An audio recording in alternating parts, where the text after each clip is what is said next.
I hit it. Okay, cool. Sorry, I didn't say anything because I had my blue wheel spinning. I was waiting for me to say I'm recording. Hi. I get yelled at when I speak first.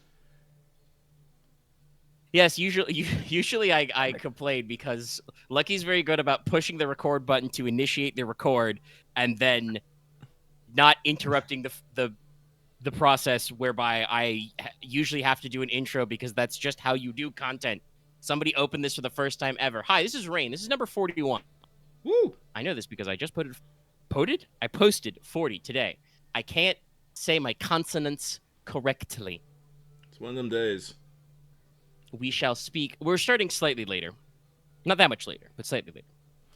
Actually, it was more my fault. Dallas actually got here fairly reasonable, but I was in the middle of a fucking fight in Monster Hunter, and I didn't have a pause button. No. You're online. It'd be like that. I did better at the pre-release than I thought I would, so I got done earlier. Oh, did you go to Magic pre-release? Yep. Rad. I played a control deck. I played so many removal spells. Good for like you, I played the dragon, kill it. I played kill it. Blue. Kill with fire. Then. Well, no, I Yes, played Dallas plays blue, blue. green, black. All right, well, I don't want to talk about your deck. I just want to say it was cool. Shut up. So, Sorry, This episode is Lucky, brought to you by our patrons like Adam Tar, Blake G, Call Me Zed, Carlos Dragon, JD 8000, Starlight, Legendary Boss Hunter, Reizu Kenji, Rogram, and Shovor. Fair in the Crow. Thank you very much for your support, patrons. Hi, To everybody. enjoy the audio of this. Rain 41. So off mic, but to catch Lucky up because he wasn't in that conversation yet, I don't think. Did discuss with Dallas that he can't get the new fairy stuff yet. yeah, you 'cause say. Oh, no. trained in it. I am concerned. Well, no, I have to be trained in Fey culture, which I explicitly have only visited the Fey for 1 month of my entire life. And they That was were more than a in, month than I was expecting. Jesus.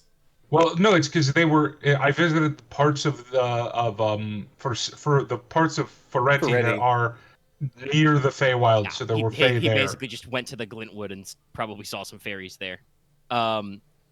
So trying to think. What? Well, I mean, we might as well bring it up on mic now, unless that you wanted to, Lucky, you wanted to spin that into a in character conversation. No, I was gonna bring it up beforehand because it is kind of out of character. So, last session we had that big blow up at Dallas about him sending a letter to the Fairy Queen, and Dallas said that he told all of us, and I was all like, I don't believe this, but also I don't remember, so I'm gonna go check. Q And Lucky. you became Hurler Schlurms. Which, by the way, is the episode the letter part actually got executed in, which is what I said. Oh my God, it's the Hurler Schlurms episode. No wonder we don't remember. Sure. No, don't let it come back. Oh no, It's we're affecting locked in. you like a I will never virus. forget it. Oh my god! Oh my god! New episode title: Return of Sherlock Holmes. No, it was never named Hurler Sherms. But Oh, fair enough. so this is what happened. So first off, we blame Omega because Dallas was trying just to figure out, hey, I want to be annoying but not want to hurt anybody. And I said, throw a bucket of horseshit at him. We all laughed at that. And then Omega said, well, you could just write a mean letter to the Fairy Queen. And Dallas went, I got a better idea. Yes. So that's where that happened. But So I was encouraged to do this by Omega. But when he wrote this was after he was injured after the Grand Melee and holed up into his room. Because here's the thing, Dallas, you spoke about it out of character. You told nobody in character until about 10 seconds before handing off your letter to the guy who came to pick it up. Really? Okay, I genuinely didn't remember. I thought because I knew I didn't tell you before I sent it. I want to be clear, and I think I said that last week. Well, I mean, like I said, on a tech. I thought I told Logesh. Well, see, here's the thing. On the technicals of technicals, you did tell him. You told him 10 seconds before you handed off the letter. And because Leslok was in that conversation, Logesh was in that conversation, Konrad was in and out of that conversation. He left to go get his club. And Logesh didn't really say anything. Leslok at one point tried to say, hey, I just want you to know the opinions of our doctor has nothing to do with the House of Loki. Dallas, tried to say something, but then the fairy guy interrupted, just was like, nah, we got you, fam. And then there was this whole what's the word I want to say? I don't want to necessarily say meta discussion about fairies and names and the rules. So the letter just kind of got swept under the table. Inos wasn't necessarily Enos, like, I'm honestly, this is a me bad. I'm not entirely sure what happened, but I was like nebulously in and out of that conversation. Like, I think I mentioned maybe I was making the music box. No. Here's the thing. I actually hadn't said what I was doing that day at all, because this was fresh at breakfast. I think it's because you spent like multiple days to work on the thing. So Axe, stop trying to fucking say what my character was doing when I listened to the goddamn video. I don't know why you're trying to correct him when he's literally going back to watch it. I know. What the fuck is wrong with you, Axe? I'm trying to understand it. It's just how I fuck it up. So I'm just gonna go. You guys have fun. So, yeah, I don't know why I didn't like join in or out of character, because again, there was like, I was nebulously there. I didn't actually say what I was doing that morning. It was before everything got freaking started. So, Gotcha. So yeah, I think maybe, obviously we wouldn't know this from the recording, we may have discussed ahead of time what your plans for the day were, so like you had an idea what you wanted to be doing. But I do think I recall, I haven't gone back and listened to it yet, I do think I recall from the episode that like you were, as you said, in and out of the conversation. Like, I don't know what exactly was you know, your through line for this, but you were kind of like unsure whether or not Inos should be in the conversation or not. So that did get a little ambiguous in a couple of places, like we said. So that's why Inos wasn't there. And the big thing about this, I think that what maybe like made this go over everyone's head is, like Omega said, we were talking about this out of character, and Omega said we were in peak fairy paranoia at that point, and we were not using names at all. We were all using just strange metaphors and euphemisms. And it probably occurred to Omega that Dallas was sending a letter to the Fairy Queen. It did not occur to me that he was sending a letter to the Fairy Queen. I thought he was just going to send a letter to, like, the knight or something, because he said, you know, it was a performance review for her. So it's just like, here's your performance view. You know, just hands it to her. One of those things. So it didn't, it didn't click to me at that moment that... Also, Lucky, I do want to be clear. I actually didn't bring up the knight who fought us at all. It was all about her boss lady, the teleporty one at the end. You see, that's what I thought, but... Yeah, I didn't care about the underling. I cared about the person who would care about their social class.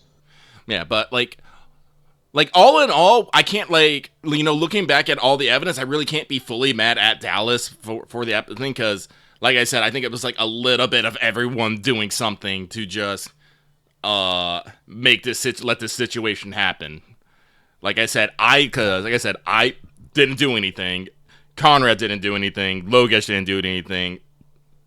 Leslok didn't do anything. Omega instigated this, and Dallas was, I don't want to necessarily say flighty about it, but was not forthcoming with it. Yeah. So I think, like, we can't be mad at Dallas for sending the letter. I think we can't be mad at Nicola for sending the letter because we let that happen. We can be a bit mad, though, that he actually sent it to the Fairy Queen, though. To be fair, I didn't actually... They knew before I sent it. You were trying to send it to the Fairy Godmother? Well, I guess... No. So this is a point of confusion out of character I want to clear up. Because this seems to be something that like, is there. And this was something I talked about with Lucky off mic. Yeah. I didn't step in to correct this notion in character because none of you guys... I think at some points, Inos even may have rolled his allied tribes. It wasn't very good at it yet and whiffed a couple of rolls. But I do want to clarify out of character, because this is something that you can just ask Aesilfer about now. The fairies do not have like high houses or anything, or provinces. No. They're just all one government. So as Lucky said earlier, to me, I'm like, oh, you're going to her boss? I mean, she is the fairy queen, handmaiden. That can only go to the queen. There's nobody else. Yeah, and I want to be very clear. You guys in character would not necessarily have realized that without some extra context clues. So I had a couple context clues out there, but yeah, I don't think anybody on the crew realized that, like, this is one of the pluses and minuses to how the fairies operate. They don't really have, like, that kind of bureaucracy. It's a little bit of a buck stops here situation. So yes, the letter ended up going directly to the top. Yeah, and I definitely, Nicola or Dallas at least, definitely knew that was going to happen. I don't know if that was communicated to everyone else. Yeah, like I I said, Lucky went back to, didn't like, know the session writing the before letter. that. Nicola didn't know writing the letter would immediately like summon them. That was new information. Well, and this is the thing that we I talked only- about. Started the fairy paranoia was. I like, have a question. You guys were just like, shit. What can we and can't we say? Go ahead, X. Besides me, I think vaguely thinking, besides me not wanting fairy heat on me, I was okay with the letter happening. I still think I expressed that openly. Like I said, But- you did state that you just didn't want that letter to reflect the opinions of House Logi. Yeah, because I just didn't want the Yes. heat on us. Yeah. Well, and I think that again, haven't gone back and listened, but I bet if I listened to that, that sounds like something that you, Axe the player, and possibly Leslok the character would have approved of too. Like, oh yeah, let Dallas talk shit on our enemies, so long as I don't get any smoke for things I didn't say. Like that tracks. Like you said, you didn't want the heat, so yeah, I think that makes sense for Leslok to kind of approve of the letter in the extremely loose bullet points that it sounds like Nicola like got across. I do want to ask though, like, is this whole situation we're having is more just about, if we have to be mad at Dallas, or more just did we handle the situation well enough? Because I'm fully not understanding of like, is this a situation about blame or just understanding I didn't know past mistake? Well, no. Well, I'll let Okay. Lucky speak for him, but I have some context I think for everybody. Well, if you want to give Way the I picked context up. first, you might explain. Like I explain said, better than the way I think I phrase this is that Lucky and some of the other players are like, and even I think Dallas a little, not that he super cares, but like Lucky said this at the start. We are recording, that's right. I should phrase this for the audience as well. We gave Nicola a lot of heat last session about the letter and kind of like, Yes. hey, did you? It came to that question of like, well, did you tell us that this was going to happen? Like, you know, did you go behind our backs, kind of a thing? And Lucky wanted, make sure because he didn't remember. Like, okay, am I giving my characters emotional beats correctly because we are remembering correct information, or are we like in character unnecessarily harshing Dallas? Yes. Yeah. Like I said, I don't mind harshing Dallas, but I want to be harshing Dallas for something he actually fucking did. Again, like you Exactly. said, like I think the I result is kind of like appreciate that. column A, column Okay, B. so- Like you can rib him a little, but also like nobody really did stop it. Yeah. Okay, so it's about responsible consistency. Okay. Yeah. We're trying to. I will. keep I the will say I characterization. may have not like. I know you said it was 10 minutes before, but I still did. I was not sneaking around doing this. No, like I said, you wrote the letter the night before. The next day, the game guy came up. You really didn't have a opportunity to tell people. And like I said, so you basically handed it off 10 seconds. You told about 10 seconds. So it's like I'm like, honestly, no, Dallas is not guilty.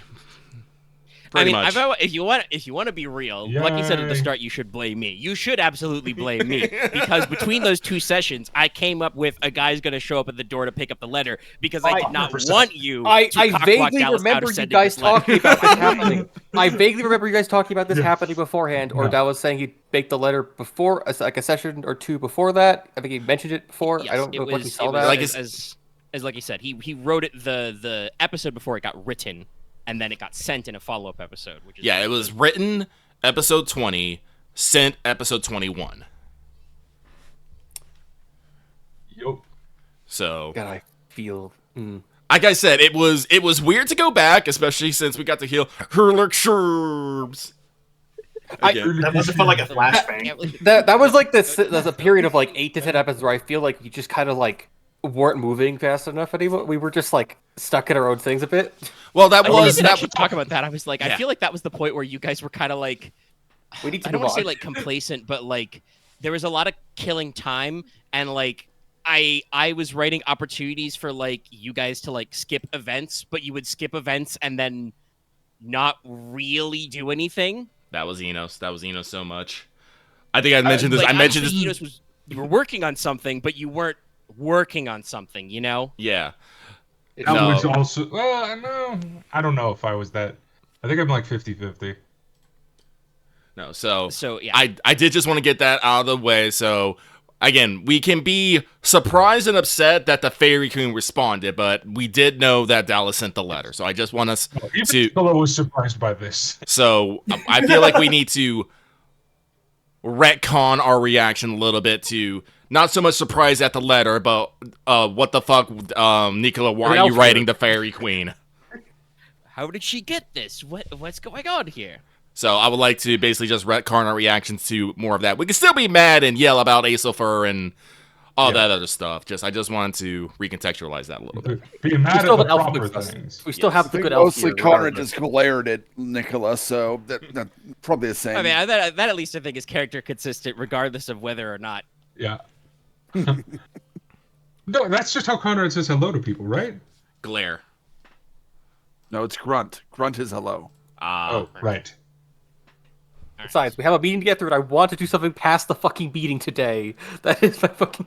You got some mission? stuff lined up. That's fair. Get done with the okay. meeting. +1 XP. Immediately, So- just the tone of Lucky and Omega's like, yeah, good luck with that.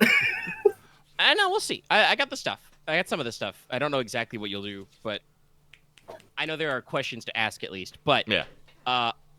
The primary thing left in your big meeting is Summer Court. You have introduced the concept of Summer Court to your, big all hands meeting. Yeah. Do you guys want to shrink down to just your small council Yes. to actually discuss plans? Okay, so you probably want to leave the Great Hall, go to your war room basically, where your big table is. Oh, we have a war room. Yes, because... Is there a dagger in the table? Is there a map? Do we have chess Of course there's pieces? a- Dagger in the table. Four maps. Or Is there a quadron dagger pieces? in the table? This is important. Yes. Because if there isn't, there is now. Just right on Norlong. Boom. I was hoping that we'd still have, all the banner houses for, talking about... I mean, most of your banner lords are in your council. Yeah. Yeah. Okay. Yeah, Okay. spoiler. I think there's only one overlap of one banner house has 2 members on your council, but the rest of them... Well, technically, pretty Lucy one-to-one. is probably not here, but Lucy also has things she could do, and we can probably catch her Didn't up. we literally just give her She a was house? Oh, here. no, that was her dad. No, that's her Yeah, you dad. promoted her dad. Yeah. Yeah. So he's gonna. You could still invite her if you wished, if you think that. Yeah, I think we discussing should this will invite involve someone of House Essex. I think that is I mean, important. house business. Yeah, because Summer Court at least involves all the houses. Just making sure every banner house has at least one representative, but I think that would be the only one that wouldn't. Yeah.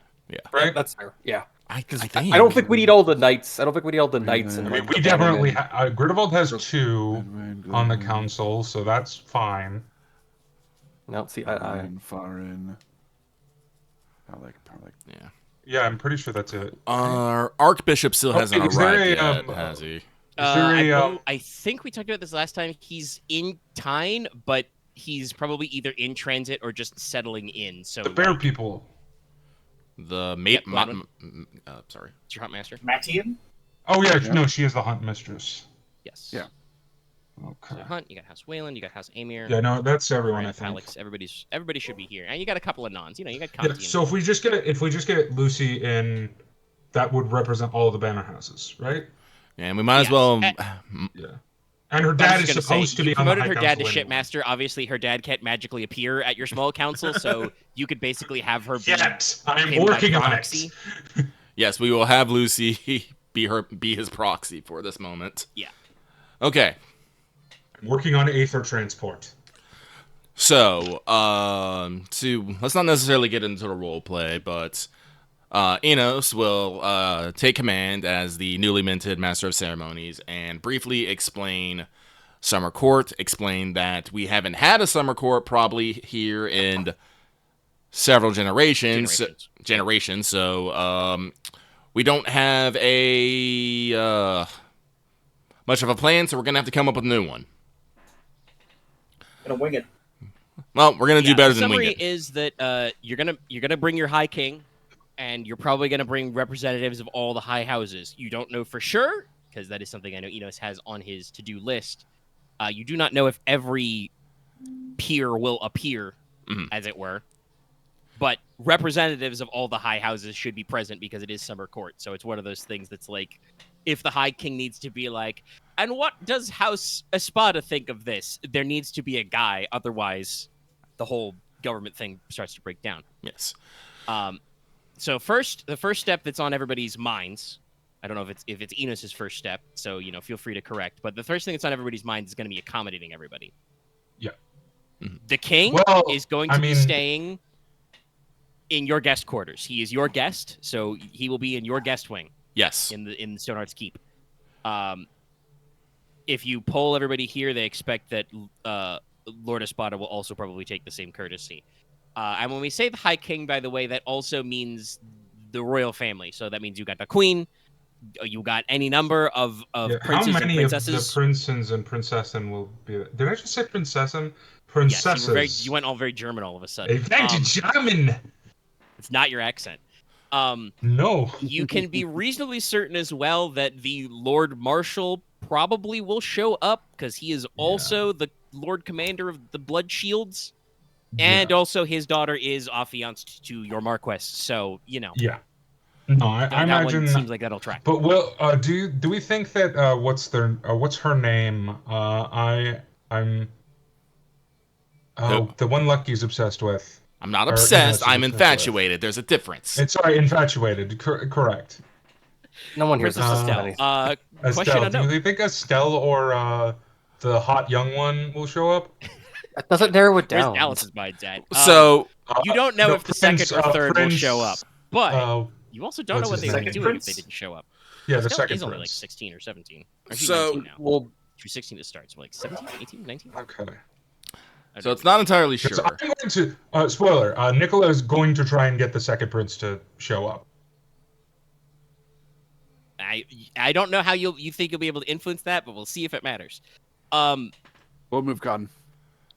Yeah. But basically, the thing we were going to say is that Yiba would probably bring this up, even though she knows that, I'm sure she knows that Inos knows this already. But to remind everybody else, as you haven't had a summer court or anything like that, it probably means you need to air out your guest wing, refresh it, refurbish, make sure all the furnishes and services are up to date, all the stuff in there. 100%. And as discussed out of character previously, in character, Yiba will suggest that Lady Maja spearhead this because she is one of the, I guess, like I said, dowager ladies of this household. And no offense to Lady Cressida, but she has not studied fashion or interior decorating anywhere.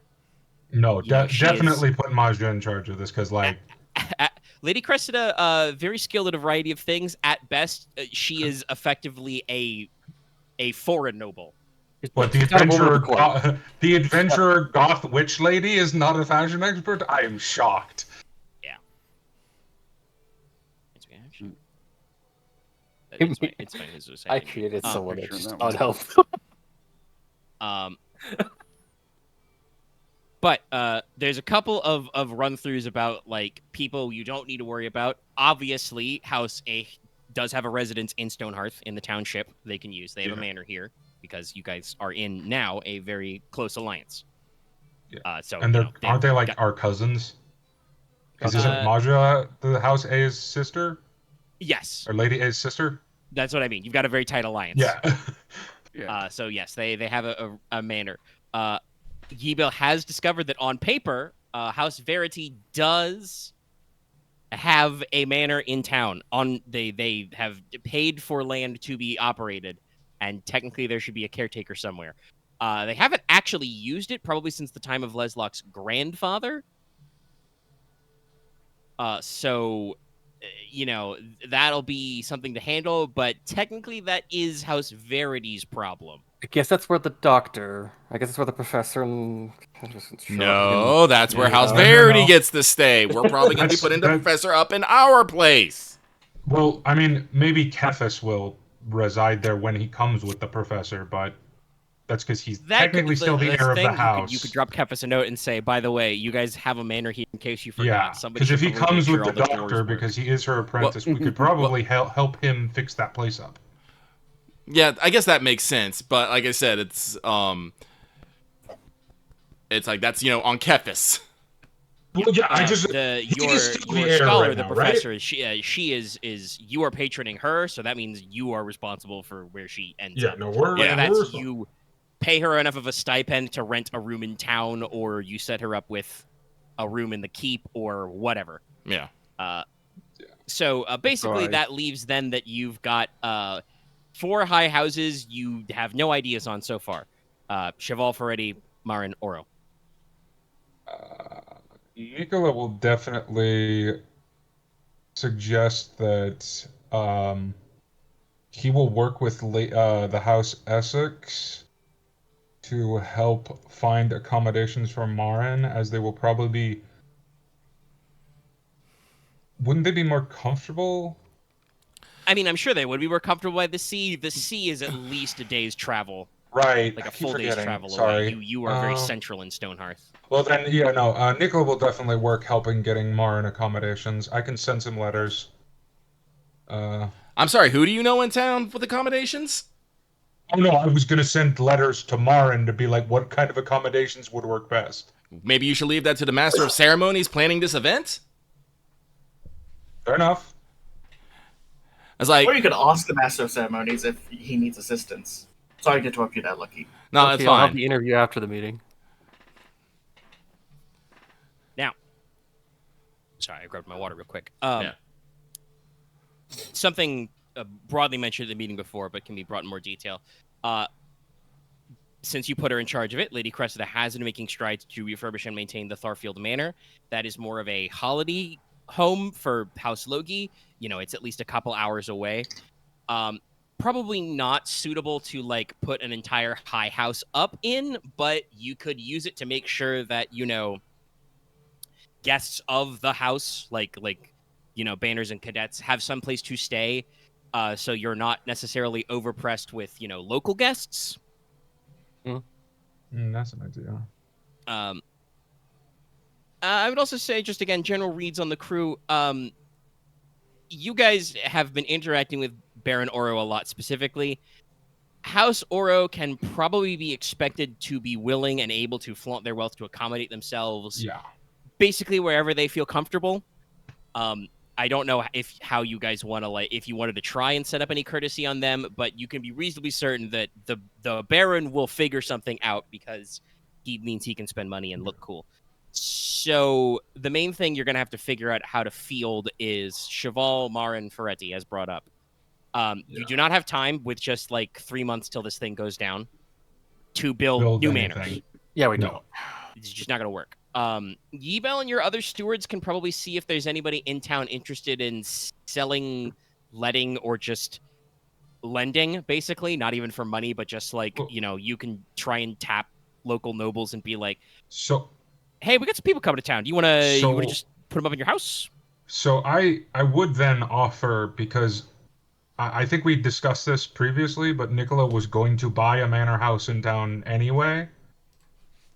I think I told people that, right? Yeah. We talked about that, discussed yes. exactly what you're doing. Yeah. With your, So basically, I could buy a manor house, and then I could possibly use that as accommodations for a house during the event.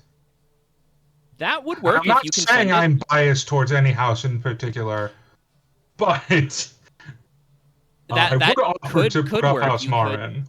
As said, you know, you just talked about that. You could own a manor and then offer it to host, basically. That Yeah. does work with the rules of 'Cause I courtesy. was gonna buy a Obviously, you're manor gonna need a budget anyway. for it. So, did you feel like killed 2 birds, 1 stone? Or did I kill too many birds? No, it makes sense. Okay. Because I do recall you saying you still got a wanted to couple. get a manor. Yeah. I just didn't want to accidentally blow up the castle. So with that though, I do think we should probably ask some nobles within the manor to lend their manors for summer courts. Probably be best. Well, they can. Well, once everything's done, they can say they've had the honor of hosting, you know, a high house in their manor. That's prestige, baby. Yeah.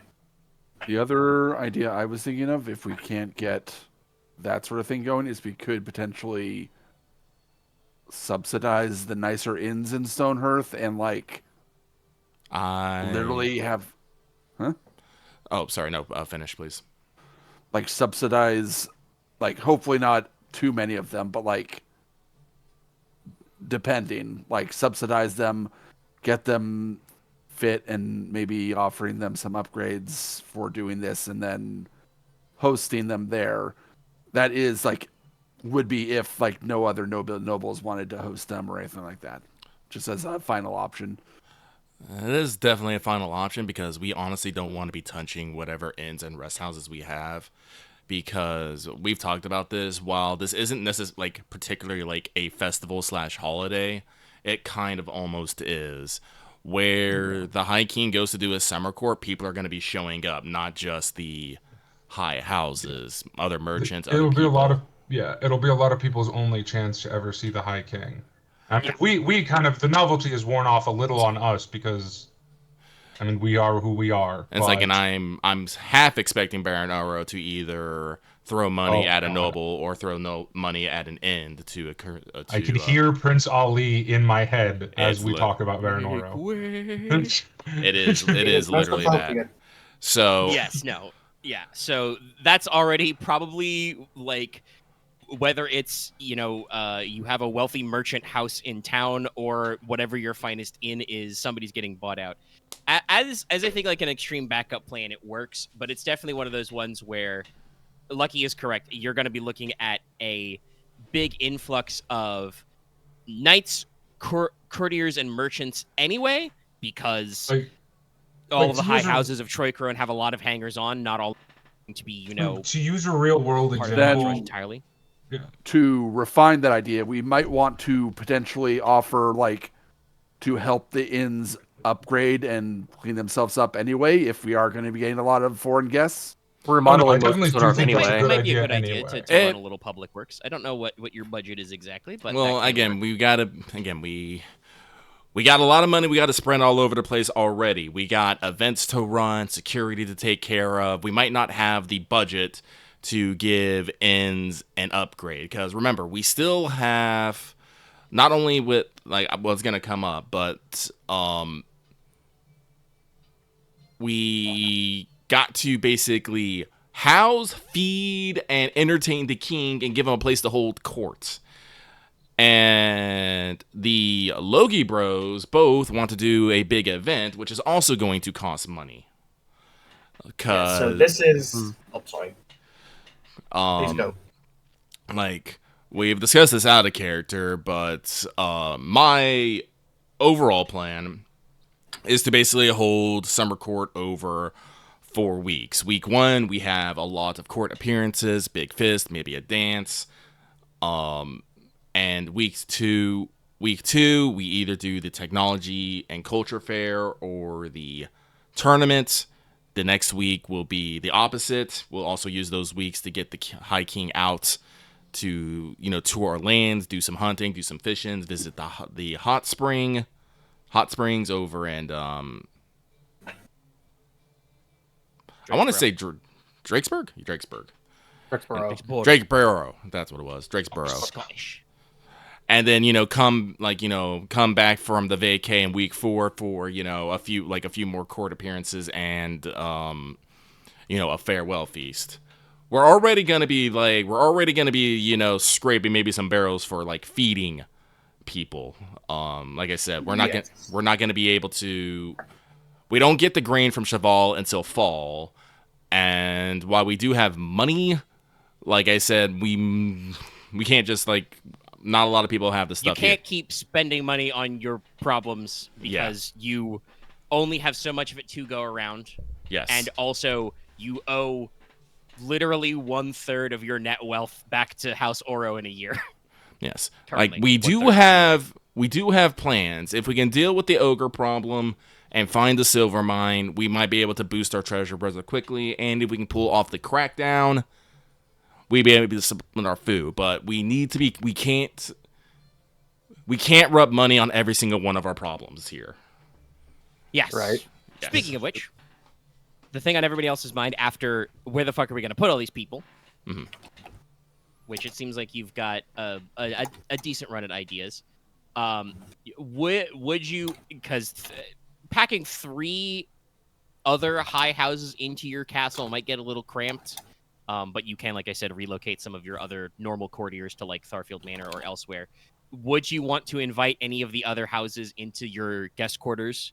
As I said, you can probably expect. I mean, obviously, not expect. The High King will, and the royal family will quarter themselves. You can expect that Espada will take the same courtesy. Yeah. Would you like to And put a third in Cheval. there, or are you going to try and put everybody else out in? We should Uh, put. Wait, which one's the other duchy? That's Cheval Is it is the Cheval? other. We should probably put. I thought Cheval Verity was a in the- duchy. Am I wrong? Yes, that's what he means. The other one, because they have a house. Yes. Yeah, Verity has a house, Yes. and then I know there was a third duchy. So if it's Cheval, I think we should put Cheval in the guest quarters as well. Honestly, I think. Sorry, I'm debating this in my head. Like, what do we want to give the impression that we're trying to cram as many people into Stonehearth as possible, or do we want to give people breathing room? Would it come off as that? I guess is the question from. Well, this I is guess like the something. anime, I This guess. is something I wanted to actually bring up about our summer court. Is what is necessarily the vibe we want to have in our summer courts. Yeah, big events like a summer court, like you said, where you're basically going to run it as almost like a, not a 4-week festival, but you know what I mean. Like you're gonna have intermittent celebrations and events going on. It's like And that's a Congress big meeting. opportunity for you guys to leave an impression on the other houses. Yes. Like It's like a- obviously, Leslok, you made an impression when you went to Festival of Rising Dragon. You had an ascension, and all that other stuff. Uh-huh. But you have not necessarily brought that impression back to your lands. So this is a good time to give an impression of your people, your subjects, your resources, etc. Which is, I believe, we talked about Put our what best the foot actual forward, goal as it plans were. for House Logi are is very much in line with our current agenda. Yes. So Like, we'll be able to show off our minds and intelligence through the technology fair and our might and prowess through the tournament. So those will be very important for that. But we can also go with like the very general vibes. Like, I've been joking about this out of character. Give the High King a vacay. We can make it much more casual, ask, to keep the courtiers and hanging on to a minimum. Give everyone a little bit of breathing room and try to maybe relax a little. Or we can go the opposite way and, say, bring everyone you fucking want, dress everyone to the fucking nines and be formal as all out and, show, like, the highest forms of respect and courtesy we can. Me, personally, I would actually, prefer to go with a more relaxed setting and, like I said, give the High King a vacay. That's entirely fair. I just think well, how does it reflect as me, and then all of you as an extension of me, as I have just become the Marquess. Well, the way I see it, like I said, all eyes will be on you as you do this, because all this is going to be attributed to you as your idea. You're the top in test. So, you, either way you go, people can find something positive or negative about it.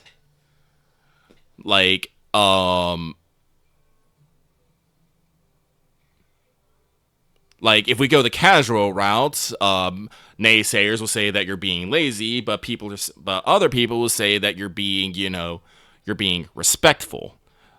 I'd rather be respectful of the king's time, or I guess his well-being. Also, I want to say another vibe you guys would understand about the casual is also there's a lot to be said about power projection when you just act like you don't care.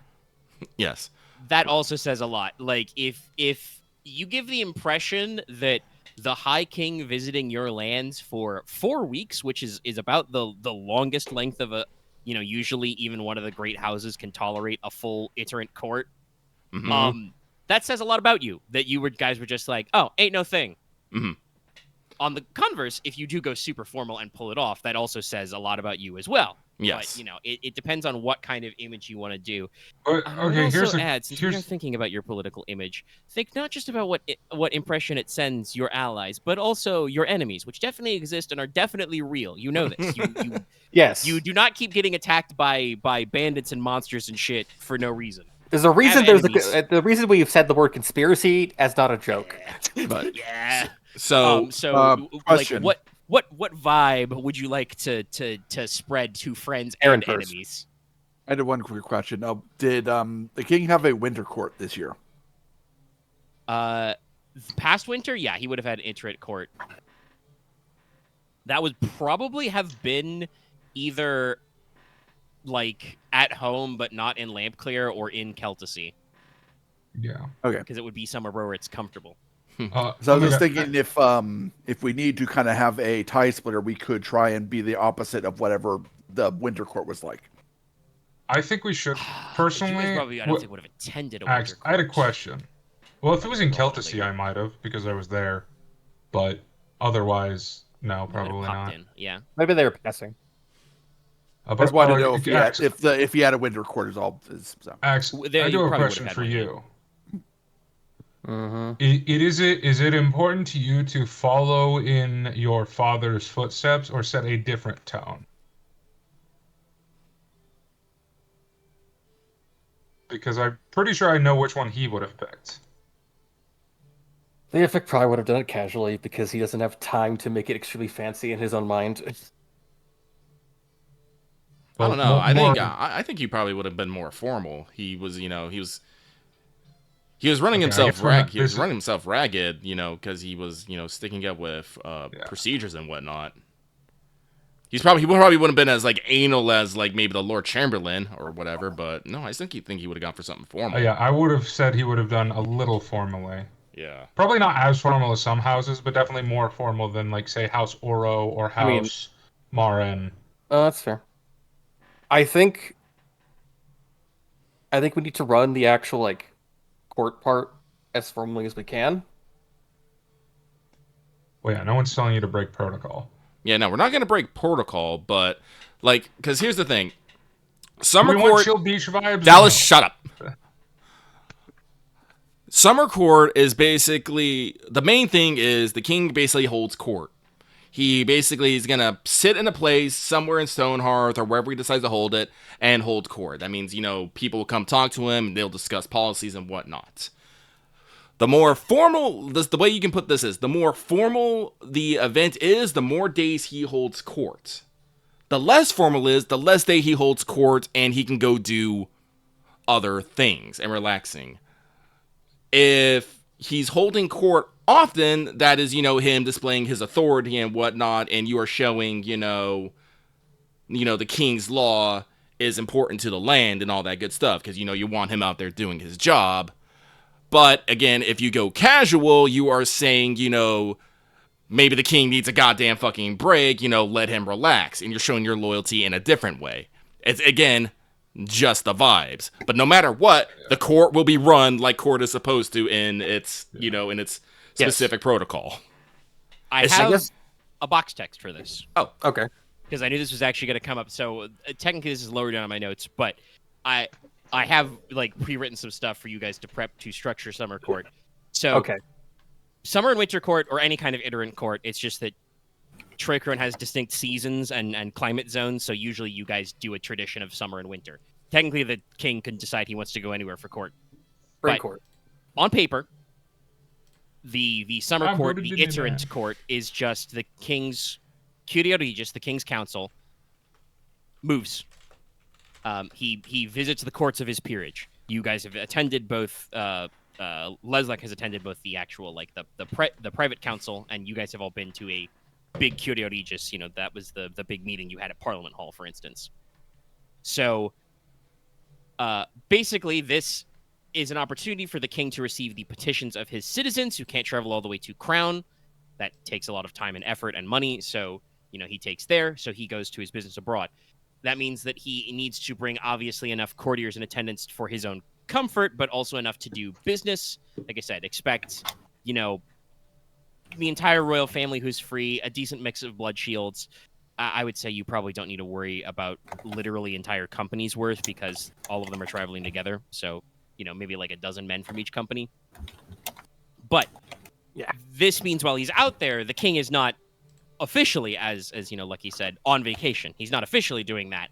So he needs to bring enough guys to do crown business. So this is why you expect the high houses and the members of the king's council are going to show up.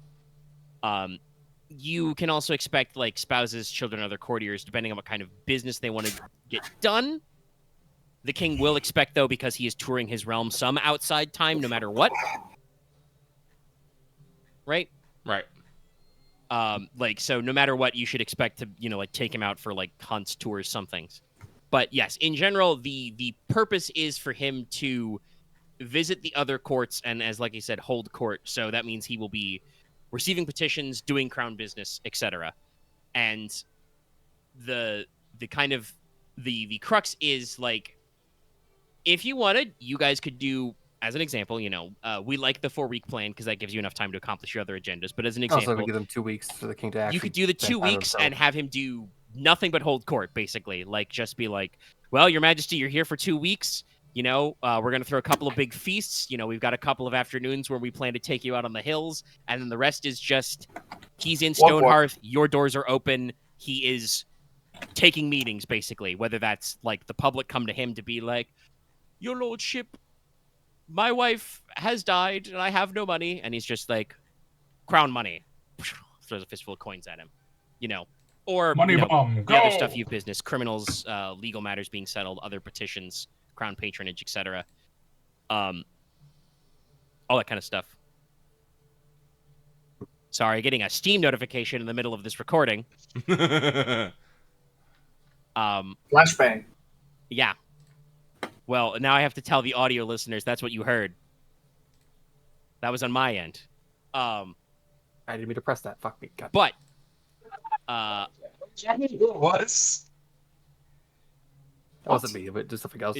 It's a different thing he's talking about. Yeah. But like I said, and the other will be the small, the king's high council or private council meetings that Leslok attended, where it's just the king being like, okay, well, we're here, hey, is everything all right while I'm gone, kind of a stuff. What Inos has basically proposed in character a little is stretching this out, making sure you've got enough time to do that, and then spreading around that time so that the king takes less days of holding an open court or even a closed court meeting, and more days for just nobles and guys to do stuff. So your bare minimum, no matter what, is he's going to need some days to hold court, and he will also need some days to just get out and see what's happening in Norlon.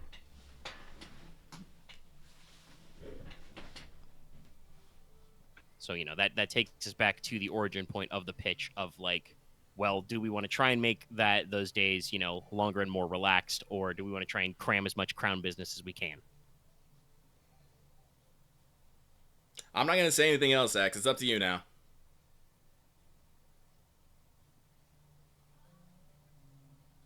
I know Nicola's preference, but It's not your call. Shut up. You can always ask us for advice. No.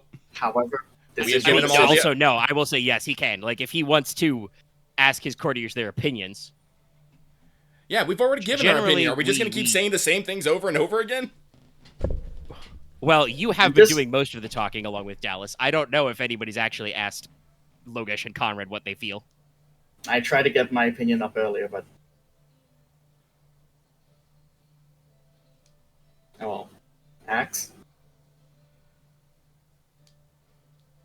I'm thinking it's also because I didn't hear the full explanation, so I feel really embarrassed. Well, I talked a paragraph more than I needed to. Talk me through the process. What are you thinking?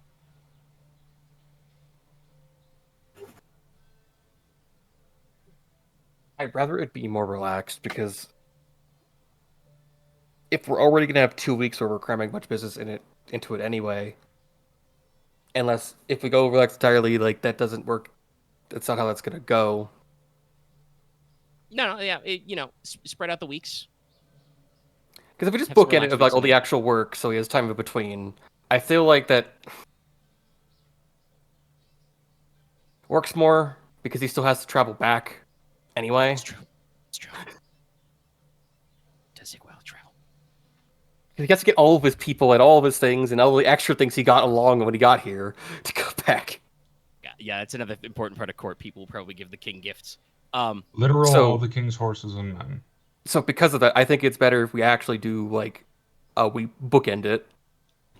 Okay. And are You- relaxed you about like it the other the longer, more spread out schedule where you kind of alternate and get some stuff in. It would work costly on us, but I feel like it would work better for everyone else that isn't us. It might work out better for you in the end. All right. Okay. Do, that is your vibe. That is your decision. Do you want to take the temperature of anybody else on the council before we finalize that, or are you just like, nah, fuck it, send it? Is there any opposing opinion? A good question. None of the NPCs I think are outright opposed. I do have another bullet point about getting all that done, but that is we discussed the hows we do it when you decide. I've what been we thinking do, I about like guess. the 6 other things we gotta do to get there, but yeah. Yeah, I mean that's it. But like, nobody I think at this stage doubts you or the other counselors, enough to like raise objections. It's more just like I said, if this is the game plan, we got to think about how we're gonna do it. But nobody's like, Yeah. no, we can't possibly. I've got nothing. Yeah, it's not. It's none of the player characters have objected. So Then in that thing, Yeah, good. I'd like everyone to tell me what they think we should get done to make sure we can pull this off. well, the like I said, your counselors of NPCs collectively have the pretty big one, which The Inos economy. or Lucky has already mentioned, which is feeding everybody. Yeah. You got your budget Yeah. secure. You should have locked in your food for winter. That should be handled. But the larders of Teine have not had enough time to restock after your previous winter. You can do spring and summer harvest to bring in a variety of fruits and vegetables. There are spring and summer vegetables and fruits that are harvested, berries, that sort of thing. But you're not going to have a grain harvest yet.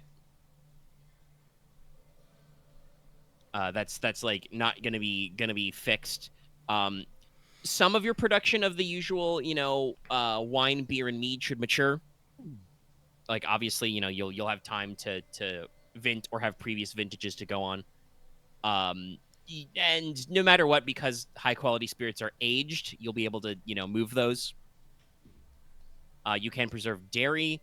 Your primary weak points, just in general, are going to be grains and flours and meats. You could pay some of your ranchers to slaughter some of their stock early. I do believe traditionally you go for your largest amount of slaughter in fall, pre-winter, because basically that's when your animals are the most fat before they start losing weight in winter. Yeah. Now that bite us in the ass a bit, we have to force it. Question on that. So Oh my you God. could go early. It's going to cost you money, and also you might get lower quality product then. Which your question is. In the category of meat, because I get 50 different answers about this. Are we including fish in that? Is what I'm asking. So, when discussing meat subjects, I think culinarily, your culture counts fish as a meat. You can do that. Obviously, you could Because we could pay for additional hunting and fishing. Yeah. That means you need, if you're doing sea fishing, you need boats. If you're doing lake fishing, you need fishermen. Actually, you need fishermen no matter what. But you need your fishing fleet to be able to do the work. I You think can, that would be... you could do additional hunting and fishing. You could get extra game fowl, boars, some bear and venison. You can add a variety of seafood off the coast. But obviously, that's still going to have limitations to just how much you can gather up, and you do have to be concerned. We don't want to overhunt and overfish. Yeah. Yes, exactly. If you depopulate all your fish now, or you depopulate all your deer now, that means you can't eat those deer later. Yeah. So you have to be careful about basically, not that you guys would, but you would not want to put out a bulletin of just like, all right, hunters, bring me every deer you can find. I'll pay you, $20. $20 a buck. If only we had emus. No, you don't want to do that. That would, because you'd get a lot of meat that way, but you'd spend a lot of money, and it would be have problems next year. wasted once it gets hot. I more meant we could up the... I was more thinking in the fishing terms, because I know it's easier to accelerate fishing than it is for hunting without totally depopulating an area. There requires making more boats and people to run it. Yeah, but you need to invest in the logistics, but it is. I feel like no matter what we do, it's going to take money. I just feel like doing the fishing route, we are more likely to get a quality product while still putting in money. Whereas if we do the slaughtering stuff early, it costs money and we don't get that high quality of a product. You know what I mean? I would honestly True. rather, I guess, upscale fishing uphill. Like, I'm gonna have to stop you. Guys, fishing has wait and spawn seasons just like everything else. Fishing is probably still pretty freaking lean and whatnot too. It's not going to be that different from hunting. The major difference... You could basically what you're going to talk about fishing is, like I said, if you do want to do more ocean fishing or coastal fishing, gonna need to pay some more fishermen and get some extra boats. Well, Where you get so those extra funny- boats, don't know. So funny you mentioned that, Lucky, because Dallas does know a thing or two about fishing. Live near ocean. Fish spawning season is now. It's in the spring. Is it? Generally, with ocean fish. Obviously, there are exceptions, but for most of the ones we devour to eat because they are yummy, they spawn in the spring.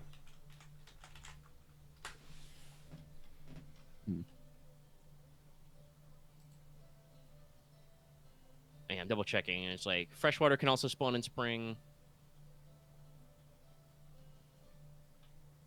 It just seem to be like just giving a lot of articles. There like a lot of range for it. The big exception seems to be salmon. Yeah, salmon is like all over the place. Like a lot of salmon is fall, weird. winters. Well, it's because salmon can Carp typically survive in spawn colder in spring climates. and summer.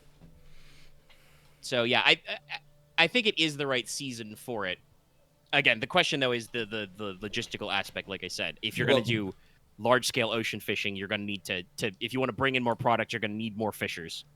Yeah, because like no matter what, if we overtax the fishing now, that means it's still going to affect us down the road. Like I don't like. True. Like no matter what, we have to be careful if we decide to overtax our natural fish and game. I believe, actually, by the way, this is literally a rule. I don't think it's an advantage. You can just choose to, like, overburden your fields to take a 1 month territory bump, but then your territory, like, you get a die bonus, but then the next time your territory goes down. Like, that's just a thing you can do to deplete the fields. Yeah. So, basically, that is an option for you. You could set that as a policy decision. Or you could chill. No matter what, right now, grains, breads, and sweets and other luxury items are going to be in demand. Which brings us to a point that Lord Palak wanted to bring up. Yes. Earlier, because Emery talked about your idea for like seizing the goods from the smugglers. Mm-hmm. Your head coffer, Lord Jordanis Palak, I could do his voice, but again, we're kind of chilling in out of character time. The main thing is that he's heard some rumors lately that the merchants of Forrester are offloading cheap goods to Trone for unknown reasons. Inexpensive breads, flours, and beers. Obviously, this doesn't suit the palate of the high houses, but The banner houses. if you could import cheap stock to supply your common folk, Then we can save some of the better stuff for the high folk. yes, you could free up more domestic product. Right. The main issue is that basically what Lord Palak says is that like he doesn't know exactly why Forrester's doing this move. And you guys have even discussed it a little with some of the characters in House Verity. Weren't they doing it Verity also? Yeah, they're doing it at Verity. So the main thing is that to get this to work for you, you would have to, Lord Palak brings up, you would have to either convince Forrester to switch that market offload to you, which would be less of an economic burden to your countrymen because you are at a food shortage. Your local domestic food producers will not be mad you are importing food because they need to eat too right now. Mm-hmm. Or another solution might be this will not be as good for your budget, but if Trone and House Verity are not interested in those cheap goods anyway, you could arrange a resale situation. They buy it dirt cheap, flooding the market, or you send merchants to the Trone markets to buy it while it's being resold, and then bring it back here and sell it again. That's going to cut into your margins, different than a direct trade route at the cheap prices. But would basically even out to just giving you market price on, like I said, common quality goods. I guess the main question would be, and it would be a question for House Forest, for Freddy, obviously, is are they unloading these cheap goods because they have an overabundance and they're just trying to get rid of cheap goods, or are they putting them in Trone specifically for a reason? Or it's illegal. That's something you don't know. Yeah, we don't know. Well, I does really feel anyone like have this a might good also be the relationship legal with House zone. Freddy? I mean, the move itself is not illegal. I think you guys have wondered if there's some kind of shenaniganery going on with like some of these materials appear to be going missing when boats, go wrong. But no matter what, they are being off-marketed cheaply. So that would be something for your head coffer to, handle. Like you as the Marquess would be like, okay, solve the problem, and he would have to go off and start asking people. Which one do you think would be faster, buying from Ferretti or buying from Verity? Rebuying from Verity would be faster. That's also important. That would also be more expensive. Would it Yeah, your discount would not be as deep. would it be weird to buy one of the cheap bottles and I don't know, have Nicola look at it and test it? I don't know why. I'm just getting this weird feeling that something's up with those bottles if they're selling it for that cheap. I mean, you could if you're looking for conspiracy. You guys are very conspiracy minded right now. As not just 5 minutes ago, Leslok was like, also, is this illegal somehow? I don't like it. It seems Because fishy." because we were also talking about most of the illegal, stuff being but sold there it's- was being involved with people that were like basically like rack Well, robbing. no, that's a different issue. That's the issue with all the Honestly, it sounds like a tax evasion scheme. pilgrims. It does sound like some way That's to like a tax avoid the evasion. crown tax. Like, That that's could illegal. work. You do not know if that's what the ankle is, but that could work is if they don't have the goods and just have the income from the goods, but it's below market point, they will be taxed less. It feels like one of those things that's Also- not technically illegal, but it's like, but Also, you can't. I don't know if you can tax fucking shipwreck goods either. you cannot. True. Well, that's also true. Yeah, no, losses are losses. Yeah. So, Yeah, Th- like, this is one of the honestly, reasons why, it seems like I don't know those why records are he's probably using involved cheap with the goods, but smuggling honest, like off the cuff, it seems like it's a way to needle fucking Verity and get by some of his taxes for some odd reason. Honestly, if I had to It guess, is. judging by the type of person, the Lord Chamberlain seems to be, it's his house produced an overabundance of goods, and he's looking at the most annoying way to unload these as possible. Yeah, it's kind of what I was going to say. It could just be that where He has too much we of a had sub. Sorry. Go. I was going to say it might just be that unlike us, they had a extreme over harvest to the point where it would go bad if they didn't get rid of it. It's like just Well, get rid of it quick. It could just be paranoia on my end, considering all the random stupid shit we've had to go through.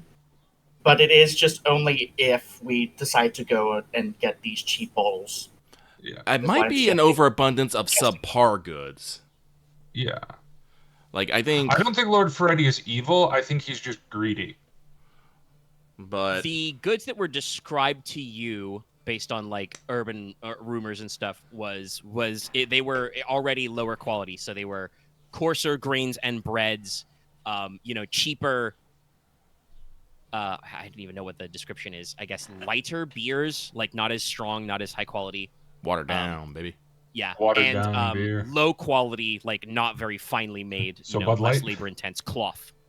Not that you're interested in the cloth, but that was one of the other good categories. Honestly, that's still fine if we just need to feed people.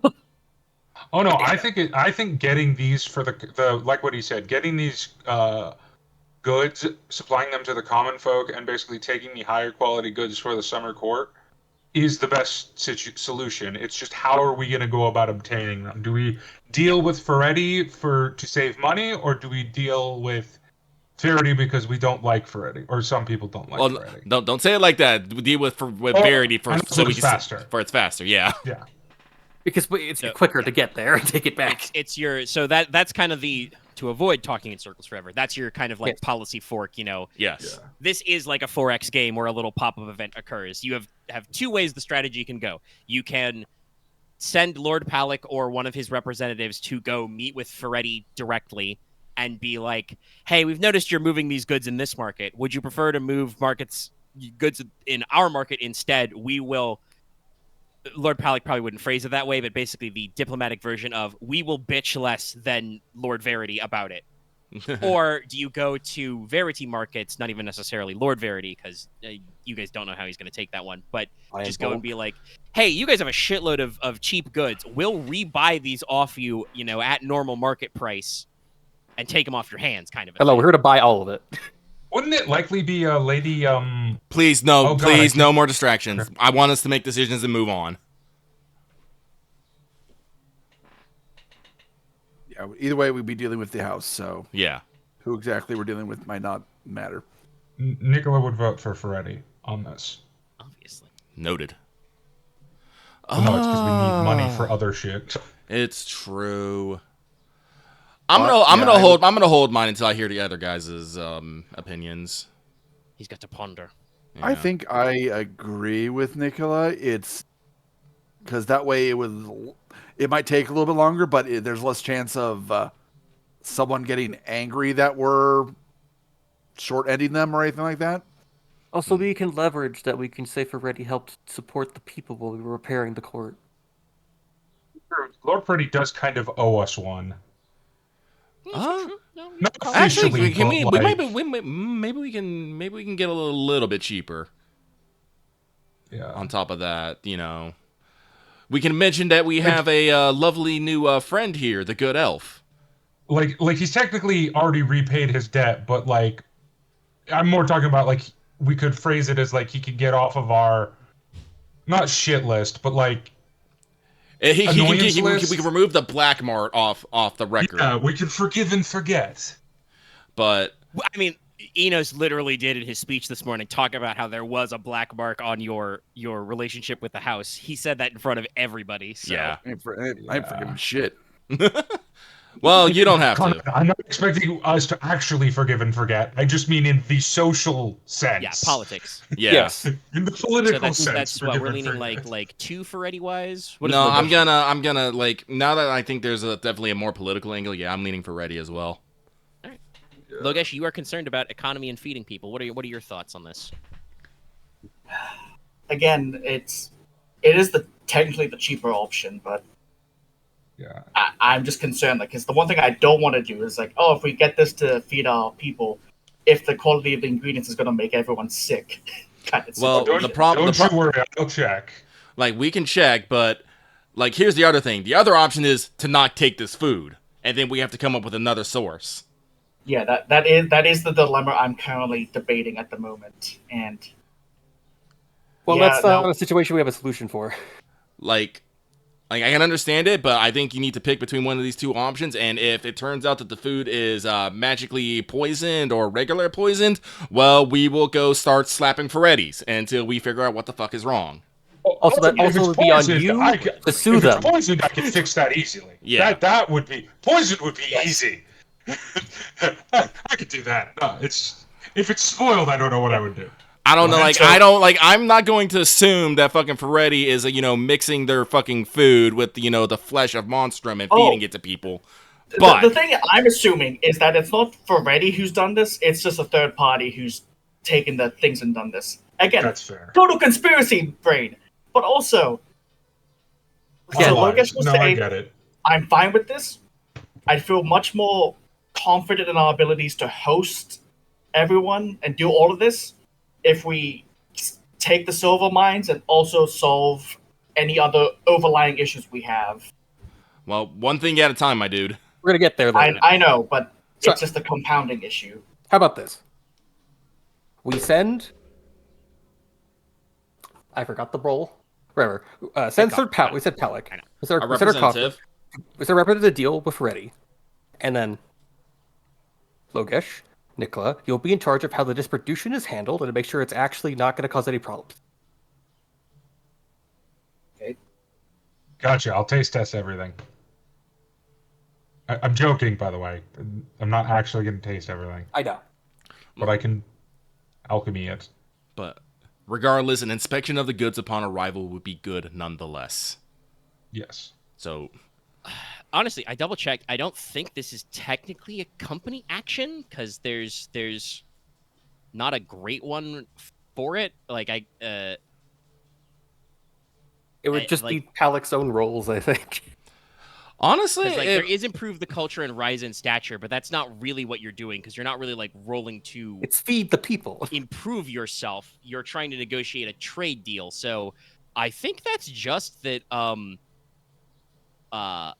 Depending on how you want to phrase it, Leslok or somebody should probably roll like graces, basically the equivalent of kind of like what we did when Leslok had Inos represent him for some of your other deals, right?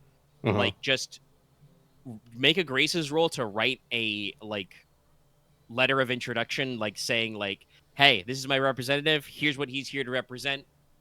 You know, he speaks with my authority," and then it will be, based on how well Lord Palik and his staff can, make a social. Can I roll push. that now, just so we have it behind us?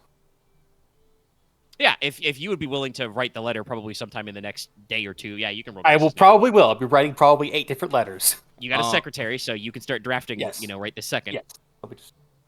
actually, Let's can get we that like, away. like, I know it's not necessarily company actions, but could you like set it up that so like Summer Court is going to impose like penalties on our company stats, and we have to figure out ways to either remove or mitigate said penalties.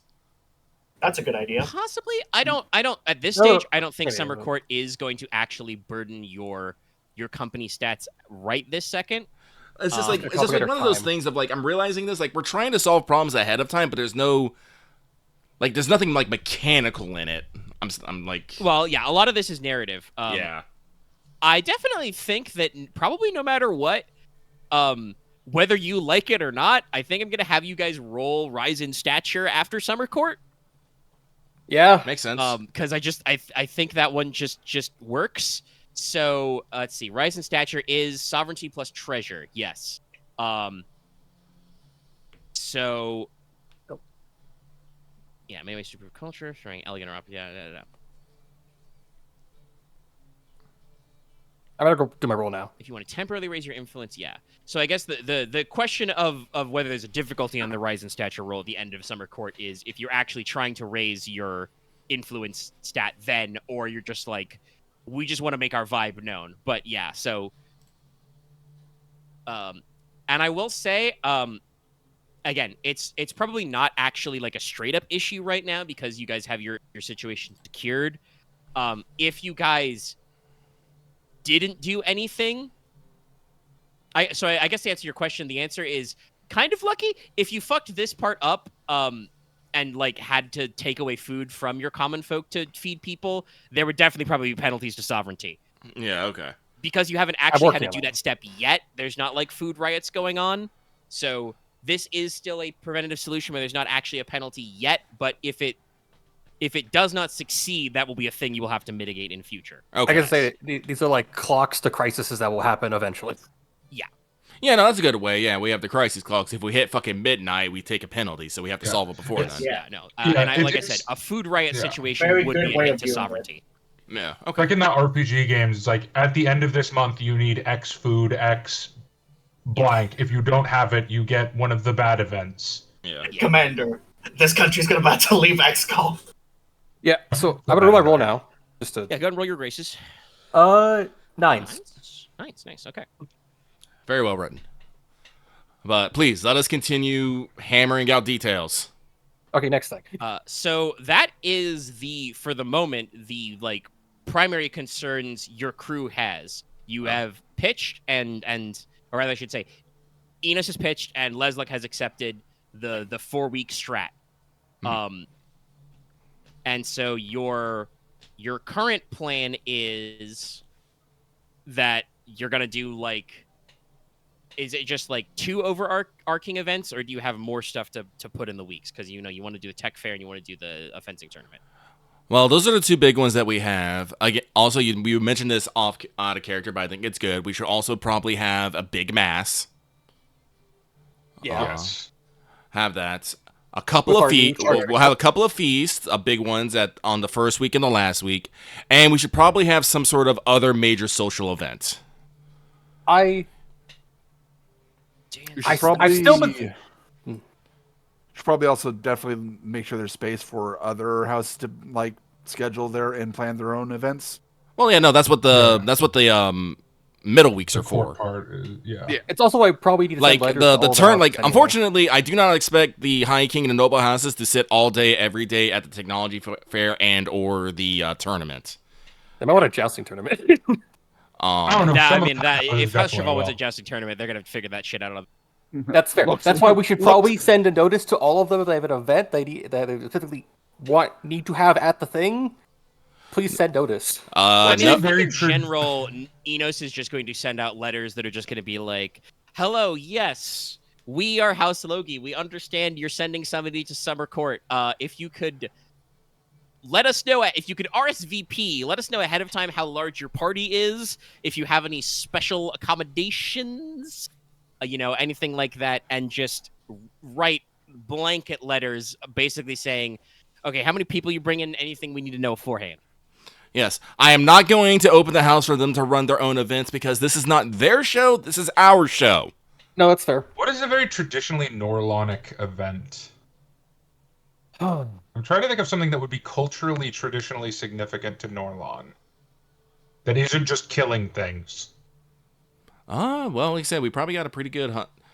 Let's see, we're good at hunting monstrum. We're good at the technologies. We probably have some interesting food.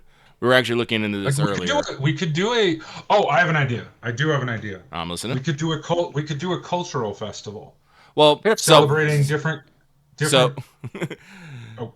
sorry, Dallas. I know you're about to say it, but actually, I was thinking about this earlier. Because Axe wanted a technology fair. What I wanted to try to amend it to is a technology and cultural fair, where we not just A broader festival, yeah. yes, where we not just celebrate technology, but also culture and the arts. Yes. Yeah. Because not to like a Renaissance fair. yeah. So basically, because the way that Axe was thinking about this, and we were talking about this earlier, is we're basically going to set up an event square. People have booths, and people can wander the booths and be like, yes, I like this. And people can, look for patronage, whether it's from the High King, the High Houses, other merchants or stuff. Basically, just show off everything that Teine has to offer. Like I said, I wanted to bring this up, but I didn't want to just be like, no, Axe, not technology fair. So, No, it doesn't. It doesn't even Like be a all of it. It world's just needs to be a chunk fair. of it. So because Yeah. I think that It works. literally the Great Fair that started I think in the early of 20th century, or It's it was a part world- technology. It's called the World's or- Fair. World's Fair. Yes. Count Yes, as that. Sorry. 2 primary events so Yes. far. and I was comparing it to like that. yeah. So. So, we don't necessarily have to change that because also the thing I was thinking about, I don't know if we'll have necessarily enough engineers and scholars to, make that poppin', for lack of a better word.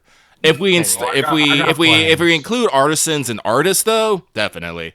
We definitely do. Artisans Well, and that's the thing I was going to especially. bring up when Dallas said, what's culturally Teine? It would be well, Artisans. that would be displays of certain arts like stoneworking, statuary, metalworking kind of a thing. Blacksmith. Yeah. So that's something that you need a place to display. It's not quite a technology fair because many of these will be, very classic ones, but Yep. that would be room to display, fine, from swords to, other things like, look at these cool scales and measures we've made. We're basically making the world, I guess, the first national fair. A Norlon Fair. Yeah, the Norlon Fair. Fuck it. We're calling it the Norlon Fair. We're writing it down. Write that down. I guess we asked. I'm literally writing right now. So week 2 we'll hold the Norlon Fair, which is a celebration of our minds and our culture. We'll have an event booth set up where people of various Norlon Fair with an E, by the way. yeah, no, as you do. If you call it Norlon, is it involve Ike then, or should we just call it Teine Fair? No, this I mean, Norlon Fair sounds better. Fair. We'll be there. Ek will be here, but like I said, if Ek want to have a fair, they can hold it when they get fucking summer court. That's fair. Again, this is the thing I'm trying to. This is the thing I'm trying to sell you, Axe. This is to sell you, only you. Yeah. Like. That's fair. I am literally the face of this. Yes. Ugh. We're trying to make you look good. Ek can, you know, Ek walks out to Ek. They can steal our ideas when it's their turn. Yeah. Yeah. Fuck them. I don't know, not that far. Don't say that. I Don't say wouldn't that go outside that this far. Yeah, no. It's like, no, your Too dad much already energy, did. Too much energy. Anyway, brief wrestling match between Konrad and Logesh. but He's like play. okay. I'm sorry, we tangenting. I'm trying to keep us from tangent. Yes. So we're gonna do the culture I- fair. We will probably have to spend money to get space, get booths, and That's why we took the loan. that's why we took the loan. The question is do we want to have some sort, like, how do we pick people? Do people pay us to get into the fair? Do we pay people to get into the fair? Or do we just say, hey, there's space, first come, first serve, fight? I think we should. Well, so I think there should be a structured payment system. I do think people should not any expensive, exorbitant fee, but I do think there should be a fee to display works at the fair. However, I do think we should possibly give a discount to local artisans and artists. How about so basically you pay a fee, but, you know, it may be waived upon recommendations? Yeah.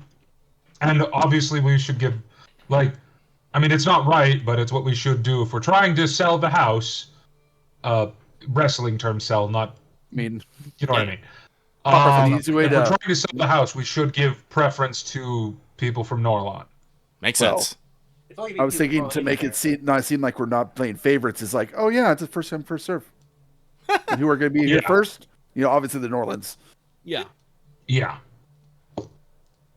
I Yeah. think between those ideas we can figure out a way to fill It's up our booths without necessarily offending anybody. I guess It's is the very best way to sneaky put and it. underhanded of you, Konrad. I love it. Another Okay. factor I would bring up is I think with the whole thing is like we probably shouldn't charge for people looking for patrons necessarily, but for like whatever competition is going on. Yeah. Or like any businesses Well, that are already here. Just I walking place here. think we should charge What established is it, a businesses stall? and like large Okay, organizations, so but not to individual refactor, artisans. probably the way this would work is you're gonna have an event square, like you described, and then that's gonna be like basically you're gonna draw lots.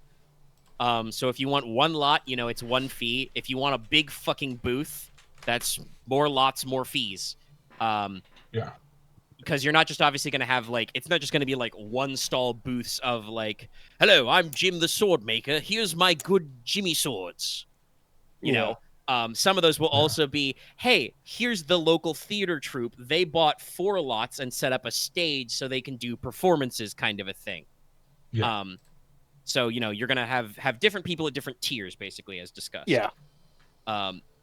You know, and they're not only just going to have to rent space, but also provide their material. Obviously, like said, you could offer either discounts or for your own, like, house projects you're already paying for, whatever those may be. Waiving of the fee. No, I'll pay Yeah, the fee. you could basically, like, sponsor people and you wouldn't pay yourself the fee. You know, I don't think you guys have to go that far for that kind of, like, corruption. But you could just say that, like, artisans and craftsmen and, like I said, projects you're already working on that you want displayed, you're already paying them, so they don't need to pay the fee back, kind of a thing. So you could reserve some slots for, like, pet projects, basically. Yeah. Yeah. Like I said, I don't want us to think, like, as long as it makes sense, no one gets pissed off, and no one is paying too much, and we're not paying too much either. Like, If it's all I mean, orderly and, basically, like, you yeah. guys, like, you know, you It guys all are a works out. company, you're a group. You could say to me, if you guys say to me, Omega, we want to gouge the populace, I'm like, okay, we gotta roll some dice. We're But, not do desperate it. yet. We're not there yet. shut up, Axe. right now, what you're looking at is, once again, to execute this will probably be a improve the culture roll against no difficulty, because you're just trying to do a narrative thing. You're not actually trying to raise your sovereignty. You're just trying to showcase your territory and treasure. So that will be when you want to execute the fair. You guys better be ready to make a territory and treasure roll, basically. We should probably see about maybe getting some bonuses beforehand. Yeah. So yeah, that's what I said. Like, you don't have to roll this right now, but when it comes time to execute the Norlon Fair, that will be an improve the culture roll. Yeah, we might want to specifically contact some of the academies and stuff, and other than just the houses when we send all the letters out. Yeah, find all the people we can involve that would want it to happen. You don't need to worry about, like, I mean, obviously crafts and like guilders, you can like have them display their works, but like normal mercantile stuff, you probably don't need to worry about necessarily finding them a space. Just wherever you decide to actually put your event square, give them a little general access. And trust me, if there's one thing I know about humans, is if the hustle exists, there will be people to deal with it.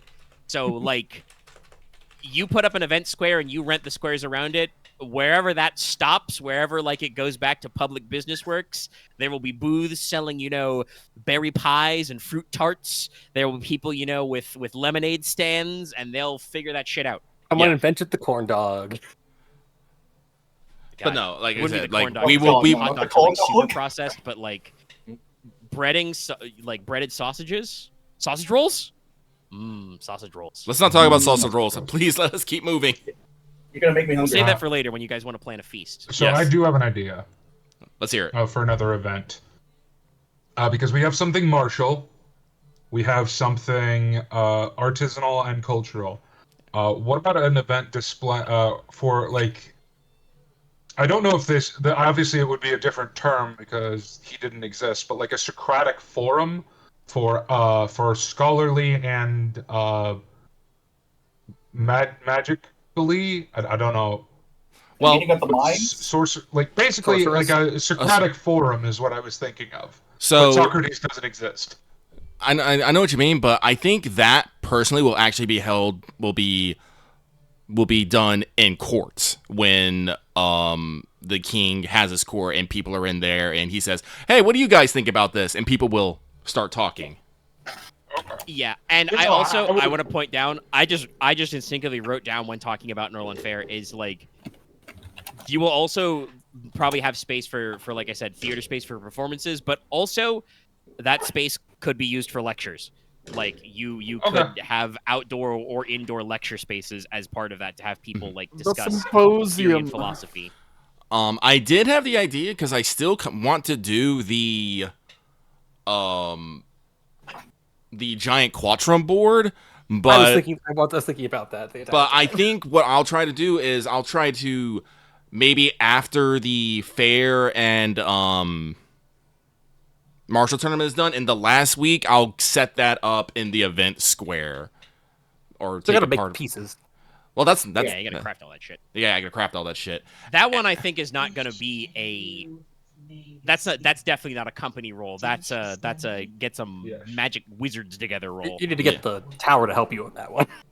Well, I'll ask them to help me. If they don't want to help me, that's fine. But also, they won't get into glory when I do something fucking cool. Yeah. You also got all your cousins. Well, like, this is what we're talking, like, this is something, like, I don't know if we should bring it up, but we're probably gonna go meet the Iron Demons at Drakesboro, and then they come back, and then, they'll probably hang out with us for a week, and then they'll head back that's off. not strictly an event schedule. That's more just, one of your time blocks. You're going to take the king out to do a hot spring trip and try and get some Iron Demon diplomacy done in there. Yeah. Yeah. Naked diplomacy. The new Norland specials. But, yeah, so that is something that I still want to do probably in week 4. It won't, like, it's not gonna be a big week-long Quattrum turn, just like maybe a day or two, but like, hey, check out, we set up a giant Quattrum board with life-size pieces, and they move. Watch them hit each other and shatter. Are you still down to do the magic versus technology thing we discussed? I don't remember this discussion, though, so I'm gonna be real. When we were doing the Quattrum thing, I thought we pitched you set up a side entirely done by Soulcraft, and I try and set up a side done by Clockwork. I'm gonna be real. I don't know if you can make all the pieces you need beforehand. Yeah, I don't know if I can either. Like, I'm gonna be real. I'm thinking about that. It's like that's a lot of Yeah, Clockwork if- Soldiers. if it I was don't That know. was more a than Dallas two- puts his if- finger up moment and then puts it back down. If it was more than 2 months, I could probably do it. but Yeah, the no, fact it's that like you don't only have 2 time for that, months- my dude. Like, We have things to do too. because like this is the thing. Like, the Clockwork and stuff. I think there is a Clockwork Guild and stuff, but they're gonna be busy. Like, all I have to do is go pay some guys to be like, hey, make me a stone statue. Like, make me a life-size stone statue of Quatron Priestess. Deliver them here, and then I just use fucking Spears of the Awakened on them, and I say, hey guys, you're now Quatron pieces. And they move. What is my purpose? You're a quadrant piece. Yeah. You've got to be fucking kidding me. Explain this Quattrum. Yeah, like, honestly, I don't.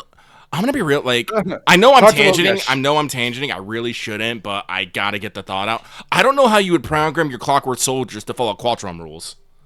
You make them just I follow mean, by it's just movements on tiles. It's moving in 3 directions. I guess that's Yeah, true. That is doable. That is very doable. There Well, we're just working redirecting quite a to lot of enough weird pieces. automaton things. The main thing would just be like scale, Yeah. and also the interface would be like the advantage of Spears of the Awakened is that once they're like guys and you can order, like, once they're followers and you can order them around, they just do stuff. They'll just understand, move here, take this piece, do that. Depending on what Inos does, he may even tell them, like, also, hey, you guys can, here's the list of moves you're not allowed to make. Don't make that move. You can teach them their own illegal moves. And Yeah. I'm just imagining a Quattro King just turning to a guy and going, shrug when he's in check, and he's like, I can't go there. But automata, like, automatons and clockwork pieces would be, like, you would need, like, discs or control wheels or cylinders and stuff, and be like, okay, you wind up this guy, Yeah. and that's how you It set wouldn't him be to go quite as forward, like, 3 or wouldn't quite be something. as friendly to audience participation. Yeah. Yeah. And like, because I'm expecting like my Quatron Priestess to get smashed and stuff when they do stuff, because I'm thinking Giant's Wizard Chest, but I'm just gonna go up behind him and just be like mend, and tell him get back in the fucking get back into the positions. I forgot the word should be positions for a doable. second. Yeah. So if like Oh, I I get don't it. think we can do that with your technology guys, because if we break your technology guys, that's gonna be hours of fucking fixing them. Well, Yeah. I don't know. I could probably no. Well, maybe. No, you can mend them. You can. Well, with the probably clockwork, think what we I think about imagine the- them more But is you like need Rock'em Sock'em multiple robots. So components, I think. Yeah. Clockwork you can definitely mend. Yeah, Guys, I think the but logistics of this is something we can think about later. true enough. Sorry, I did not mean to True tangent, enough, yeah. but Yeah. Like I said, we're working worry, on it all the happens to thoughts. all So of the us. big one that I we need to approved the think idea, then, but not now. for making sure I've got my notes and thinking about your hurdles. The next big thing you have planned is a tournament of fencing. yeah. On Yeah. paper, this is very easy to set up. There is a fencers guild. Their primary purpose is to authorize and like certify fencing masters mostly and duelists. But they are also responsible for setting up tournaments. So even if you don't go to them directly, I'm sure they have a list of guidelines you can pick from, basically. Mhm. So you could just say there's going to be a fencing tournament, and that's very easy. But I believe Comrade has discussed, or rather Aren has discussed out of character, but I'm sure these are Comrade's ideas. Yeah. Doing some things a little differently to kind of spread it out over the course of the week, and also make it more interesting to spectators so that you have more of a cultural thing going on. Not like all the time, obviously, but a reason for people to kind of stay interested. yeah, definitely. Like as I mentioned, it would kind of depend on just how many people we had, but it would be spread out for the whole week with groups of matches throughout the day, like probably not like during meal times and stuff. And At time slots, yeah. yeah, but like there'd be like no elimination. You're gonna fight this many matches throughout the week, unless you like forfeit the match. Like, Probably get some people to make some narrative drama there, but whatever. and the other big thing is that there'd be no skill limit. Like the other tournament we were at, it's like, oh, it's only for the young people, but it's like, no, everyone can enter. Yeah, all ages. Open policy. Yeah, so yeah, all ages, set number of matches. Probably, you just reuse your big event square and just siphon it off. Yeah. Get a big board. I guess the question then would be, so obviously, like we said, you're not doing a limit on skill or age range. Anybody can participate, and I guess the question is, because there is no rankings to go off of, but would you want to try and seed this tournament basically and Definitely. make the matches more interesting?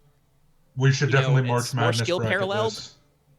I was figuring that we would do some sort of point system where the people obviously you get more points for winning, thus when you get paired up with the people at the same point level. So we have some ranks. sort of seeding. Yeah. Okay, yeah. But the first day it's going to be anyone. No, it's I'm fighting some nobody can be fighting. Okay, so I was Lord going to say that. So you would go for I'm fighting the anything goes for the two-swords first today. phase. Okay, because the other thing I was going to suggest was that Day one, because free for all. fencing is a guild, that's roughly 3 ranks right there. You could start people with inherent point values based on mastery. But if you want to start from 0, that's going to be a lot more. That's going to be a lot more interesting to the audience. That means that you're probably going to get some upsets because you're going to have some juniors enter who are going to get fucking. Basically, there's a chance that if you start this, you're going to put Jimmy the Squire is going to end up matched up with Moira Two Swords. It just Which And would she's be just gonna hilarious. she's probably not even gonna need to draw her swords to put him in a headlock, Also, yeah, by the way, Moira's gonna be in this, so keep that in mind. Honestly, I think we should go with the ranks just so we don't publicly shame people. Either way. I do think we should put pre-existing ranks because, I don't think they need to be matched up evenly. It doesn't need to be all the same, but we shouldn't put people that are 0 rank up against someone who's a 5 rank. There's a separation. There's And a limit. this also works out your way. I'm pretty sure Konrad probably counts as a journeyman at least, but there's chance that some of your other hangers-on, for instance, Aurelia could legitimately enter this tournament if it's all ages. She's 16. She's responsible for herself. It would not that you should phrase it this way to her because she's gonna, send magpies to steal all your shit. You'll never find your paper clips again. But if she got bounced out, round 1 because she happened to fight I don't know, Lord Espada or something, assuming he enters, that would not look great for you. Yeah. So yeah. you may That's wanna what I'm set saying. some It's minimums public. on day 1. But We should bracket it so it's only people from Dallas, we're going in circles. Ranks, they're fine. We'll use them. But yeah, we'll figure it out later. We should also have exhibition matches and basically a free for all time where people can, if they want, maybe try something a little different, but knowing that it's not for the ranks for the part, it's for the love of the sword. Yeah. Some people want to be able so they can limiting beat this to 2 the swords. sword? Excuse me? Well, so there's a twofold question there. I'll hit them in order. One was going to be related to the talking about exhibition matches and free for all time. So your plan is to have a set number of scheduled matches, presumably figured out each day or so. We like free for all time. We like exhibition time. Do your matches have to be done in the event square, or do we want to WWE this? Can it be pinfalls count anywhere type shit? Because obviously there are, again, merits and disadvantages to both. If you want to set, even if it's just free periods where people can challenge matches anywhere, basically, that means you're going to have, fights in streets and taverns and shit, which is it's much more adventurous, much more appealing to the public, but also chaotic. If you want it to be more formal, that means that your storytelling will be limited more, but I will be much more orderly. I will advocate for falls count anywhere for one reason. Not because I'm a wrestling nerd. It's genuinely not. It's because it allows people to demonstrate a unique skill set that would otherwise not be able to be demonstrated in a formal one-on-one duel. If you move across the square, you're out. Who's gonna do the triple back flick? The triple back. People get to be a little more adventurous with it. So, Aren, what were your thoughts on this? Because this is would the fencing guild be the one to go to for making sure there's judges and stuff like that?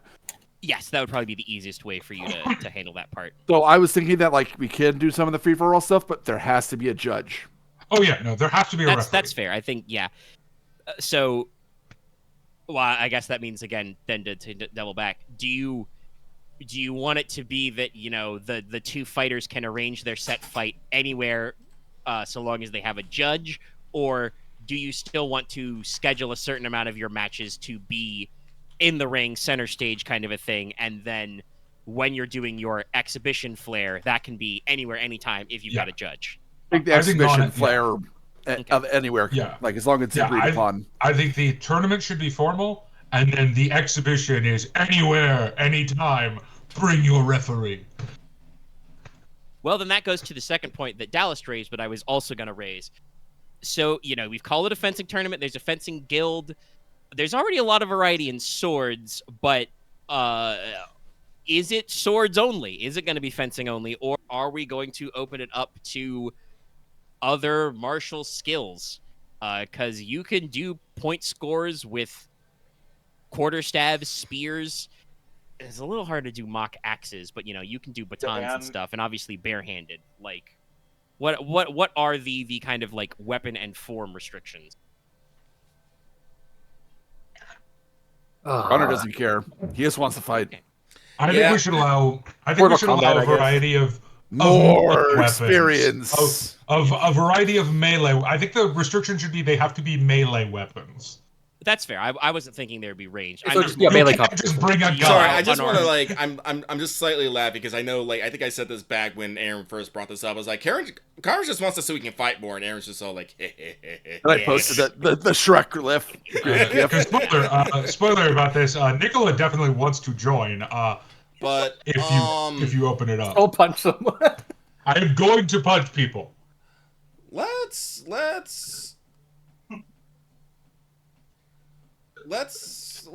broaden it up a little bit.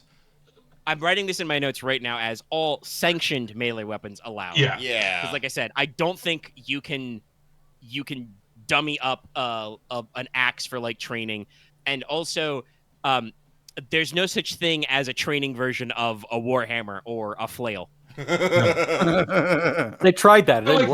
Things that would like you have a parallel in the real world to judge. Like kickboxing fighting is just a thing. You can bare knuckle box. Yeah. But yes, it's really easy to judge. All sanctioned melee weapons, point based system. Yeah, no, I think we got it. Okay. I'm gonna get in a bar fight with someone. A sanctioned bar fight. It's gonna be awesome. Well, there's one final courtesy question to ask. We've opened it up to a wide variety of training and weapons, a wide variety of places. What's your rules on them magical abilities? You could be generally in duels and in tournaments. Sorcery is not allowed flat out.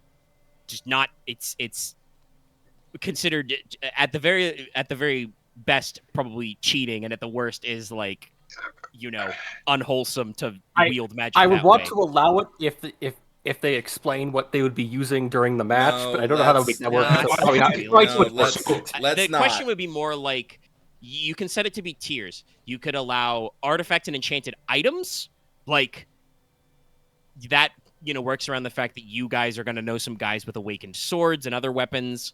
Also means that there's no question of whether or not somebody using like an adamantine or a calcum weapon is allowed, even if you probably don't want to use an orichalcum weapon in a orichalcum would be bad spar because of the piercing ability. But again, no questions of that. So there's the just all spookums go, so long as you don't fucking kill your opponent with magic.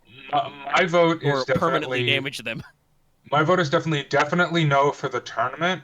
But in an exhibition match, if both competitors can agree to rules beforehand, as long as both are apprised of it. You know what I mean? Yeah. Like if your opponent's cool with it and you explain you're gonna do it before the match, it's fine. But in exhibition matches, exhibition only rules. We're gonna let sorcery be judged. The only rich. Oh, go ahead, Lucky. I'm about to say. I'm for letting enchanted weapons in general as well. But that does seem a bit classist. A bit, yeah. Well, it's also, But like, hand also, I weapons are mean, just more talking common in about this- like in, the thing you slams. guys discussed with the fair, that one does also technically favor you. You are the Yes. country that has the most That enchanters. is to a make little enchanters. bit of a bad look on us. Also, it doesn't really, because like the person can just say, "No, I don't want any sorcery." No, I think he means enchanted weapons in the tournament. Yeah. Oh, Like using your, bring your own sort of gear. Would that count, or would it be cut? I would think argue that's- against that. I would just, I want Yeah. like it to be relatively even Some for of the those actual tournament. enchantments are kind of woogity. I would argue that even in the exhibition matches, it's only the sorcery you can do during the match. Oh, 100%. Oh, Screw I mean, you, screw you, I think- alchemists. Are you kidding me? Alchemists have the most bullshit one for this. Metal Call. Your Well, you sword's need to be mine an now. attuned alchemist to just go. That's for that. true. Non-attuned alchemists get fucked. But yeah, no, that I think is just a general courtesy rule, is that like you're not I allowed can just prep bring time. bombs. Like, I mean, also not allowed bombs, but also like in general, I don't think you're allowed to prep like. Even if No, you the don't armor makes cast a armor shield. sorcery, I'm pretty sure nobody is allowed to Yeah. like drink a stone skin elixir ahead of time, kind of a thing. Also, you're In also not allowed to tournaments, curse your anyway. opponent beforehand. So Yeah. I don't Yeah. think this is going to come up a lot, but I do think there should be an exception made for sorceries that allow a person to function as a normal person.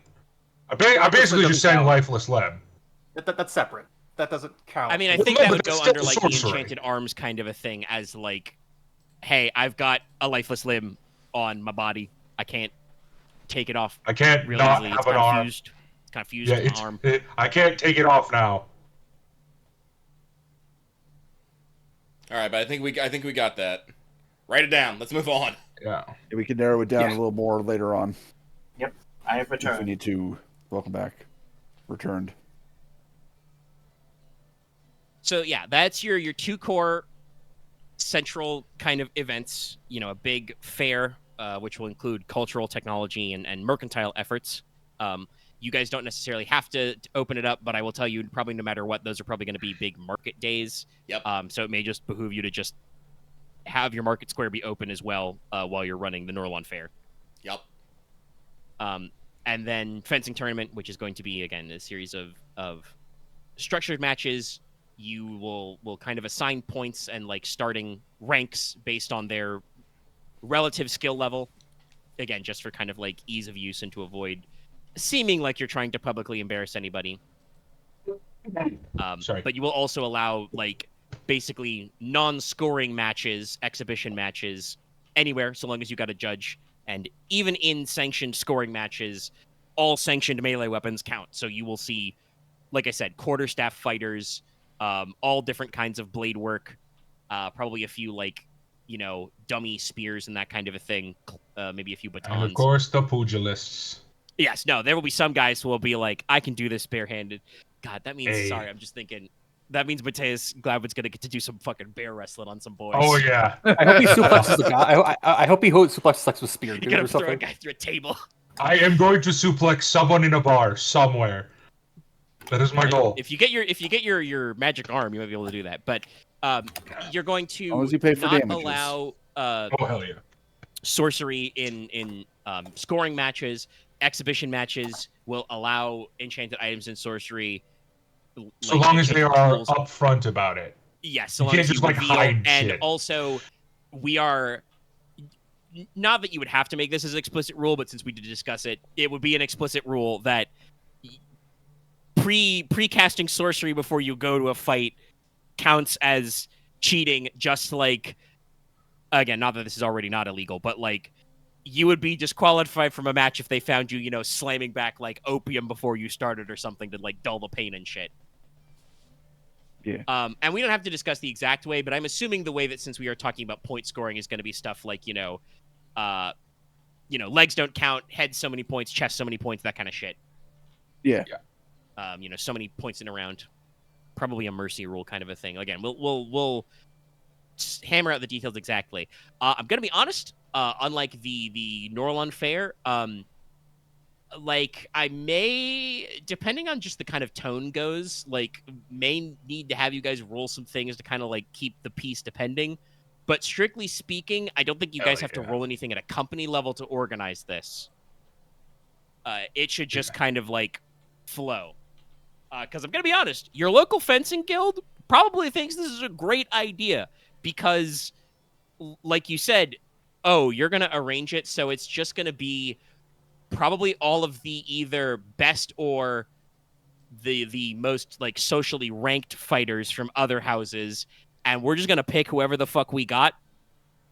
Cool, great. Oh, I'm so tempted to try and set up a commentary desk for the tournament.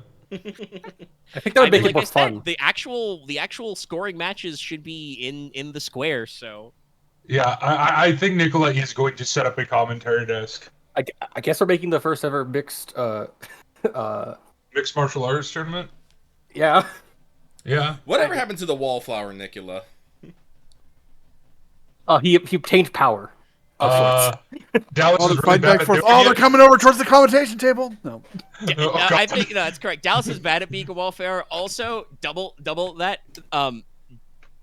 While Dallas said he didn't want to do false count everywhere because he's a wrestling nerd, also Dallas is a wrestling guy. Yes, I am also a wrestling nerd. We can't keep the wrestling bit from Dallas. And I'm a wrestling secondary, so like I just can't. Yeah. Well, I mean, that's a future question for like you guys is like how many of you will be entering? I don't want to really good at sword stuff. Nicola's definitely entering. Conrad's gonna be in it. Yeah. Oh, and I told you, there's no like, Moira will fucking quit her job for a week and come back if it's a problem. Like, you kidding me? She's in this. Oh gosh, I have like. Okay. Okay, so we'll roll this later. Your Later, big let's actually events. fix it up. Do you guys want to like start arranging questions and taking notes on like feasting and probably at least one like ball type dance, ballroom dance? We have to have something. Do you want to start taking notes on that now, or just note you've got plans for meals and dances and kind of like sort that out as we get closer? I think we should sort that out as we get closer, because I think we actually need to like do our research into our culinaries and what we like actually would like serve at a feast and whatnot. Yeah, you guys. But I think, okay, I've got it noted down. Then you've got. I think we'll be having like I guess like a weekly feast. Like, so No. Is that the best No, of, no problem. opening and ending, I believe. Oh, is yes. what Tina suggested, and I think works best. But not to say I'm that you sweating won't a fuck ton. have Right like back. catered meals and stuff all the time, but like feasticles, you'll do an No, opening. this is and like when we get all the. This is when we get like all the houses at the great hall. We have the High King sitting up top, and we have like several course meals come out. But that means you'll need to, do your research, plan your courses, kind of. Yeah. Kind of like how I did when you guys attended the big royal feast at the end of the. Meanwhile, Rise the of the bards are playing music. Yeah. Oh no, chamber music was big. And like I said, trust me, artisans will be among the people flocking in because there's going to be all kinds of stuff. Also, on a more serious note, Nicola would take the commentary very seriously. I just think it would be good to have. I'm not actually going to be a wrestling commentator, more like an MMA commentator. I'm going to be real, considering how these matches go. These matches might go very quickly. I don't know if there'll be actually a lot to comment on. Nicholas is going to be the announcer from Dragon Ball Z and Dragon Ball. What happened? Well, no, it's more like the person whose job it is to point out, like, they did this cool technique to, like, the people who are not necessarily martially minded but are still watching because it's cool. Oh, so just anyone in a shonen anime. Got it. I'm going to be real. I don't know if Nicola is that martially minded to recognize what's happening in front of him. Oh, no, that's why he's going to recruit Konrad for this. He's good at barehanded. What are you talking about? Conrad's going to be fighting. Yeah. Oh, no. You'll get breaks during your fights. That's what exhibition matches are for. Yeah, no, Konrad.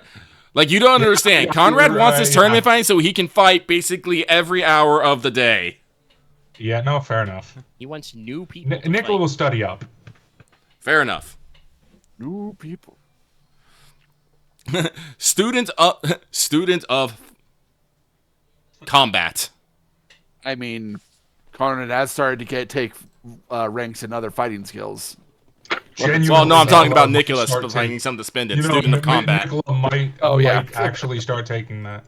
Mostly because I think you can also explicitly roll tactics to identify other people's martial techniques. Yes, actually, you Yeah. can. That is someone. Actually, I think that's Nicola like the only is thing you're probably going on. to start taking tactics. It's a great skill. Okay, all right. So Like that's in a your different way food, than your everyone general else. plan. If there's anything else you guys want to field to start, like I said, taking notes or seeing if you need to spin plates on, let me know. Otherwise, that's basically all you got. For Summer Court? No, I think that's it. We have our schedule. We have our events. We have gotten the foundation of our events down. Same with that. We probably do need to think about where we're going to take the king and his entourage during the off weeks, because I know like Drakesboro is probably like the end point, but we might want to see where else is nearby that he can go. Yeah. I also think we should maybe take, I guess, an in-fiction lunch break. Excuse me? Oh no, I think you guys would have taken that when you switched from all hands. So to, I to should have made small that roll council. earlier then. I mean, they're not going to leave town, but yeah, you probably Alright. took your break in the meeting before we started I'll hammering these roll details. we're done then. But oh, are you doing your Playing groundwork. Yeah. No, Yes, sorry. perfect time. There, you would have an opportunity to do that technically before this, but Yes. we We're were, about that we were later. fielding a couple of different things. Yeah. But I don't know, like, you maybe want to see if we can take the High King over to the Silver Tower? I'm not entirely sure if that's doable, but because again, the whole geography of New Orleans is not really affixed in my brain. Let's look at the map again. I guess we Yeah, need to where's the map? go. The Silver Tower is pinned. pretty far. think It's it is about as far pinned. west as you can go. So that should probably be like. I mean, could you pin the new you know, map? a full days of travel. Yeah, I can. Where is Drakesboro? There was a newer map. One moment. Go dig it up. Up by the. Oh, did we not pin the new map? Son of a bitch. I'm fine. I'm finding it, so you can pin it. Yeah, I thought it was pinned. My bad. No, The it's, older that's one the V1. Actually, do I just no, don't have that? I don't have that folder open right this second. I'm finding it. Bob. To fire. Up, Be up, weak go to. up, up. Also fire. I am the god of hellfire. Bitch, watch fire. Yeah, that and the second the V2 may not have. I don't know if it'll have Drakesboro on it for sure. I thought it did. Yeah, 'cause I think I know there was something up by Niner Demon Place, so. I mean, if not, I can figure out where it would be simply.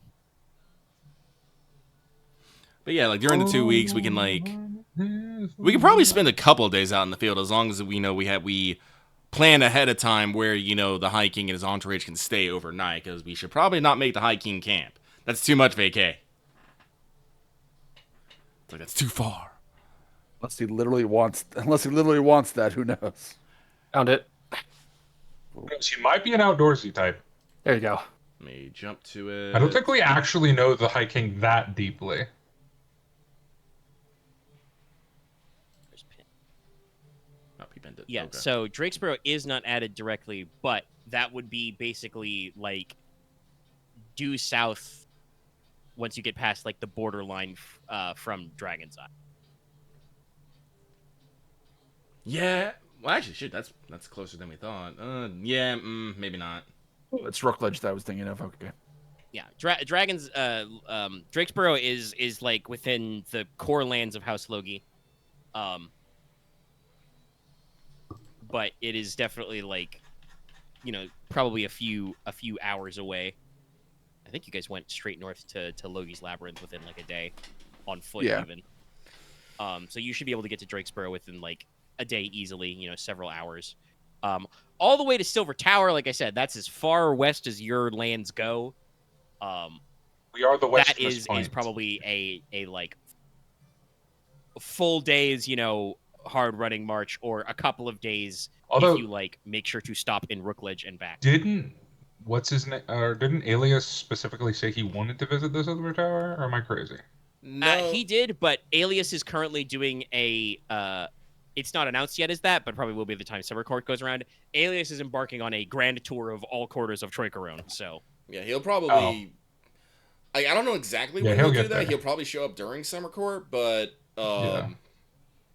yeah, that'll probably be a good time for the Marquis to go around and visit some land too. Yeah.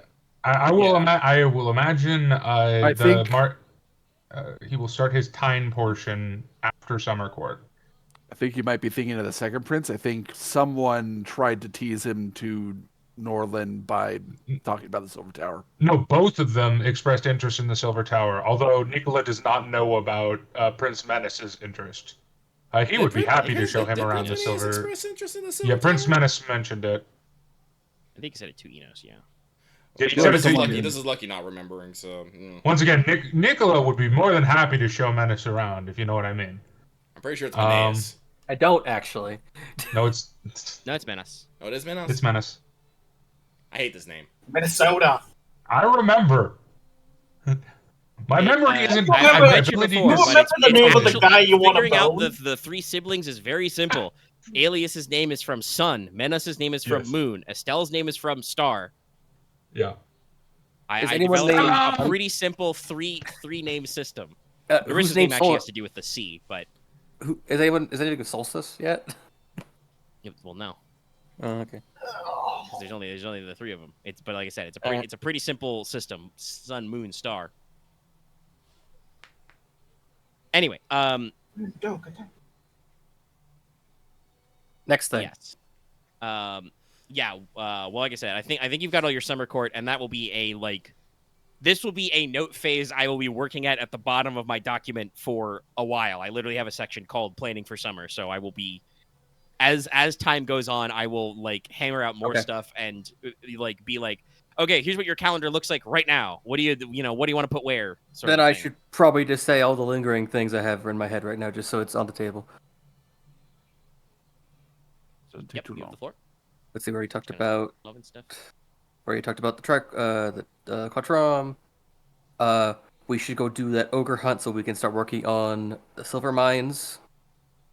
That I think is next on And your agenda after you leave. The I meeting would anyway. I have to ask people some questions before this, but I would like Konrad and Logesh to look into the smuggling ring so we can actually do the crackdown. Well, so that is technically you brought that one up already, and you kind of discussed your plans. But that is, I guess, a question for tonight at the meeting. Is that something you like? Well, basically, like you said, you want Konrad and Logesh to do that. So the intent is for them to go there after you guys ogre hunt, I assume, right? To possibly start working on Take a step away. leading that. Yeah, I think he stepped up for the mic. That's fine. I get Still a bit here. stressed sometimes. I run around my room too much. I'm autistic. You do the pacing in the room. Pacing is not necessarily an autism thing. Yeah, I'm usually told it It's was. just a nervous habit. Like for me, I'm autistic, but I'm a lazy fuck. Fair enough. When I get excited, I stand the fuck up and I run a bit. I think a lot of people Yeah, have that's just fine. a lot Get of it out nervous of your energy they don't know Yeah, what to do that's. with. At least nervous you're not energy is sitting, normal. standing there with your legs shaking. Anyway, Guys, you don't understand. When I get cool music in my head, I have to stand up, walk around, make sound effects with my mouth as I imagine a cool fight scene in my head. Okay. I've been there. This is my only tangent, though, because this is something hilarious. I have been, no joke, pulled over by the police because I tend to, when listen to music while walking, I tend to so if I get really into it, I do dance, so they think I'm drunk. So they're they try and pull me over for drunk and disorderly. It's no, I'm not drunk. I'm just a bad dancer. I'm That's not happened drunk. I'm once. just feeling it right now. I'm just- officer. I'm just I doing am moves. not drunk. I am not drunk. Freddie Mercury has invaded my brain. You, I'm the you fucking just start prince of the playing universe. Bohemian Rhapsody for them, and they're just like, "No, you're right." No, generally for that one, it's I want to break free. I want to. I've always been a fan of Prince of the Universe, but That's a good. Well, no, I'm just saying for danceable. Bohemian Rhapsody is their best song, but it's not really a dance song. Break Except for the headbanging Anyway. part. You always have to Okay, headbang. all right. anyway, moving on. But yes, So, yeah. So then after the ogre hunt, you guys want to send them there so that they can start doing Investigation. yeah, I guess like basically what in character that's what Leslok is saying. Out of character, that would mean give Konrad and Logesh an opportunity to make some checks that would might make some of your company actions to do the crackdown better. Yes, because it's probably going to be a policing company action, which I believe is might plus sovereignty. Remember correctly? Buddy cop duo. Yes, might plus sovereignty versus the Also, opposing we get- company's influence. Also, we plus get a might. war episode. We get a new episode of Workman. Maybe Maybe. Workmans. Maybe. I'm gonna do my graces roll now. Yes, this is for Laying groundwork. I'll go grab the skill again. Just post it. yeah, no, I see it. Yeah. Now keep in mind, the actual mechanical effects of laying groundwork don't kick in until a month has gone by. We've had this conversation before, but it does say spend a month doing it. But yeah, this is a perfect time to start that process. Yes. Yes. So yeah, roll graces on that. I guess the only thing for talking about sending Konrad somewhere is, well, I'm sure Konrad wants to hunt an ogre. You know, the question is, D1? oh, D1's not responding right now. that's why I was worried. Well, we'll see if he wakes up because he's not off. There we go. Yeah, there he is. Oh, There's there we your go. D1's just slow. Sevens? Sevens. Okay. So you succeed. So that will give you, like I said, after you've had the time for it to brew, you'll get the At the beginning of next month, I'm gonna try to race sovereignty. the difficulty is decreased. Yes. That's And right. I also can make a roll to avoid us taking a penalty for it if it goes wrong. It's true. Yeah, you got a few different things going on. But the thing I was going to say about Konrad is, if you're going to dispatch Konrad towards the direction of the smuggling gang, which is kind of like a triangle between Rutland, which is in House Palak lands, which would be closer towards their capital of Dristane, Brinton, which is one of your major holdings, and Granlund Bay, which is on the new map. That is not immediately close to Castle Stjorberg, but is in kind of the ballpark. So the question would be, because that'll be if Konrad wants to personally survey that one, that is going to include probably a slightly different detachment of guys than the guys he would use to arrest people and kick down doors. So I don't know if Konrad wants to leave that open so that he can work on that before you ship him out on a mission, or after, or concurrent. I guess my opinion is regardless of how Konrad wants to do it, Logesh will be assigned to this endeavor. When you said Konrad and Logesh, I assume Logesh would be looking over the books and Konrad would be the one doing the investigating. I mean, I think your Marquess is going to tell you if you have to thump a guy over the head to go for it, because you're not a slouch in combat either. But yeah, you are the character who has been spending the most time studying the law. The law, I've also got some points in haggle, and I have been pushing towards the economy and making sure things are working good. So yeah, looking over the books and making sure, hey, some money's going missing here. Well, these people. So I mean, honestly, the thing you'd be looking for is probably people making more money than they should be, because that means they're that's bribed. That's what I meant to say. So we should not send. We should probably handle things one at a time. Yes. Because we still have time. So first off, we deal with the ogre. Yeah, that's a definite. We're 2 hours in. You guys can do that this session if you want. Yes. The second thing is, honestly, the survey of Castle Stjorberg probably won't take as long as one would think. Unless there's something fucking weird there, but unless there's something fucking weird there. And even then, if there's something fucking weird there, you say, nope, we're not dealing with that. We'll deal with that later and come back. I'll deal with it when I got the big guns. Yes. It's So like a survey probably will not take that much time either, because the investigation is probably also going to take some time to start getting set up, because guess what, guys? We just got home. We got to, you just told your head constable, crackdown, please. I do also have to look into the... We could use some time to, readjust to new positions, get the word out, relax a little. That's fair. I do also have to survey and buy property, which should be not too hard. So, it's true. Yeah, so if my suggestion is we take care of the immediate problem of the ogre, We send out Konrad with a survey team to Santa Castle. We, take care of whatever business we can in that. And when he gets back, we meeting again. And then we can send out Konrad and Logesh to start the investigation of the crackdown with any other additional resources that we may have scrounged up in the meantime. I just realized this is the third campaign I've gone house shopping in. That sounds good. It's roughly real, what I was thinking of. A fantasy thing is part of fantasy is house shopping. Also true. And so then I assume you get, well, I should say, because these notes aren't written yet, but if during the course of setting up for the crackdown, your Marquess wanted to go a little further afield and do a state visit to Dristane, to House Palak's lands, that is where that temple thing that he wants to look at is. So you could have him kind of decamp that way and do... damn. Sorry. Like a type of something to the sideboard, and I'm just like, oh. Dude, as a California native, that's way too true. As someone that's paid enough rent to probably have bought a house in a normal fucking place, yeah. Yeah, it's awful. But also maybe not enough to buy a house because it's bad. Anyway, like I said, if while you guys were engaging in the crackdown activity, the Marquess wanted to be nearby, but doing a pet project, that could be a separate vignette. That's one I'm not ready to run, but like I said, that's in your plan. We can do that next week narratively. Yeah. Well, I don't know. We'll figure it out. Where does that leave? Because you guys have been invited to, as a group, to go to the Silver Tower. Obviously, Inos has his business there, but as a group, Lord Gridarvol invited the whole crew there to basically start, one, to check in with those guys about the Places of Power business, but also to start investigating whether or not you have a haunted pirate port. Zombies! Right. Which Ghost may not pirates. be haunted, may not have pirates. You don't know. May have both. May have haunted pirates. Nicola, I'm gonna need a fuck ton of Alchemist Fire, just saying. Fair enough. Wait, do I have Alchemist Fire? You might not. I don't know if you do. I think you have the spell. If I you don't actually have Alchemist Fire. You do get to reshuffle your XP, so that's fine. I guess.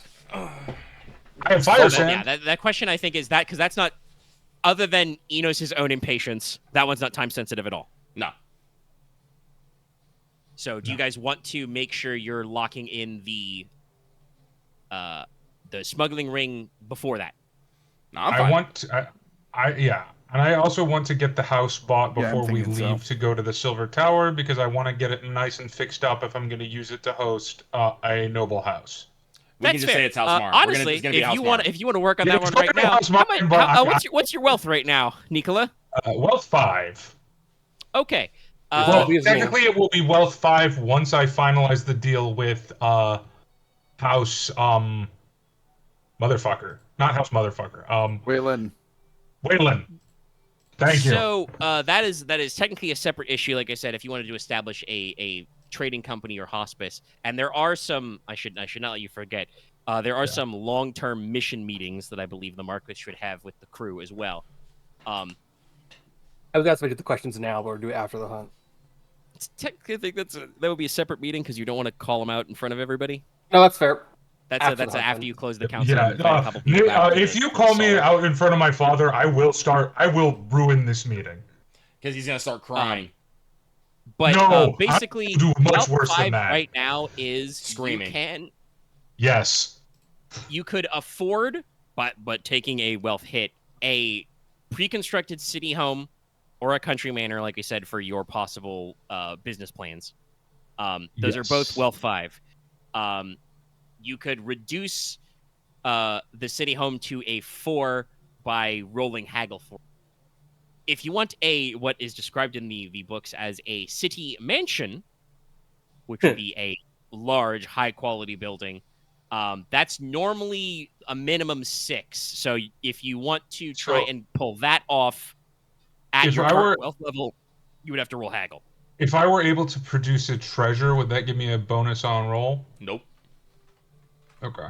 It's gotta be a value. Not on the roll part, but like it's only like wealth 3. That's treasure 1. That's wealth 3, man. Yeah, I was gonna say 1 treasure is only equivalent of wealth 3. You gotta be space something that is that was like wealth 8, I think. No, Inos is not actually making that much money. No, remember, my Inos' wealth is in gems and stuff, and that stuff doesn't generally get above wealth 5. Yeah. No, I was talking about the value No. of the pin. Nicola, well, yeah, I'm at wealth 5 now, And so it's I will. Exceptional. Can I have someone else roll on my behalf?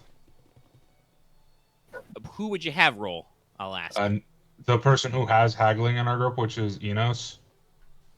Excuse me, I have haggle also. What are you aiming to purchase then? then? Either Konrad.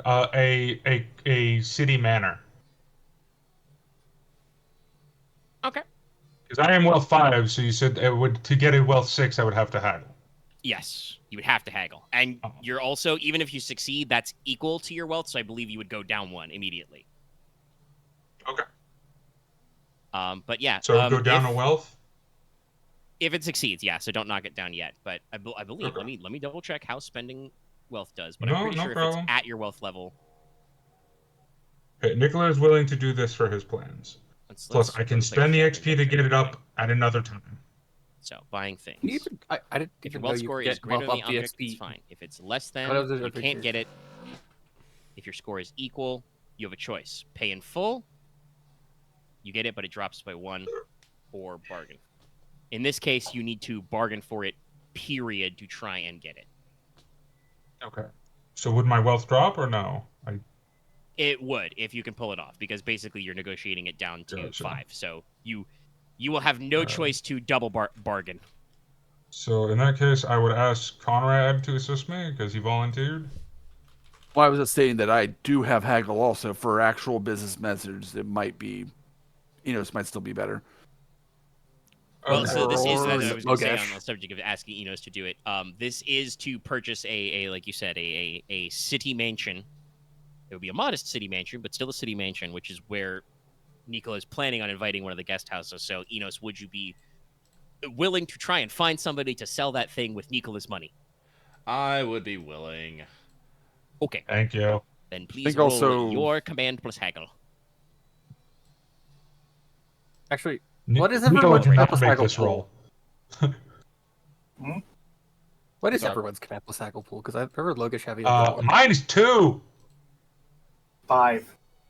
Fine, I was 5 as well. So yeah. 7. Oh, Konrad's better than me at haggling better.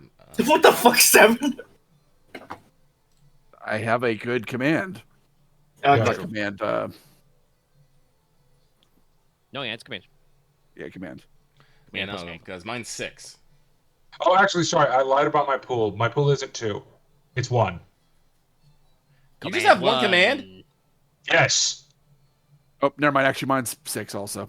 Nicola is a pushover. This has been well established. You're not a pushover. The minute you fucking get confronted, you get fucking feisty. Don't you lie to me. That's a Dallas problem, not a Nicola problem, though. That is a Dallas problem.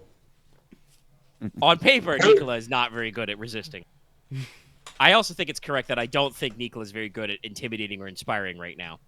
No. But yeah, so you guys are actually tied. But I will Let's go. make the 6 and roll 6. just so we keep moving on with this. Yes. All right. We're getting no close to difficulty? daily reset. No, there's no difficulty. Okay, then 3s, yeah.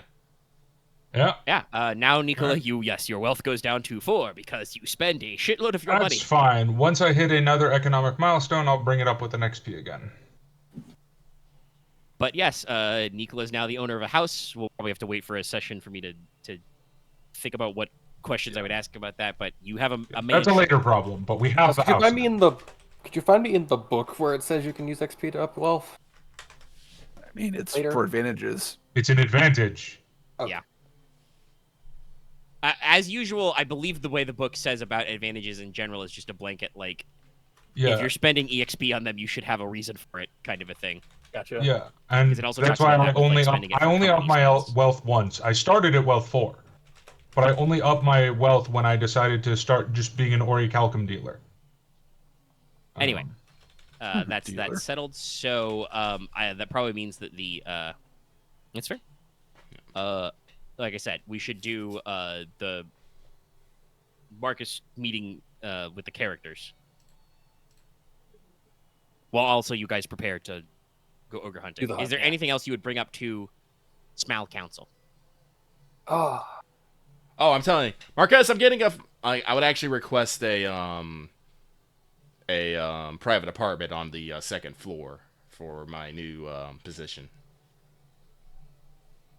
Of course. Cool. Then I'm gonna go move in. Emily, let's rock. Just take all your stuff from the room you used to be in anyway. The what? On a similar note, I would tell you that I am moving out of the. I'm moving the alchemy room out of the castle.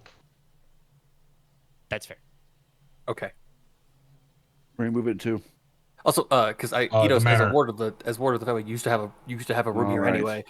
Yeah, in the common family room on the first floor. Honestly, I'm probably going to not use my alchemy lab for any actual experimentation until Summer Court, just so I don't accidentally burn down the mansion before Summer Court. How much burning are you gonna do, man? I mean, you'd have to roll really low, like. I guess like how much is it? How much is Aether linked to fire? Not really, It's a little right? loose. Yeah, it shouldn't be that big of a problem then. Just do it in a stone room. 1. Okay, all right. Anyway, you guys move some stuff. That's fine. Yep. I would like you to punch an ogre, but also, like I said, I guess technically, We could save Max this. doesn't have to talk with Logesh and Nicola right now on this, but I would like to do that because we said we'd do it. And I also feel we could probably do it after the ogre hunt, just so like if this takes too long, we can worry about it then. That's fair. If you don't want to, no, I shouldn't phrase it as you don't want to do it right away. But if you're okay to get to the other thing before jumping to that, I'd rather get that one done because I want to get that one done today. Yeah, we'll put a pin in the other thing for now. I have Okay. it written down, so it's not a big deal. all right. Embarrassingly, I think I forgot what you needed to talk to us about. That's fine. That's perfect, actually. Well, You if have time to if prepare. you don't know, you don't got to worry. Okay, all right. Yeah, this is a problem for later, Dallas. And I guess the question is then we're all focused on ogring. Ogring. Yes. I say we Ogre have kill. Konrad and our good friend Aesopher track down this ogre, and then we kill it. Yes. I mean, yeah, that's pretty straightforward. We know the general area um, it is anyway. you know that the region you're looking for is the uplands towards the source of the Rubestruth. That's your eastern border. If you guys, want a base of operations and don't want to camp in the woods, which you totally can, that's allowed. You can camp in the woods of the one, they're your woods. But you would probably go to the township of Jarbridge, which it's a bridge on the river, so. Is the one over the Question, river. Omega. Yeah. Because I know we did this last week and we got the result. What are ogres weak to? Nothing in particular. Otherwise, I need to Nothing in prepare. I actually need to go prepare a thing. Yeah, the main thing that was discussed is their typical gimmick is, besides the ability to set crude traps, is they regenerate. They Gotcha. Which is injure why I you. might definitely need to I make need an to alchemy go- roll. I need to go. I need to go make a hunter sting actually for that too. Well, yeah, that's what I mean. We're firing prep time. But like I said, if you guys want a base of operations a little closer to the river, you guys can go a few hours down the road to Jarbridge, or like I said, you could just fucking camp in the woods. I don't know. Just fucking make yourself a tomb. It'd be the most holy way to camp. Actually, that'd be a badass spell. It's like, yeah, no, I just entomb myself in earth and go to sleep. No, I don't need to breathe. Why? When I dream, I commune with my goddess, and when I wake up, I get told if I've been a good boy or not. No. Sounds like- Why do sounds you like make some- this shit so complicated? No, I just want to, sink into the earth to sleep so I'm safe. If I want to talk to my grandest and mothers, I have other ways to do that. That's From fair. Sand He Nation. literally bought that one. What was that, Aaron? I said he's from the Sand Nation. Hidden village in the sand. Oh God. I'm gonna make a roll to craft 2 things in alchemy. Yep. I think I'm just gonna go with the simple one. Yeah, I don't think anything will be better. So yep, double fulminating jar. I'll set the expert dice at a. What am I feeling lucky about? Yeah, let's do a full on extra die. Expert dice set at 6. Let's go 6. And you know what I'm going to be doing? Before we head out, changing my breastplate to a chain shirt. Honestly, get excellent. plate mail. I will pay it. I'll buy it for you. It's heavy. Both Well, fulminating. Both Also, fulminating I jars mean, crafted. plate mail is heavy, so there are penalties involved. Oh, okay. Because I Yeah. thought cheaper is already heavier. Is it? No, chain breastplate shirt. is- He's not doing full chain. He's doing a chain shirt. Yeah. That's Yeah, Nicola also has a chain shirt. Chain shirt is bitchin'. My mistake. But anyway, I crafted 2 fulminating jars. thumbs up. Now, with the I- chain shirt, it says locations 3 to 9. I'm guessing that doesn't include the locations covered by the gauntlets. That's its own separate thing, right? I mean, that is actually those. Yes, it goes all the way down your sleeves. So, there are rules about layering armor. Ah, okay. Yeah. But chain shirt acquired. Also, I'll be bringing my polearm, my bardiche and argent light just in case. What's the rule on layering armor? Oh, wait, read. If you have a combination of armor, use the highest weight for penalty. Okay. So They're just both medium. Yeah, same. the main thing is that they don't stack together. No, Yeah. But I think you can use your better gauntlets for your lower ones, and the shirt is just for everything else. It would also make sense to use the gauntlet instead of the shirt, because the gauntlet would go over the shirt. It also make. I'm just getting the shirt because I've been hit too many times in the arms, which are not protected by the breastplate. Yeah.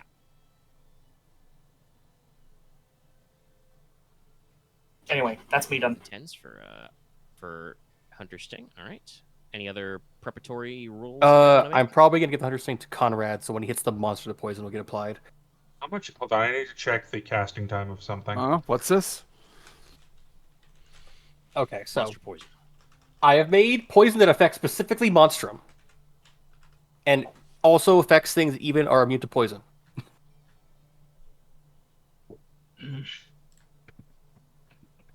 Okay, so while those are brewing, I am going to okay. make one more roll. Because I think this might be Not saying what I was useful. thinking. Hold on. So, like I said, if you are planning on going there, because nobody actually said yay or nay, you got distracted by brewing things.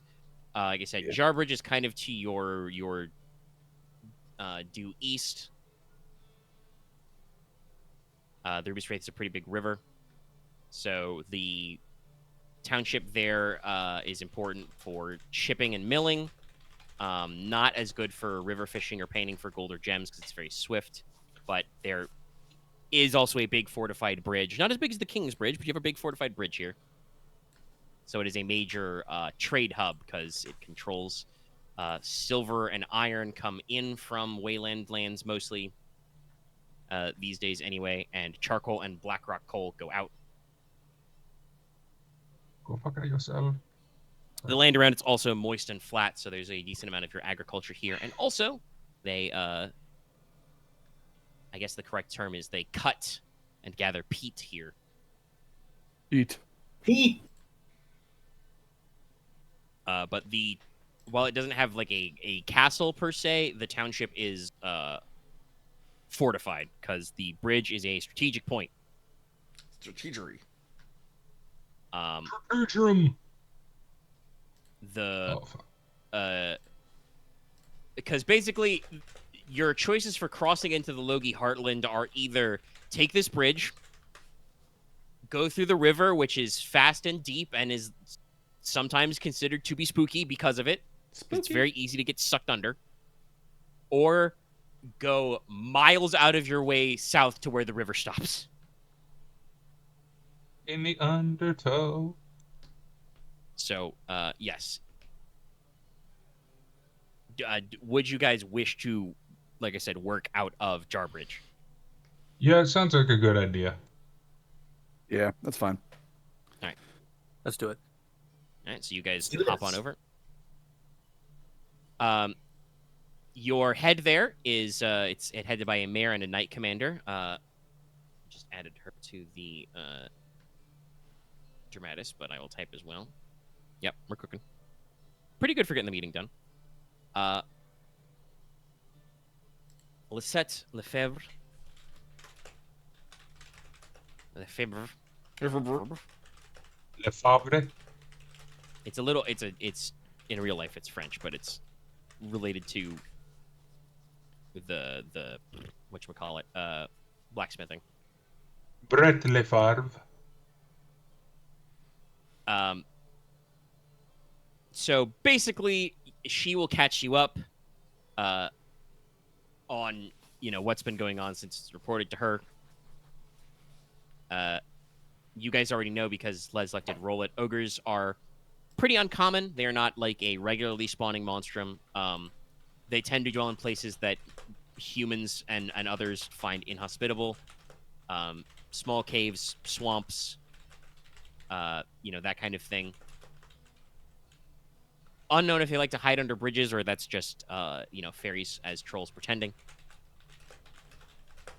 They have a very ravenous hunger, but they also are not. So I should phrase it this way. By kindred standards, ogres are stupid.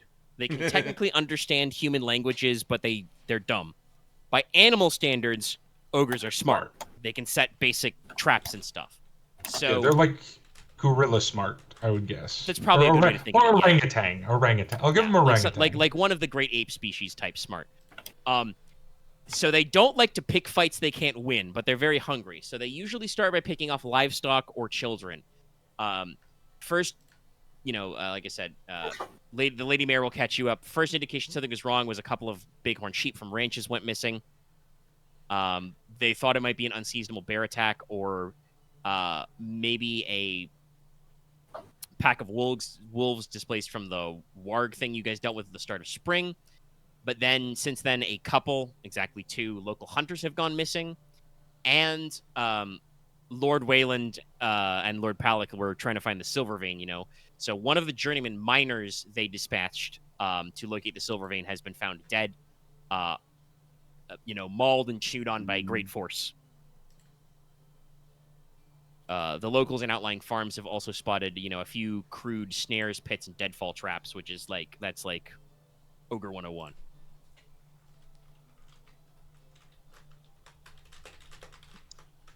So to catch you up with recent events that have happened since you guys got back. Sorry, it sounded like somebody smacked a keyboard there. I smacked my desk. Yeah, I know. Onion status unclear. But she reports to you that basically the way she would phrase it is she works for you, Marquess, obviously, but the charge that she's been placed under, and she probably would have been made Lady Mayor either under your dad or your uncle. Not a personal appointee, but in the running there. Her official mission is to protect the bridge and the trade it represents and all that other strategic stuff we just talked about. So her forces are consolidated here accordingly. She is also the Knight Commander of an order, the Order of the Grey. She has been sending runners to warn outlying settlements of farms and villages, just to make sure everybody is on lookout. But that's actually sending her, knights and town guards into the river and the hills to start checking for ogres is technically not her job. If you order her to do it, she would do it, but that's not what she's supposed to be doing. No, I expect him to keep her people safe, so that there's no panic. Yeah. And there's probably not a panic, but definitely since you guys did go to Jarbridge, you would know that the town does seem a little extra full. There are probably some people from some villages within rock throwing distance who are like, it's a good day to go into town today. Ones without a sturdy wall. Yeah. Definitely there are some local, ranchers and farmers who are like, how should I, there are probably a lot of people in town buying a lot of powder and shot for their blunderbusses, to sit on their porch tonight, kind of shit. Like, we're not in a panic. You guys have a very reasonable sovereignty, but people are a little spooked. Honestly, seeing you and your crew probably gives them out there. How we'll say this? How many men would you have taken with you from Stonehearth? Just the player crew and a couple of the associated NPCs. Like obviously Inos suggested, and you will bring Aeslifer. Mm-hmm. Ike Wayland also volunteers to go with you. Yeah, probably be good for Ike. Because you're close to her home turf, and also you haven't hung out with her much. So Also, genuinely, I'm going to go to House Wayland on the back end of this because I do need to talk to them. Yeah. Anybody else? Any forces you wish to muster? I'd probably bring Olympia with me. Well, that's fair, but like that's attendance stuff. I'm asking the Marquess. Like, I want to bring a squad or bigger of lamplighters.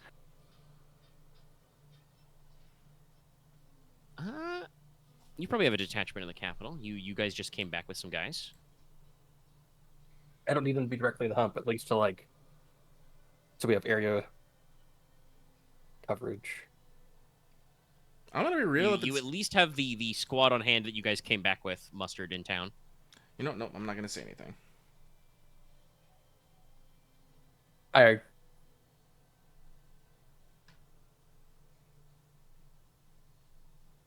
Well, now he's worried that he's missing something. Well, if he's worried, he should ask. What are you thinking? This annoys me because I had to say you need to ask before you asked. I'm gonna be honest, Axe may have gotten around to asking what you were thinking anyway. Eventually. It does take him a little bit to process. That's the pauses for he's Some thinking. of it's because I feel like people get insulted when you ask them stuff if they feel like they're just gonna say it anyway. That does sometimes happen. Sometimes people do say things anyway. Anyway, you asked. It did happen. Anyway, you know what's you have monster mean you did the roll. How many like according to your knowledge and research, how many people are usually required to take down an ogre?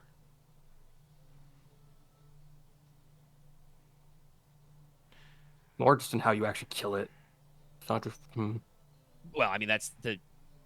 Now we're talking about the overcomplicated thing again. That's how many, how you kill it is how many squad you have. Because the answer to, if you ask me the question, well, I'm more interested in how you kill it. Well, you fill up its wound boxes. Yeah. They become filled with dies. You It's stab not like it with many pointy things. I think as a group we could do it, but yeah, the general toughness rating, tougher than a human. Great ape level is probably a good one. That's something you guys could do as just the PC size squad with a couple of NPCs for support. Yeah, I was about to say, if it's not something that is going to, be able to grab someone and just, rip, well, they probably can rip them limb from limb, but it's one of those things that we probably just need 5 to 10 people for. Yeah, like, how big is a squad? We are a squad, Axe. Okay. Yeah, if we bring Ike, we have plenty of people. Yeah. You got Aeslifer and Ike. Just to, again, not to slow us down, but as an ongoing character point, Aurelia would accept not going with you, but definitely I feel like there's a current of her going on of like, man, I do magic and shit. Like you gotta start inviting me to these things sometime. I mean, like I said, she's invited. She's invited to come along if she wants to. Yeah, so that's she'll 8? definitely come along. That also means that's plenty. Yeah, that's that'll work. Okay, so we're all good 10 actually. Yes. Yeah, we're good. So like, we don't need lamplighters. We just need Axe did say he was thinking more about not necessarily about fighting power, but just like coverage, I guess, extra eyeballs. But I think you're packing enough NPCs normally to cover the eyeball question. All right, let me tab back because I tabbed back over to my monster tab to double check. Yes, so the main thing now that Mayor Lefebvre will report is the thing that's going to add some urgency to your thing, you guys show up in town with your squad, you start asking questions. So she sent runners, right? One of those runners went up to a local monastery, quite a ways upriver. Probably you're on foot, so again, another, at least a few hours of travel. The Brotherhood of the Holy Stones. The runner and the monastery have not reported back. The monks have not been seen in the local village in a couple of days. Oh, that's not necessarily good. unusual. Oh, that's. But Well, I think I found the ogre. the runner part is out there. Without making a roll, she could explain very easily what they do. The order is primarily dedicated to preserving and documenting grave markers in the area, because it is a rural area that's a little harsh to get to, so sometimes people are kind of buried all over the place. And in particular, they do make sure to investigate and kind of like preserve, document, and make sure that they consecrate. There are some old rock-cut tombs in the area because, the actual source of the river is up in the mountains. They do still make, beer, cheese, and preserves on the side to kind of like fund themselves. She notes that it's close to a few cairns, burial mounds, and some natural caves where occasionally the monks grow mushrooms. But she, again, does not have the men to, like, send on an hours-long hike in full battle rattle up to the monastery and, like, start checking every cave. Yeah, I have a bad feeling I know where the ogre is hiding out in the natural caves by there. Yeah, if I do that, I'll probably just have to do something wicked to narrow it down. We'll find out. I mean, we can just use mundane tracking, my dude. Sure. Yeah. All right. Well, if that's all you guys further need to depart, like I said, I just want to add a little urgency there. Somebody to figure out the direction you're going, probably using that tip as your general guide, should make me a sense plus direction roll. The one skill I don't have. Still. Konrad! Well, yeah, Yep, I'll do you're that. probably not leading. Oh, that's not me. Yeah, one person makes that one. I have a pool of 4. It's not awful. I'd roll with 5. 7. Oh, trust me, crew. I know what you beat.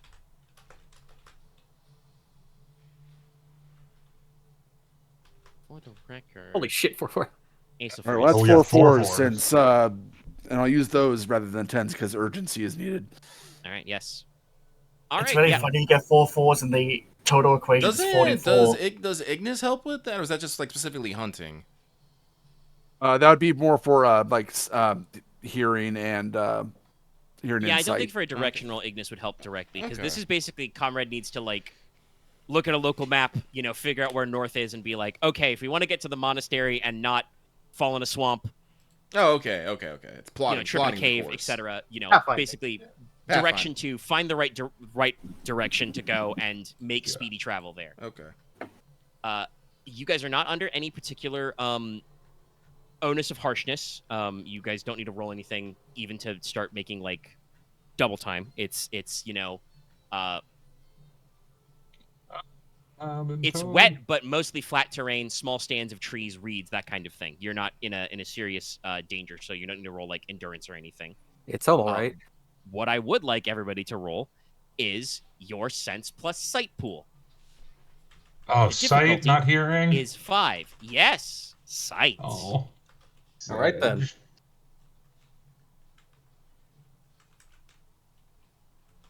I fail. So I got 2. Damn, I got What? straight. What? Just made it. How did you do that? I Can't don't make it. know. Just makes it. Here, I got I'm also- not off on you. I'm invading you, Lucky. Oh, get out of my body. I only also rolled looked the at it roll difficulty, 10. so yeah. Sorry. No, it was very much that, Aaron.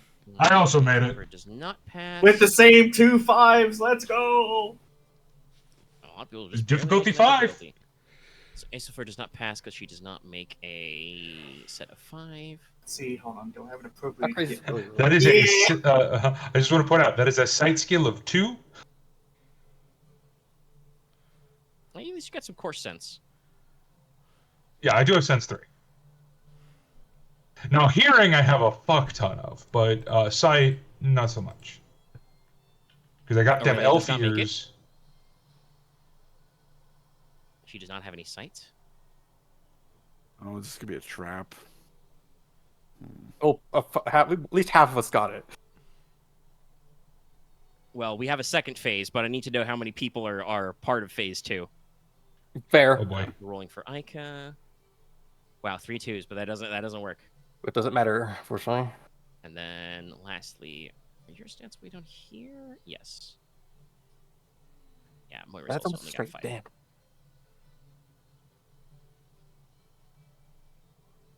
I have 2 theories of what this might be. Silence. So, Axe was the only one who failed out of the players, right? Yeah. Yep. Somehow. All right, roll me a single d10. Oh, me? Yes. All right, then. 1, 2, 2. 2. 4. Armor layout. 4 d10s. Well, funnily enough, that means that out of all the people who failed, many NPCs did, but none of them rolled lower than Leslok. Okay, wait. Of course. I had a pair of. Oh yeah, 'cause she'd been. No, Yeah. that's you failed. So we rolled d10s. Yeah. You rolled the lowest on the d10, bud. Yeah. That's that be how it be. So let me see. Let's see how this goes. Of course. Okay. We've got some armor on, bud. I do. So you take a wow, that's actually very bad. You take a point of killing damage to hit location 3, hit location 4, hit location 4, hit location 6, hit location 6. Oh, your those are your arms. arms. So I think you get fucking Ewok log trapped. Let's see. I have. Okay, so which section is 4, which is 6? I need to determine which is the buckler on. Well, it would be. I mean, you know which one they're on. They're left and right. So Yeah. So left-handed. So the buckler would be on 6. So that is 3. So I think the buckler takes that. And for my 3, which is my left leg, I'm wearing. no, that's all arm. 3 and I'm 4 wearing arm. gloves, so I have 1. So I take the 3. 3's fine. Okay. So I take 2 killing to my 4. Yeah. So you guys are just minding your own business, and like I said, Leslok steps on a snare wire or something, and just a fucking log or a boulder like rolls out from a tree. He catches it with his armored forearm, so he's not as bad as he could, but he's got a pretty nasty gash in his arm. Clang. Wait, so he took 1 killing for each of those locations? You took 2 Yeah, it was killing area dice. on 1 location. Yeah, Yeah, I each have one of 2 those on my represents 1 killing. I have But 2 since on my they left happen arm. simultaneously, the ones that go to the same location will Yeah. get through some armor. He has think 2 it's killing until on you have- 4, but I think he soaked everything else. Yes, I did. Yeah. Yeah. The area killing damage does not specify it ignores armor, so I still have a healing yeah. potion of 2 whiff, but I'm not sure if I can. I'm not sure if it's gone bad or not. They don't go bad for a month. It might have been a month since he got it. Yeah, depending on when he got that, it has been a month for sure. I gave it to him when but we yeah, started. so that's Alias's what's up with you tour. guys. Should you need That's to roll good, sight Ma. again, the difficulty is now 0, as you are now aware of what you're dealing with exactly. But yeah, I don't think it's gone bad yet, but it's close. Thinking about it, because I don't think it's been a pure month since then. well, when did you get it?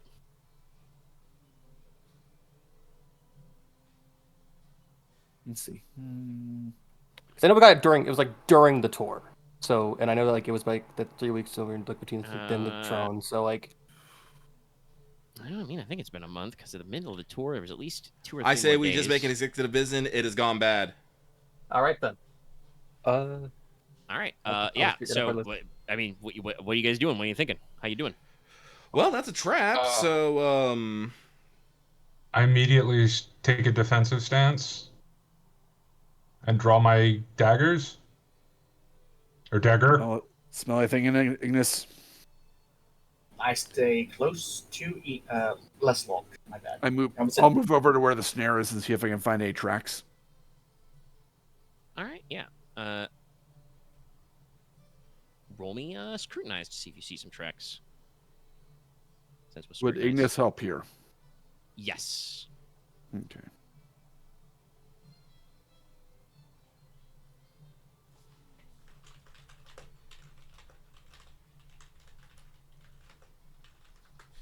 That's a pair of 7s. All right. Yeah, you do, like I said, you find the source of the snare. It's a very crude, probably like chord's not even the right word, like, lengths of like bound reed, holding back a log or something. And the log or boulder, like probably like a stump or boulder, I should say, that was rolled onto Leslok has just like been ripped out of the ground. But there are some. They're a little ways away. Like obviously, there's cover your tracks isn't really the right expression, but like there is an attempt to like not make it an obvious game trail. But in the soft earth and underbrush, there are some big fucking footprints for something roughly man shaped, but probably a good at least head taller than Konrad even. Big boy. So Inos is keeping an ear out. Logesh also says that he's gonna scooch back closer and look around. Nicola, you've drawn your kniff. Yeah, draw my daggers. Or dagger, sorry. And are looking around. Since nobody else did that immediately, because I imagine that probably Leslok was pushed around a little by this. Ica will like sling her warhammer and be pop over and be like, "Are you all right, your lordship?" I could be better, but nothing broke. Okay. Nothing broken except my bones. Those of you who are keeping an ear out and an eyeball out, do go ahead and roll me your sense plus hearing pool. I think that would be Logesh, Nicola, Inos, and Konrad as well. If you're actively tracking. Yeah. I got 3 5s. Trying to beat. I assume I'm just out of this race right now. You haven't really said what you were doing in all this. I phrased it as like, "Hey, your Marquess has just been knocked over. What are you guys doing?" But I imagine you probably take a second to figure out, what way is up and stuff. Yeah, then I'm probably then like. Oh god damn it! Oh no, I got 5s. Never mind. Well, guess what? This is a fucking opposed roll, so we're gonna see. I think Konrad's 10. Okay. I guess I'll do my hearing just to. Sorry, it's right back. What? Well, guess what? Well, what? We it's suck. 3 10s. Oh no! Ogre stealthy. This is insane. I It has a don't ask master me die. how I've done it, but I have done it. It has a master die, so it would have a success no matter what. But the fact that it got 3 10s is hilarious. Yeah, it got 2 10s naturally because it has a very small master die. I think it gets a master die because of the terrain. No, it just has that. Let's not think about it too hard. Let's just get to the carnage. Let's get going. So, since you're being ambushed, we're gonna roll 60 10s. Oh my god. Oh my god, Omega, what the... I mean, I could do another roll. I just see this. Whatever it did, it's doing it perfectly. I hope whoever it attacks has a helmet. Konrad, do you have a hat? Yes. Okay, I assume it's good. the Iron Helm. Because that would be, yeah, I still rolled 3s. I don't have any other matches I can use though, so we have to use the 4 10s. That would be 4 shock, 4 killing. Oh no! Sucks. That's fine. Yep. I take two shock. Ooh, 2 shock, 2 killing. Yes. Yeah. Did you have That more means in he the still head? goes unconscious. Yeah. Did you get the extra wound box in your head? No, I don't think he's bought the No, extra wound box in his no. head yet. Okay. Because basically what happens is, so Konrad is like a little away from the group, right? Like he walked over to the snare and like started to look for tracks and follow it. There's a split second where like Ignis's ear kind of like twitches and he looks over, kind of in the direction the tracks are going, just like, "Brr." Out of a bush, there is a flash of light and a ray or, bolt of light like thunder flies out. Konrad gets smacked right in the face. Probably part of his iron helmet starts to like smoke and smolder, and he falls over unconscious, or maybe stone dead. You don't know. Shit's bad, Mr. President. Nicola, get him up. Because there is a coming out of the bush. There is a huge gangly guy, like I said, as big as a mountainkin, like so, as large as Mainwall, patchy, simultaneously gaunt and flabby skin, completely bald, huge muscular jaw with blocky chisel-like teeth. Actually, no, it says hairy head, so no, wild mane of hair. You can't tell what's hair and what's tree branches and sticks and moss. Yeah. Luckily, he's wearing a simple loincloth, so you can't see his ogre dong. Otherwise, Thank he is fuck. completely naked. He is dragging a huge claw behind. The thing that you realized what's going on here is, you realize as you guys look at this guy, so normally this creature should have 2 eyes. One of his eyes has been put out, gouged out one of his own eyes. The last remaining eye this guy has glitters with lambent fire. As Acifer comments, God, what would be a good fairy curse? Probably like, I know, I'll use a Dresden classic. She's like, stars and stones. It's a cyclops. It's nasty. Look out for the eye. That's worse, Oh, isn't it? bad thing. You passed the monstrum already, I'll say. Yes, cyclopses are like ogres, but Smarter? they either, not really smarter, but they've either naturally only born with 1 eye or like sacrificed one of their own eyes to gain greater arcane power, basically. So they're a little tougher, and they can shoot rays of energy from their eyeball. I'll be honest. I don't know how I heal Konrad here because the only way I can heal him would put me unconscious. Well, no, you can remove Take the the shock shock. damage. You don't have to do it as well. You can transfer. You could Oh, I could transfer just- his shock damage. Oh, I could just transfer the shock. Yeah. Okay. You Because get I to keep giving pick him how a many healing you potion. He's transfer with each unconscious. transfer. But Gotcha. we I'll start do that at then. sense order. Guess what? This guy's sense 2. He has a master die in sight, but he's only sense 2. That explains the master die. So let's see. Who would we pick on? Let's see. Conrad's down. He's covered by dog, though. We don't like dogs. They're noisy and loud and sharp. One of you's injured, though, so it's going to declare it's going to make its eye beam attack on Leslok. Can I counterspell that? No. It's not Okay. technically It's not a spell, it's an sorcery ability. type effect. He is a magical attack. It is ranged, though, so you can use dodging, parry with your shield kind of a thing. I will ask my questions when it's my sense turn. Yeah. So that was the enemy. Any of the rest of you at sense 2? I am Nope. at sense 2. Not Yeah. anymore.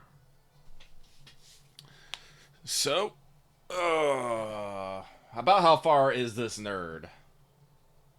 Let's see. It was close enough for a snare, so probably like, let's say, somewhere between 15 and 20 feet. Come out of a shrub, a bush. I'll let Lucky do his thing first. Yes, please. Sorry. The river is probably to your right and or behind you, depending on how you're standing. Okay. Man, I should have bought Infernal Command. And Ogre is classified as a demonic beast. It's true. It's true. Right? Yeah. Sorry, 1 second as I just check me spells. Nope. All I can do is Sunder the Soul, and I don't want to cheapen the combat by doing that. So, Inos will draw his chains and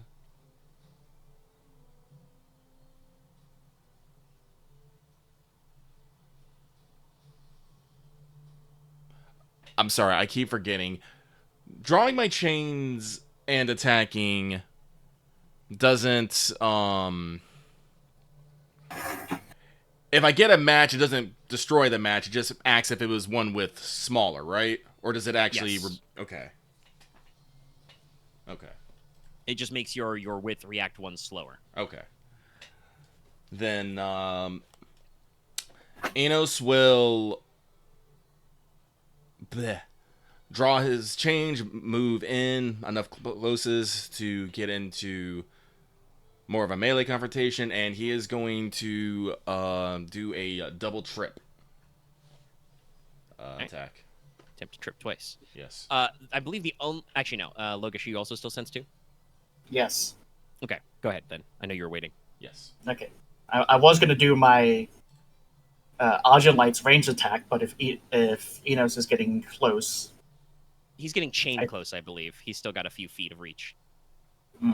Yeah, it's not my full range attack because I'm gonna be doing double attacks, but okay, I would like to pull out Argent Light and then do the range spell attack. All right. Yep.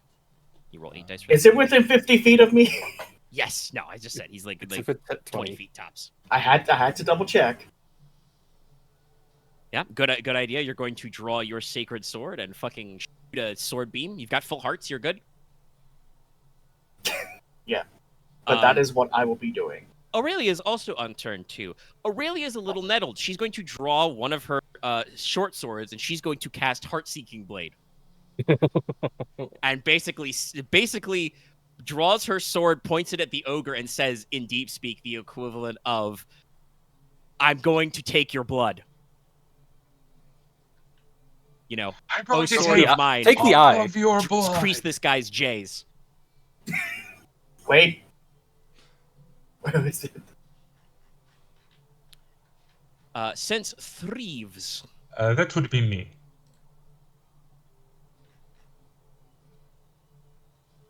All right, I have a couple NPCs at 3 as well, but what are you doing, Dales?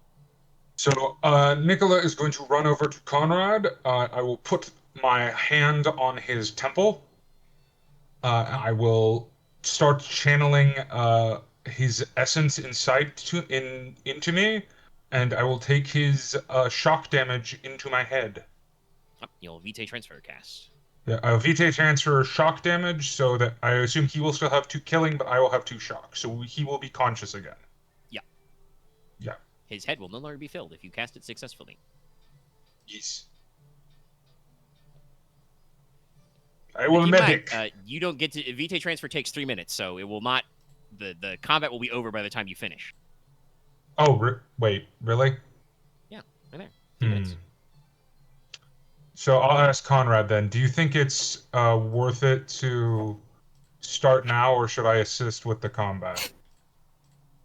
Do whatever you want. Okay, if it'll take 3 minutes and I can't get him up in time for him to smack things with big sword. Now with a 3-minute cast, no. So the ogre mage, sorry, the cyclops. Does it have a weapon? Yeah, in his offhand, he's got a huge club. It's just a wooden club, right? Yes. Damn. Okay, can't do anything about that. No. No, I know what I'll do. I'm just gonna throw my dagger at him. Called shot. Aye. Figured. All right. God, sorry, I just realized I'm gonna preemptively open my fucking notepad now because I'm like, wait a minute, I'm gonna have to track a lot of fucking wound boxes.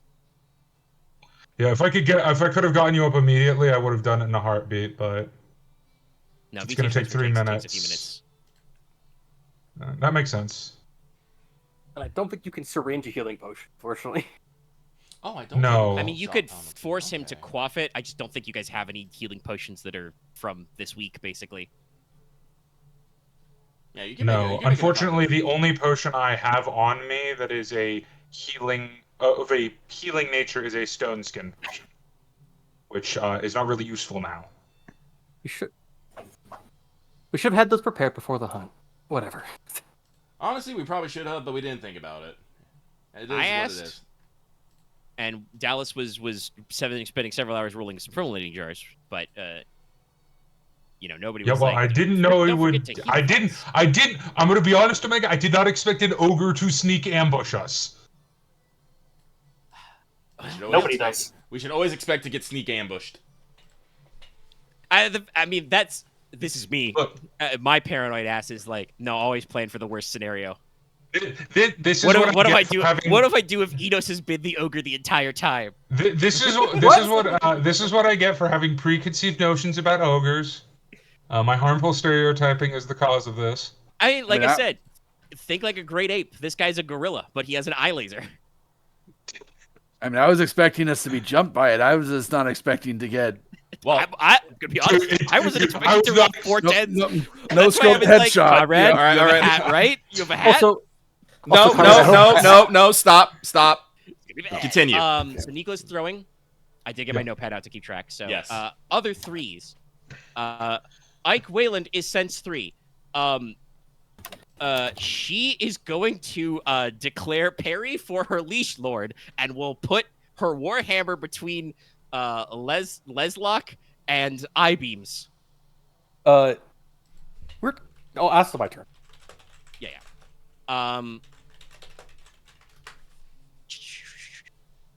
Luckily, this guy's got a low sense, so he declares very soon. Let me see. Sorry, I gotta jump around a little for all these fucking stat blocks.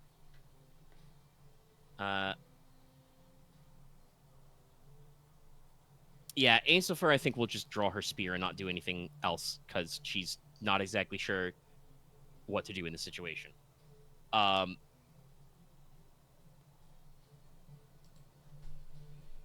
Moira will... what does she want to go for? This guy's scary.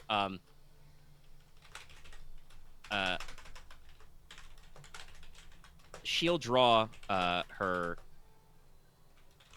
hand and a half sword. Actually, let me double check. To use 12 Wonders, I think I gotta declare or have the sword already out in the declare phase, right?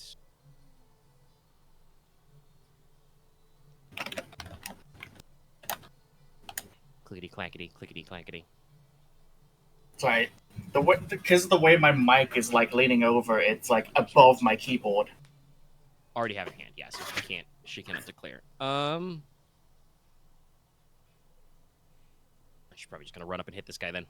Whack.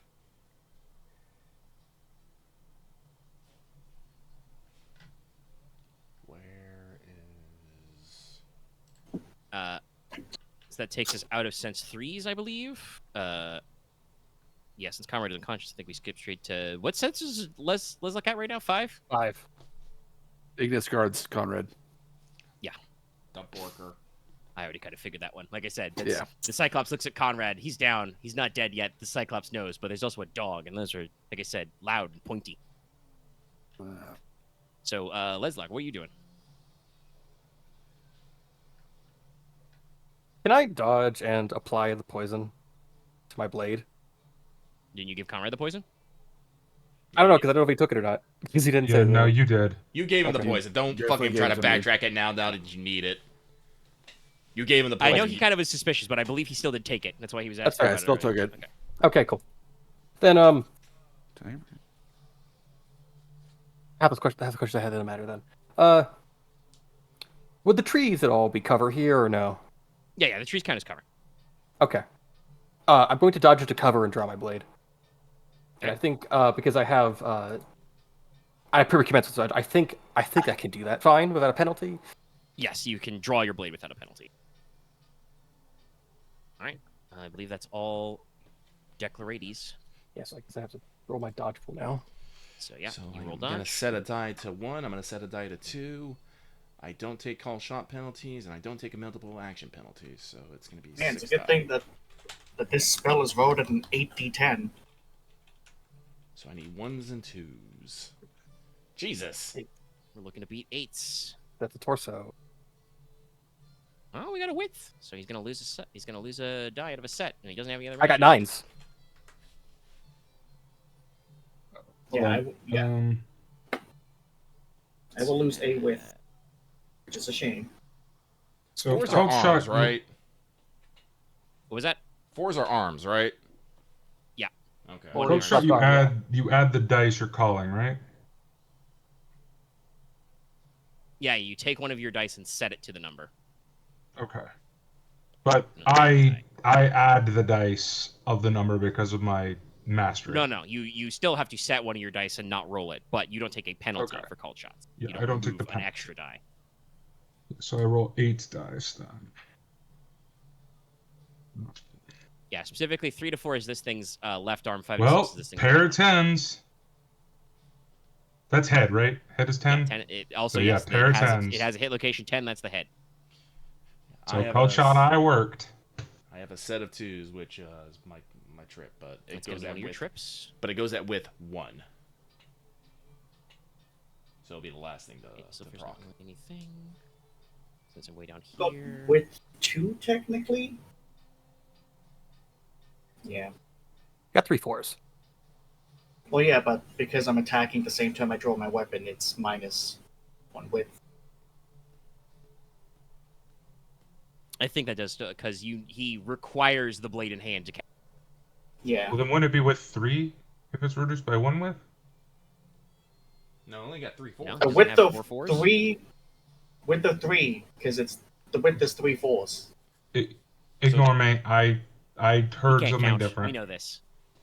I don't know why you thought Dallas could count. I need to get. I need I to can get read, I can't That's- count, can't spell.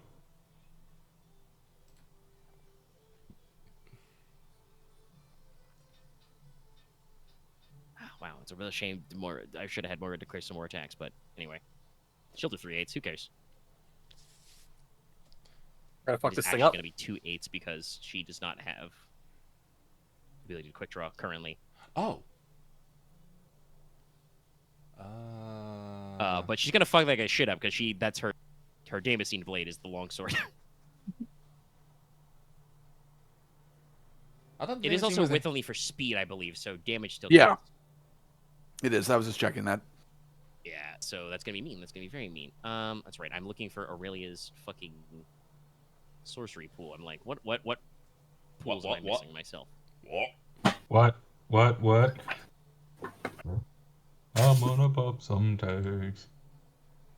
It's very funny because Thrift Shop came up in the context of another video. 10s, baby. That blade is be heart seeking.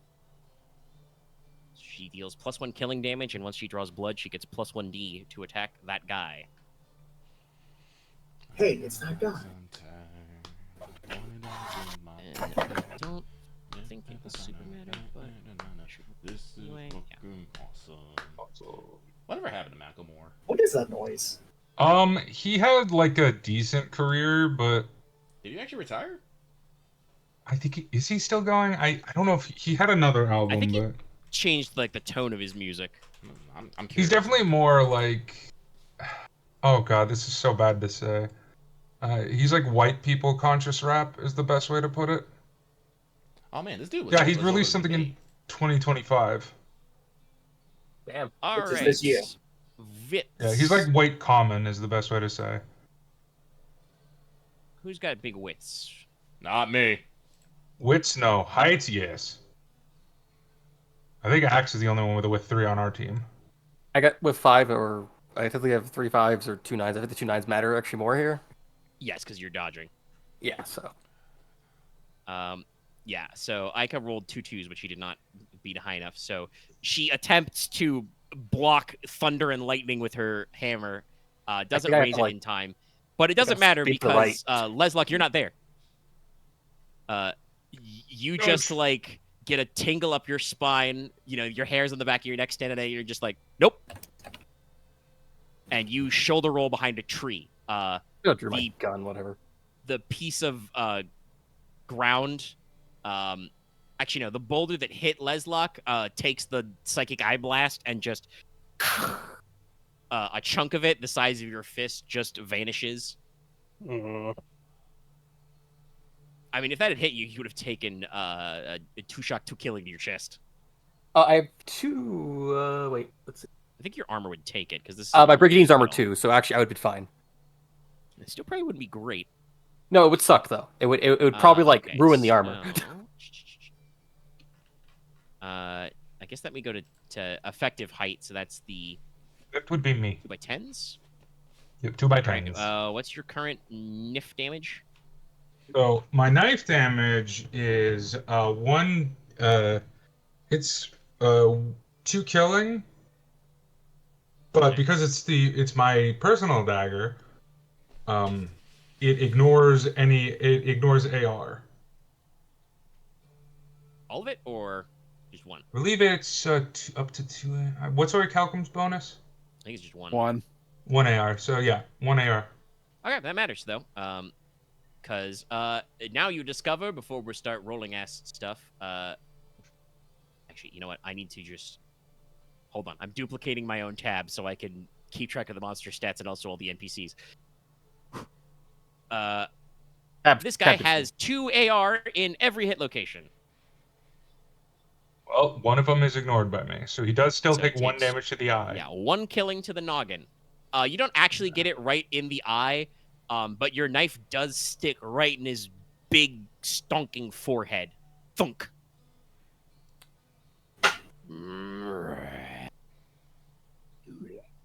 I will curse at him in Elvish. Again, doesn't really seem articulate enough to respond. This guy looks at you like he just understood what you said. Oh boy. He's weird with like YR WYRD. Also at 10s, like I said, those of you with Eerie who would matter, would have a chance to roll, but there's a snap hiss as just like something happens to the short sword Aurelia is wielding as she points it at this guy. Like I said, the heart-seeking blade is executed. That was 10s, and Leslok dodged it 9s. So that guy resolves at 8s. Who next? Who next in terms of height? Oh, right. Moira's 2 8s. Oh, wait, no, that's 1. No, it's 3 8s. She got a master die. I'm dumb. I can keep track of my own stats. Okay. Penalty. Yeah, there's the width penalty, but she has a master not die. Just so me. 3 8s, but it goes off at 2 8s. So, since I'm here in this block already, she's got a longsword, so die. it's +1. You know what? No, wait. We haven't resolved my shit yet. Okay. Yeah, it doesn't matter.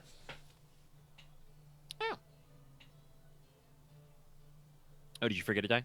Yeah, I forgot to die. Doesn't matter though. She gives you a pair of 7s. No. No, Well, he's calling shots, so yeah. Oh, yeah. Trips, they have to, I only they have need 1s to or use 2s. Now Gotcha. Yeah. So, this is Damascene, which means it ignores all AR generated by armor, which isn't metal. That includes Ogre skin. Die.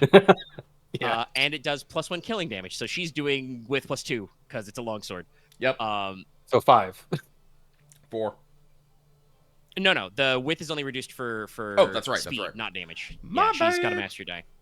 So yeah, he takes 5 to hit location 8. Is that arm just gone? So. No, Yeah, that's torso. Oh, torso. It's torso. I assume it has like the normal like humanoid hitbox allocation. Yeah, basically. You guys have hit it enough. You don't know how many wound boxes it has, but it's got head, arms, torso, legs. All the same numbers. It's a very meaty creature. Yeah, it might have more in the torso, but not like it's not gonna have like it doesn't have like a tentacle. It doesn't have like back tentacles. As opposed to say if you guys ran into like a hippogriff or something that would have like 4 legs, arms, or a dragon, which is like wings, tail. Or like a But yeah, centaur, Moira which cuts is like, this guy oh up pretty god. good. And at first you're kind of curious. You're like, oh, where's his blood? So too thick, dark, not quite black, but more like dirty reddish brown, like it's already pre-dried. Blood wells up in this huge cut, which like wouldn't be enough to kill a normal man because I think you have 10 hitboxes in your torso normally. Yes. Yeah. So not enough to kill, but like would really seriously make you rethink your day. This guy just kind of takes on the chest as its blood starts to well up and like slowly ooze down. It's got the consistency of treacle. I don't like that. That's sap blood. Okay. And it's just kind of like Oh, boy. I'm not putting extra spittle in this. Just know there's extra spittle in this guy. I assume there's like fucking spit shooting out of Yeah, him. he's gooey. In more Why ways am I than- imagining he sounds like fucking Taz? So that was You're the one who made the noises.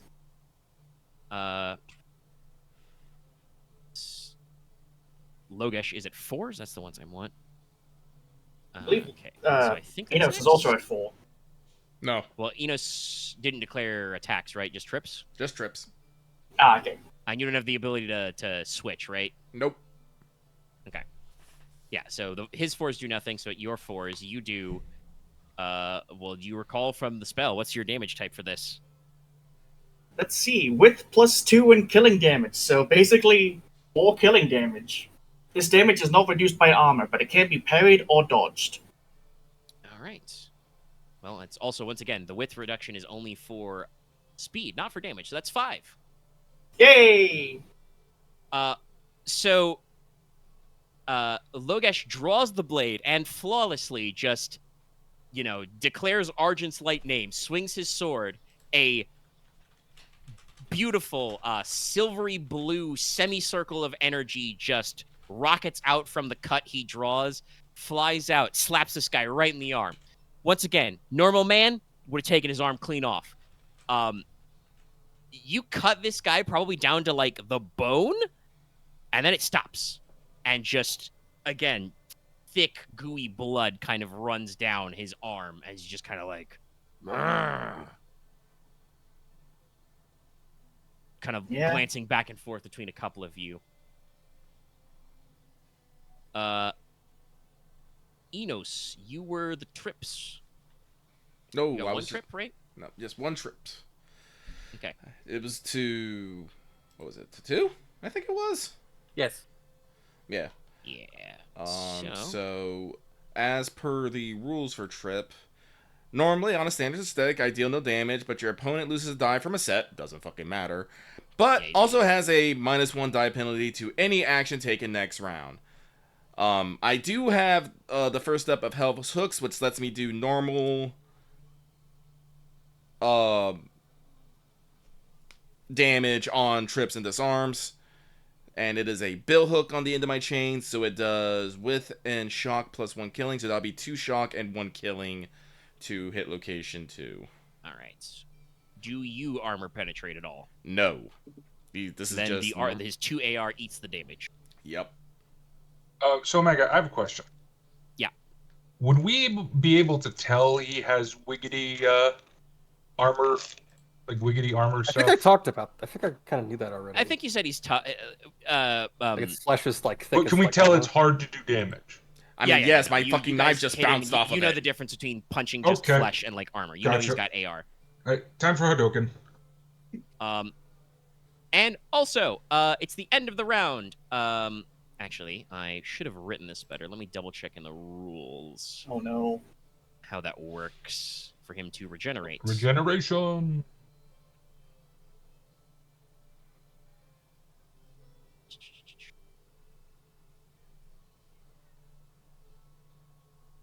It's that one.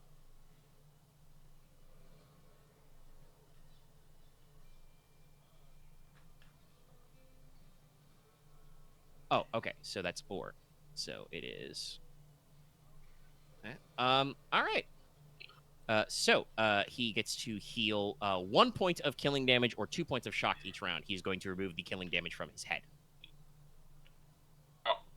As you are watching, Nicola, your knife falls out of this thing's forehead where it was stuck, and it looks like his head is fine. Okay. Yeah, Hadouken time.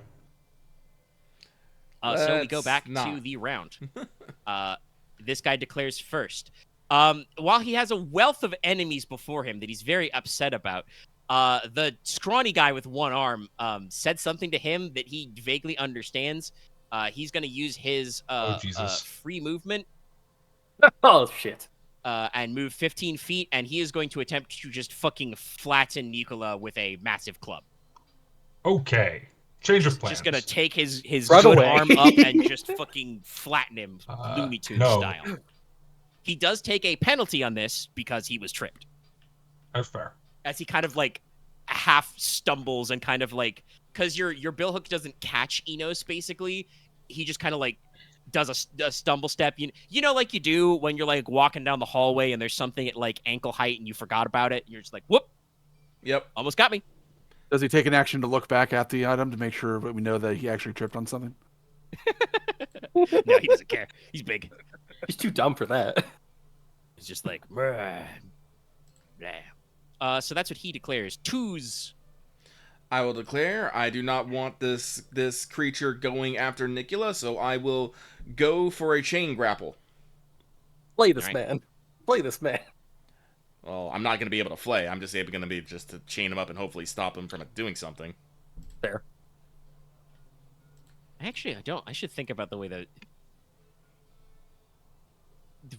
I should look at the rules and see how does pinning work to hold a guy down when he weighs twice as much as you do. It doesn't actually give specifics. It's basically says it's up to the GM. Like, where is it? Not restrain. Where the fuck is it?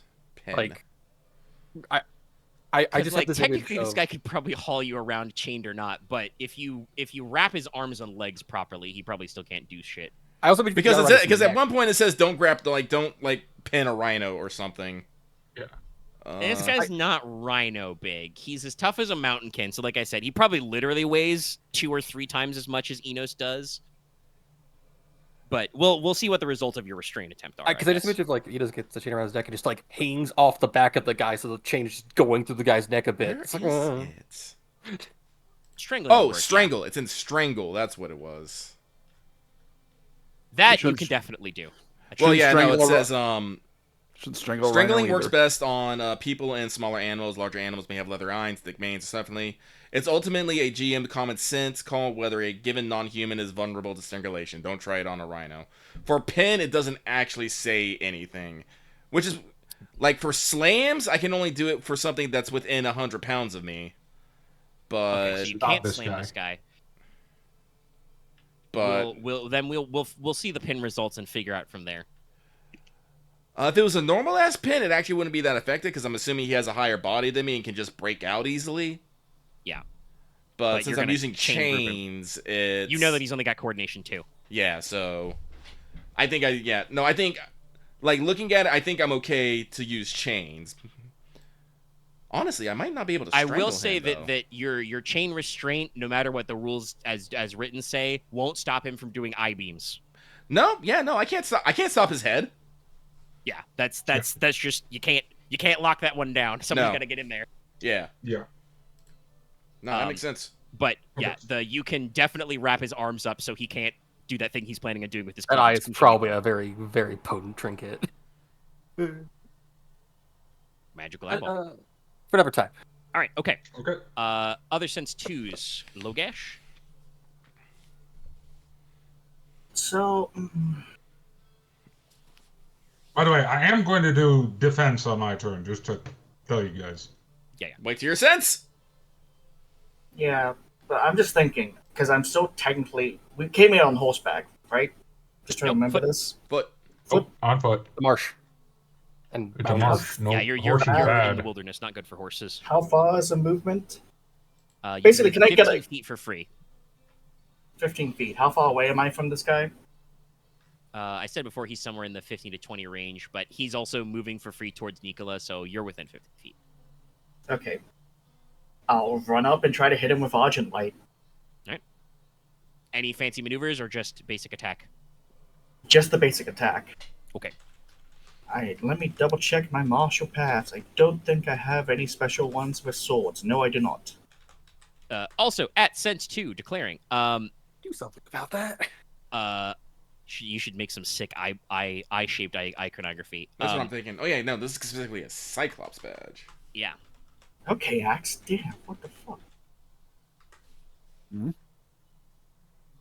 No, just what Axe said to me. Yeah, no, Axe is being Axe. I didn't even hear. Maybe the audio will pick it up I later. didn't hear as well. I heard it. Aurelia so. is going to use her heart-seeking blade, and she's just gonna run up and fucking shiv this guy with a magical sword. Magical sword. Where's my notes? Did I actually note who got Jeez. what? As I don't think, because like Nicola did rush over to him and was preparing to heal him. I don't think Nicola has had time to say out loud, "Don't worry, Konrad's not dead." No, that's true. And like I said, I don't think any of you had the time to double check that he's still breathing. This is just Leslok. I refuse to believe Konrad will die until I see him in a grave. Okay, I can definitely tell That's he's fair. not dead. That's a fair assessment. But Aurelia's not sure, so she's gonna stab. We move to sense 3. I will. Yeah. I'm going to declare hit to block, which is I declare a parry and strike in the same action. All right. And I get to use any set for both of them.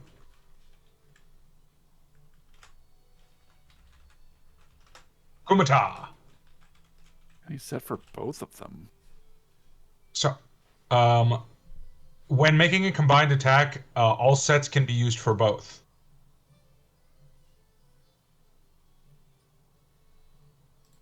That's what it says. Okay. But yeah, which thing says dumbass? Which one? Hit to block. Okay, there we go. Actually, hit 2 block 4. Okay. Yeah. When making combined attack with parry, all sets can be used for both. That is, more than one gobble dice used to ruin attack is treated as a simultaneous attack against the person blocked. Single gobble dice sets aren't, or single gobble dice used to ruin sets aren't given this advantage. So keep in mind, this means you're going to try and kick him. Yes. Just to clarify. Okay. I do have unarmed. Quite a good pool, too. Yeah. And you got the So metal you're arm still, now. don't you? You're still rolling whatever the lower of or parry or kicking score are. Well, thankfully, they're the exact same score. Okay. I think you may still get -1. If it's a It combined doesn't say check, that yeah. You don't remove. But you do. You do it without penalty. Just that when you do declare, you get to do both. Yeah, it's still multiple actions. Yeah, it's just I get one set covers both. Well, yeah. Specifically, one set to block. If you use the gobble dice, they become an attack roll at the same width. Yeah. Other. If you use them to attack, they don't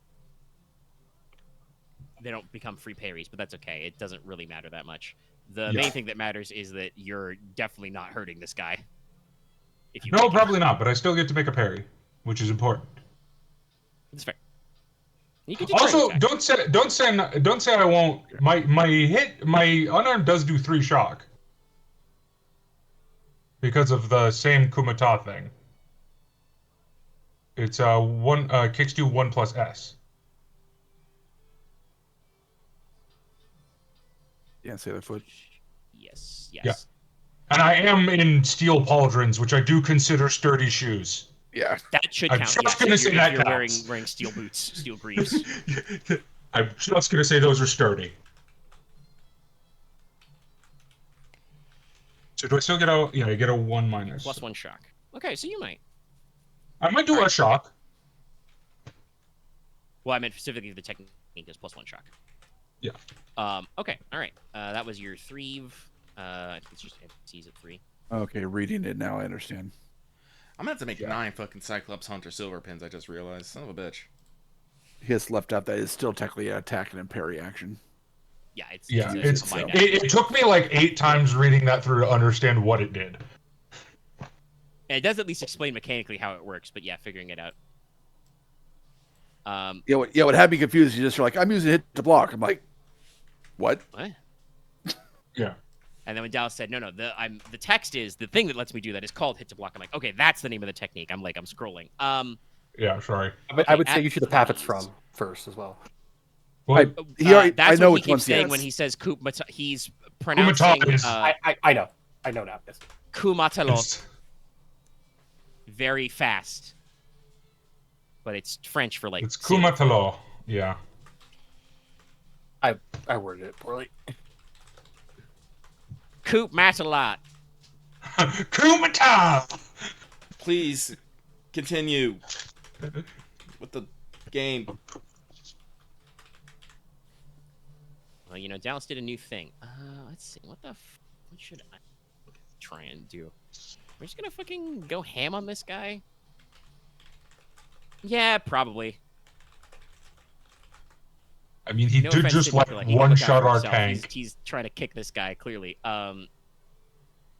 Speaking of... I'm more trying to that's- kick his club arm, specifically, is what I imagine. You're working on it. Inexorable Warhammer, there we go. I want to double check how that works. So that's massive. Ignore 2 points of armor, multiple source, but so long as you're attacking without a multiple action. Yeah, okay. So I think what Ike's going to do is she's going to run up. This guy's a big boy, so he can fit a couple of you in melee. And she's just going to two-handed, bat swing her Warhammer. And we're just gonna hope it hits him in the knees. She's gonna hope it hits him in the knees. She's not gonna call shot. She's just gonna hope it hits him in the knees. Kneecap the motherfucker! Aesiphus just says she's standing there with her green glass spear drawn and is like, honestly, a little casual for the situation, but it's just like, your lordship, what should I be doing right now? Am I supposed to be poking him? Do you poke him? Which one of us pokes him? Inos is just going to yell out, protect Lord Konrad. And oh man, I was about to say I was gonna put some force of personality, but I don't think I can make a skill check. Not without that being your action. You've already Yeah. declared. That's okay. You don't need to.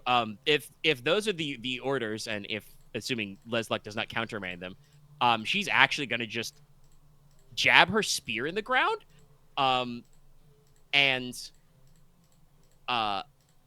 like not quite like crawl, but she will like low sprint, which I don't think you've ever seen somebody with a low stance sprint before. But she's just gonna run up to Konrad. Konrad, what's your current armor situation? What parts of you are covered in iron? I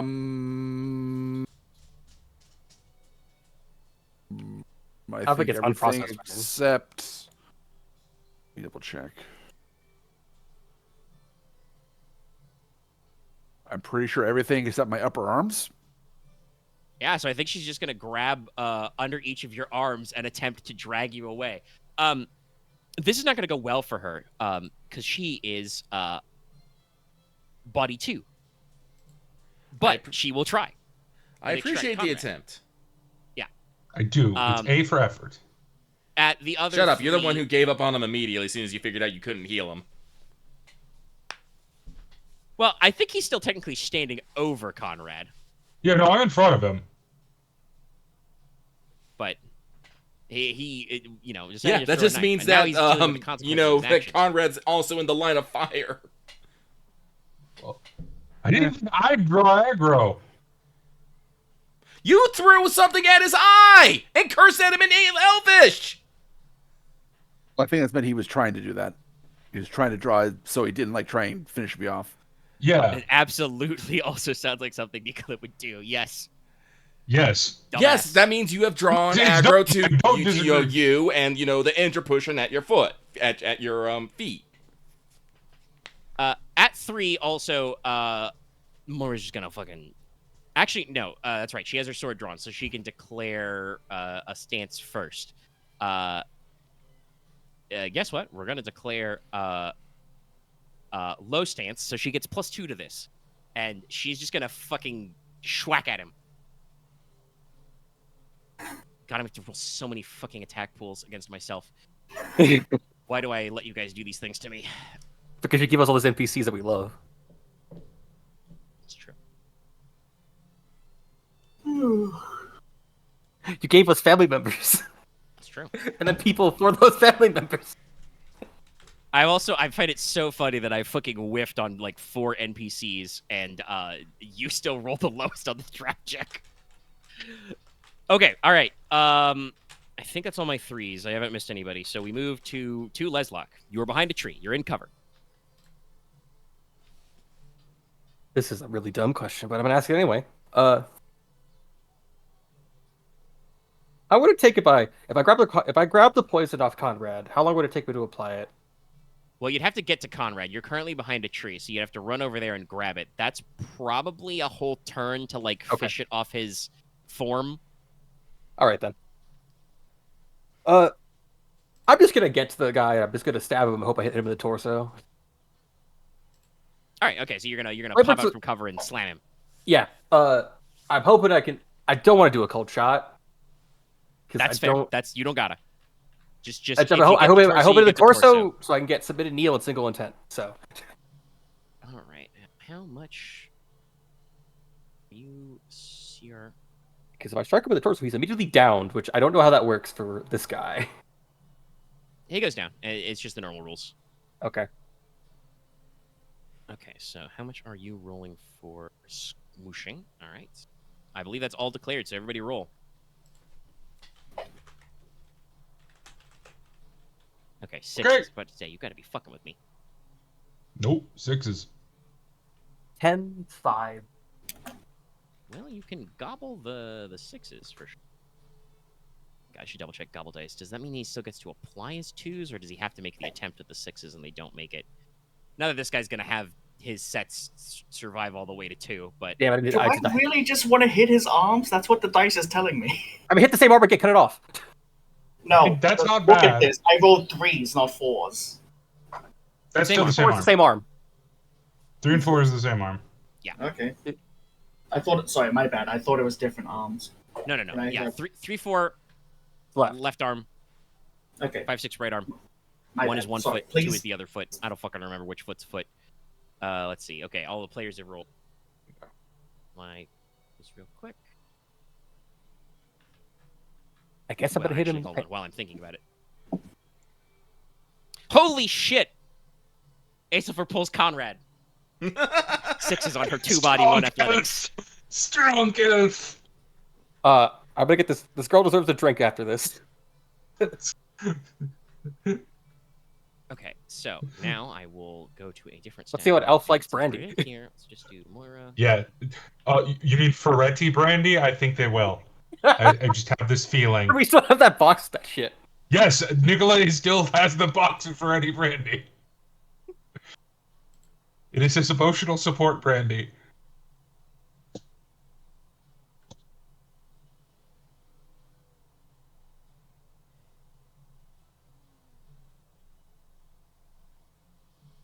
Wow, all that effort and still only a 2-set wide.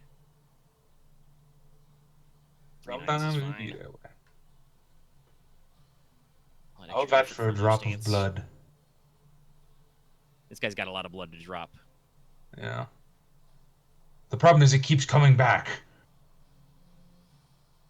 Only 1 killing at a time. I think I only do like 3 with and killing. Yeah, the sword's It's with awakened. I don't think it ignores armor. With +1 right now. Nope, awakening doesn't ignore armor. Oh, You okay. get +1D in the attack. Also, I still have single intent, so I still do a shock damage with his torso, and that ignores armor. Yeah, that part does. Sword for Aurelia is. Sorry, we're bogged down because we're in a combat and I haven't rolled some of these pools for some of these people. Okay.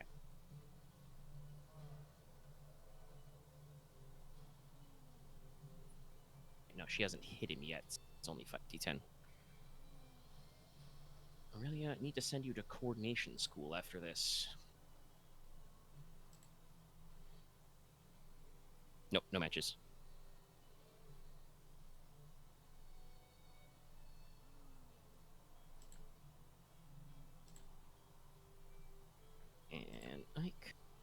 hammer.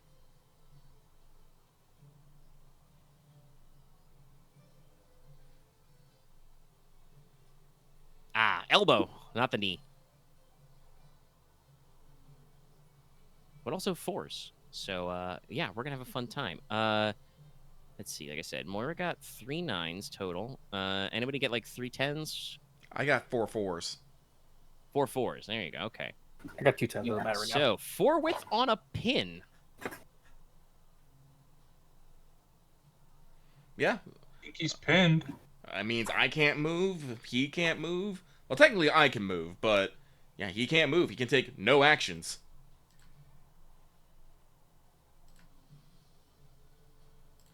Okay.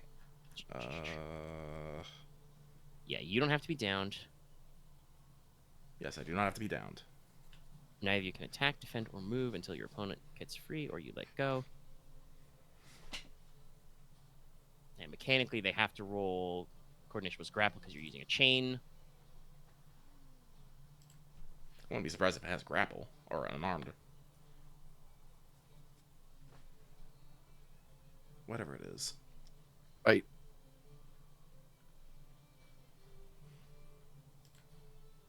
Actually, I would be a bit shocked if it didn't have athletics. Well, it can't roll. It has to use coordination pool. Oh, Also, no, it doesn't have. It might athletics. not. It's got fighting and running and parrying and stuff.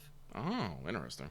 Okay. It has a body 4, so like it's monsters usually have pretty simple stats. I think I technically want to revamp this because like I wasn't thinking of the Great Ape comparison, but you guys brought that up and I'm like, man, I should have looked at because they do have stats for a gorilla. I should steal. Probably skills has to from that climb. one, but I'll do that after we resolve the fight. Yep. We could just say this one is a particularly dumb troll. Oh, it's a Cyclops, yeah. Which you have to be a little smarter, oddly enough. It's a Cyclops. And that does actually hold on. What does that say exactly? Are both motionless, cannot attack free or let go. Yeah, so I think that because that did execute first, that does interrupt his attack no matter what. Yes. Double check Yay! the phrasing on that one. So yeah, basically he is like mid lean back with this, and Inos, you just fucking no, you don't, and just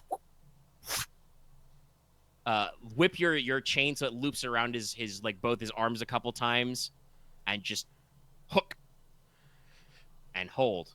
And Eno's got to kind of dig in now. Kind of like and just kind of like slobberly looks over its shoulder with its one baleful eye at you, Inos. I'm about to get blasted. And then he's gonna get smacked with a lot of swords. Yeah. So Moira does another 5 killing to hit location 9, which is armor. This guy does not go down at 10 killing in his torso. Oof. Didn't think so. I'm gonna get Yeah. quick question. What elemental type is that eye beam? That would probably be astral. Okay. We could make a cool amulet out of that thing. Well, no. I was just seeing if one of my master rings had the defense against it. It does not. Wait, astral? Hang on, let me double check. I have the materials for an astral ring. Did I make it I don't know yet? if you made the astral one yet. No, I have metal, fire, wood. Actually, no. and... I should be. No, it should be etherical. Light like thunder. Yeah, no, I don't.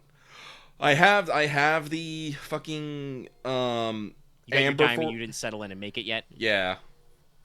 I mean, once again, that's the. I wasn't expecting the ogre to have eye beams.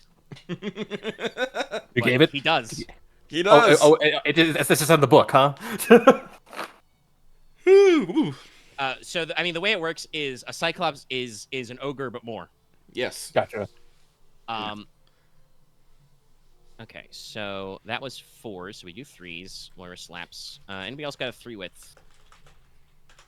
No. I've technically got 2 with. You I already drew the weapon, technically though. Count, one of them. Oh, yeah, I already drew my weapon, but I moved, didn't I? That doesn't stop. Okay, well, sorry, my bad. Then I've got 3 with.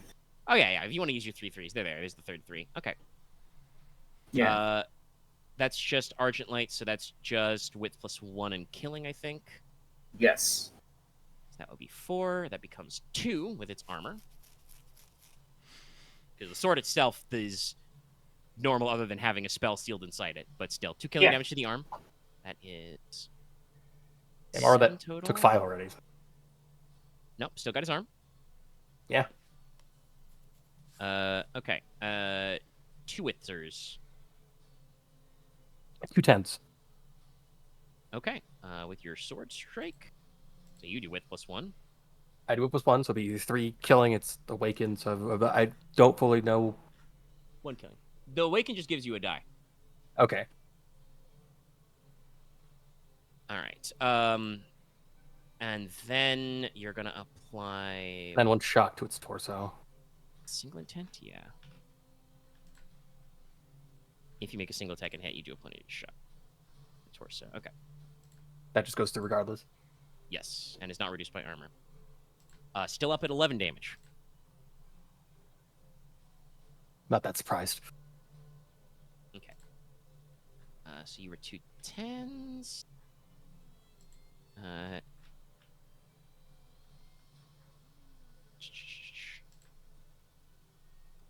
Technically, Nico's not actually blocking, so I don't think he gets the attacks. Like, he's not using the gobble dice. Though I will double check the wording again. I think it just because it said Hit 2 hold on. block. Combined attack and parry. All sets can be used for both. That is, if more than 1 gobble dice is used to ruin an attack, it is treated as a simultaneous attack. His attacks are pre-ruined. All right, fair enough.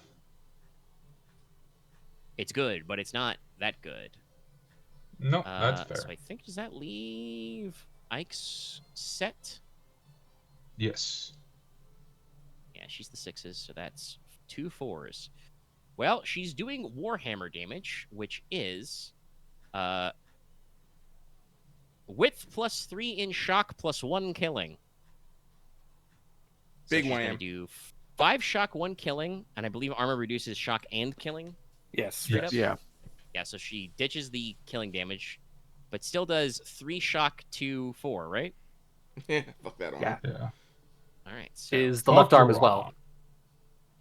Fuck that arm so in how particular. that works is that fills his arm up with shock and is 1 extra, so it becomes killing. This guy has 9 hitboxes in each limb, in each arm and leg. Jesus. Okay. I mean, he's a chunky boy. So Ike just winds up and slaps this guy right on the elbow of the arm that, like, Logesh, you have been hacking at. There's a, like, sickening pop and crunch, and his arm already wasn't going anywhere because it's wrapped up in a chain, but it kind of, like, goes limp in Enos's chains, too. Just kind of splorp. That bone Actually- is broken. Actually, wouldn't that give him a penalty to try and escape? I think so. Don't worry about him escaping, buddy. I know. He's just gonna fucking blast me with his laser eye, but Yeah, he's gonna shoot his laser eye at you. Is how Yeah, he's no, gonna get out no, of I this. saw- I Face saw- laser eye. sticky eyes. These eyes. I knew that was gonna happen. It was just one of those things of like, yeah, don't you like start taking Mechanically, penalties? yeah, no. You guys are dogpiling this guy. If he wasn't built like a literal fucking mountain giant, if this was a normal man, you would have cooked him long ago. I'm really annoyed that Aren doesn't get to be part of this. Fuck you. It just The dice really just. The Just gave him the the dice middle finger. are nasty today. yeah. I mean, he tanked a hit, so all right. But I think that is all attacks resolved. Yes, nobody's complaining they didn't get their set resolved. No. So we go to sense again. As expected, Cyclops gonna look over his shoulder, shoot his eye ray at Inos. Does anyone else sense too? Okay, it's me. A lot. So, okay, yeah, that's right. So I can move, but I can't dodge, and I don't have parry. But can I like redirect the attack? That probably sounds like a fucking weird ass parry or something. No, like that like probably yank would his be- head so it like goes past me or not? No. Okay. I mean, that would basically be you would try and attack him somehow while he's grappled, if you are allowed to do that. Well, you know what? I am allowed to You can attack. break his set. I can't make any multiple attacks, but yes, I will make my single attack. Wait, can I make a call shot? Hang on, I'm double checking my. I mean, also mechanically, that would be like Inos would have to roll a dodge to actually like get out of the way in time, because if he slowly walks into its blind spot, it just rotates its neck.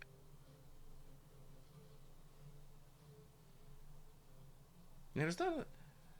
By the way, it's healing 1 of the killing damage in its torso this turn. Sorry, I am double checking the rules in my Lashing Steel path to see what I can and cannot do during this. Cause let's see here. Parries must be heavy height greater. Can use any pool. It would be Cornish plus chain. Let's see here. Chains of bind ignores the penalty for attempting to remain standing during a pin. While maintaining a standing pin using a chain, you may continue to attack, parry, or attempt other maneuvers that would work with the other end of the chain, but not dodge or move. You suffer no multiple actions, multiple penalties for maintaining the pin, but may not take further multiple actions or use other martial path abilities. Except for those. So long as you're maintaining the pin. So yes, you can do 1 attack, 1 parry, or any other maneuver that would make sense, which could include trips, etc., with the other end of the chain. So I do believe I can make a call shot to head. Yes. Which is probably the only thing that might, well, I could just hit anywhere, but I don't like that eye, so, Yeah, go for call shot head. Call shot head.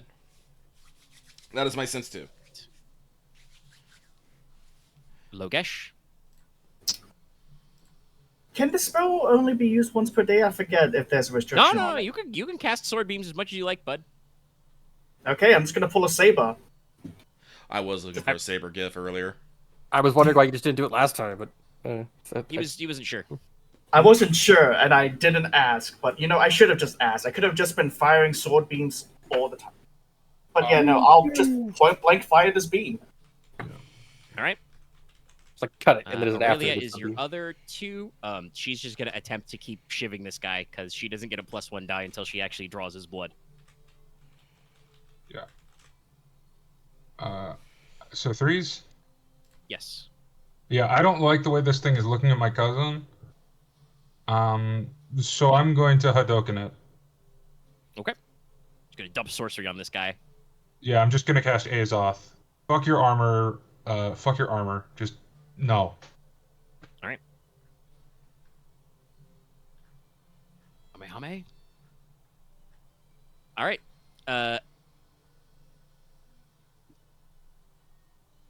Yeah. Just in case it fails,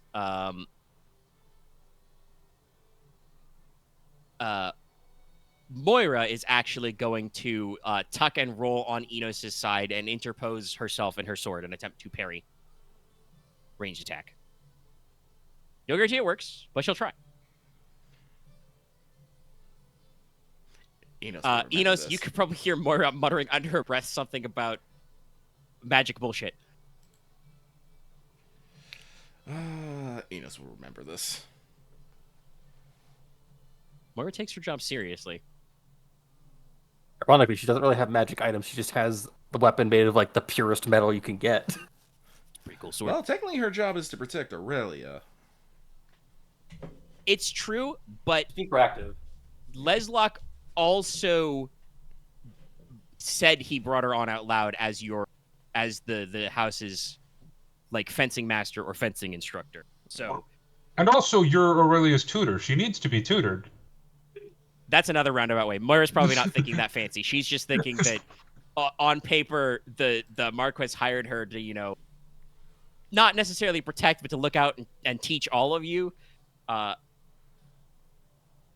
This is this will be now, Inos. That's why there's a very important rule about blocking. We need to practice your blocking. All right. And it's like, I'm sorry, can you block laser eye beams?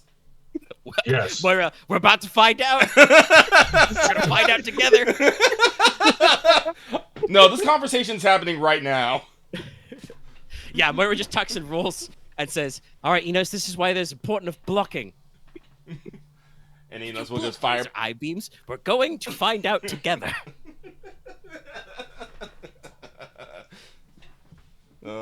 Okay, good. all right. Let's see, it's called shot, so I remove a die, set a die. No, Ike's not gonna call a shot. She just needs to get her armor pen on her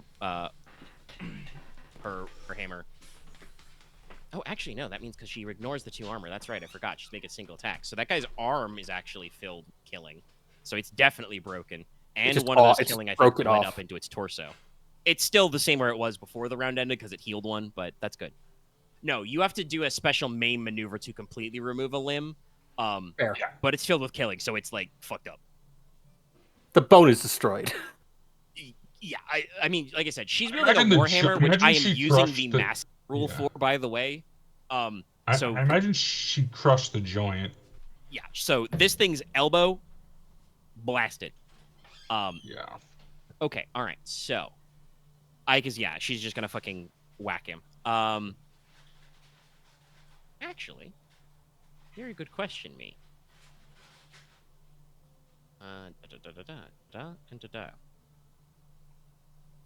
Strictly speaking, there is no limit on. Well, there's some limits on healing shock damage with healing, but Anselford does not have any. So she will not attempt to bootleg heal. She's probably gonna spend her whole round recovering her fucking spear. If I don't remember to do it, someone remind me to thank her after this. 3s is done, so that takes us to Leslok. Cards away, doesn't matter. I'm just gonna stab it again. All right, fair enough. Nothing fancy. I'm just gonna hope I hit the torso this single time. intent strike. Yep. Yeah. Okay. Everybody, you are now free to roll. I'll pull up Azoth again. Holy shit. Let's go. 3 10s. I think you're fine, you know. Yeah, it was a real risk, but you are actually gonna break his set before then. Thank God. I was gonna get real mean. All right, Moira, how many dice do you have? Oh, actually, Moira she's gonna switch out a low stance. I'm gonna set my expert dice as a 10. Wow. 4 10s. Why do I even do combat? I can't control the dice. I mean, you rolled 4 4s to pin him. That was pretty good. Yeah, but I'm pretty sure there's enough attacks that they would have broken all the sets before he got to do something anyway. Maybe. Didn't he have 2 wide? I don't know if anybody else had 3s. Yeah, no. No one else had 3s. I'm pretty sure someone had 3s.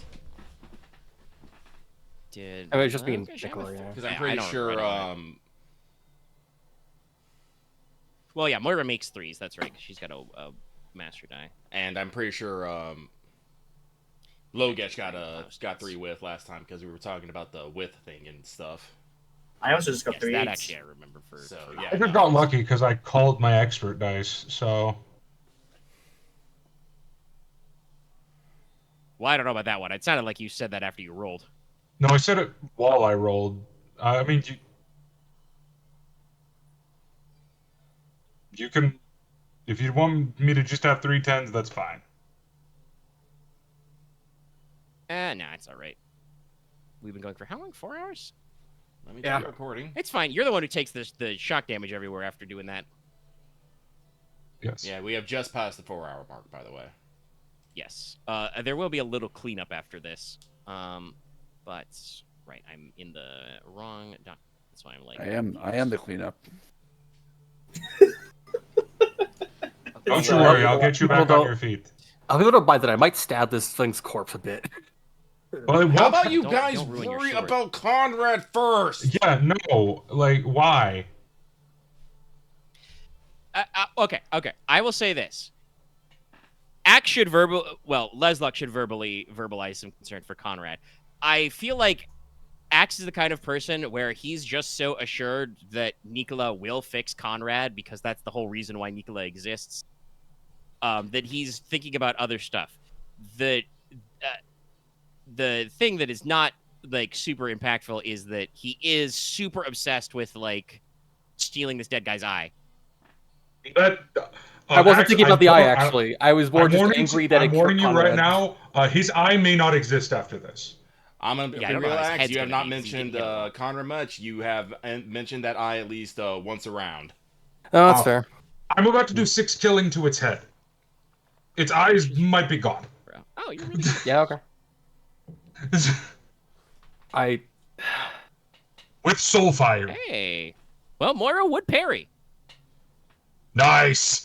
Also, yes, sorry, that Yeah, was I'm taking me so sorry. long because I had to scroll the way to the bottom to find her parry. It's fine. I'm sorry that I Uh, I felt really weird about being like, no, Leslok would probably be very angry about something like horribly maiming his brother. I just don't know how to explain that without sounding petty and stupid. It's just like, I mean, you could just say I I'm mean, mad. I think as- Aurelia communicated it very well with me actually emoting. Yeah, Yeah. no, Nicola was And very hopefully- mad. D10s, she needs to be better. Hopefully I got- Like, Oh, well, God. I don't want to mess. with her. Holy shit! Aurelia hit him. It won't matter because his head's gonna be fucking exploded. But we'll take our wins where we can get him. Well, Hopefully, I got Logesh's anger or emotion across because he immediately went to I'm going to use the magic sword beam. I took it as like, oh shit, this is really serious. Let's pull up the Yeah, crazy I don't thing. know anger, but at least I understood you were taking it very serious. yeah, like, And I started the Like- combat yelling Konrad. like, This Axe, is I'm gonna be, this is bad. like, Axe, like, I don't know. This might be a me, but if you are self-assured that Konrad is going to be okay, even though that just fucking happened to him, like, you should not probably be feeling any overwhelming, anger or emotion to, kill this thing. It is just, a threat. Holy shit! This guy's fucking arm. We Sorry, really do not Torsten's like being we stupid. really do not like 4. Yeah, I don't know. The girls hate arms. Okay, all right. It's right okay. there. Well, that's gonna go straight to the torso.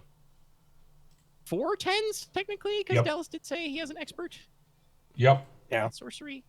I'm an expert in alchemy. So, That is 6 killing damage to the head. shoot. And technically waste for all the other.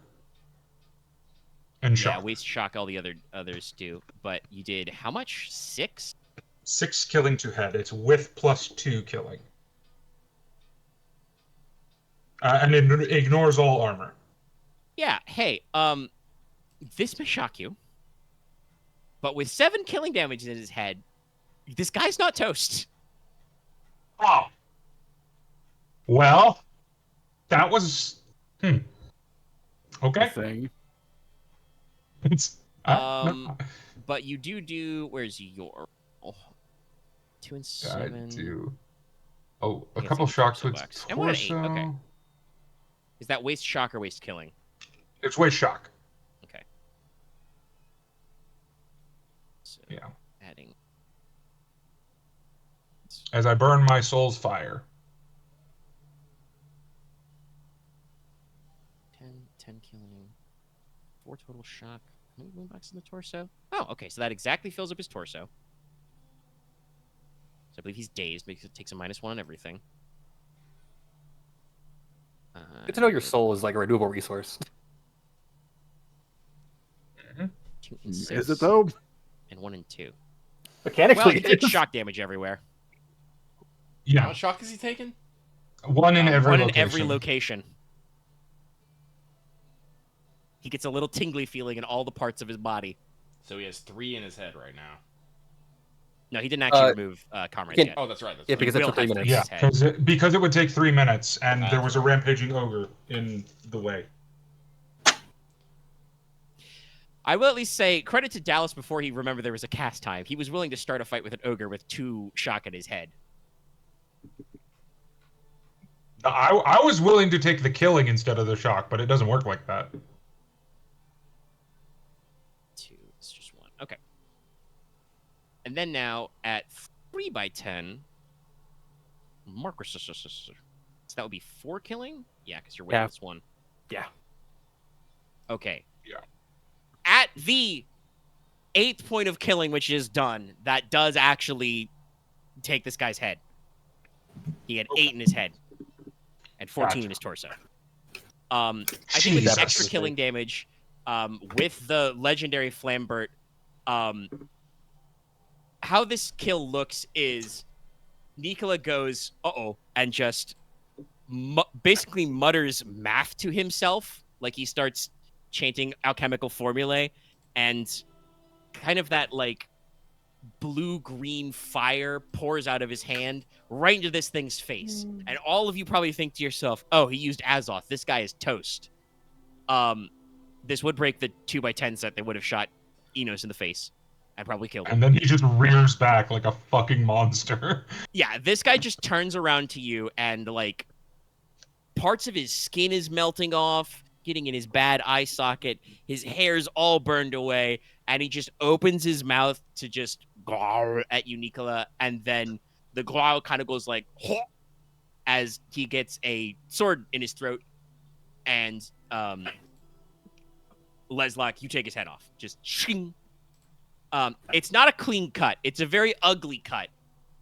The flesh resists to the end of its life. So this thing's body, like, goes limp. Inos, you gotta muscle yourself if you don't want to be yanked with this thing as its body goes over. I'll probably heavy. like, try to release the chains. And Yeah, you let the chain out so it doesn't completely take you to the ground.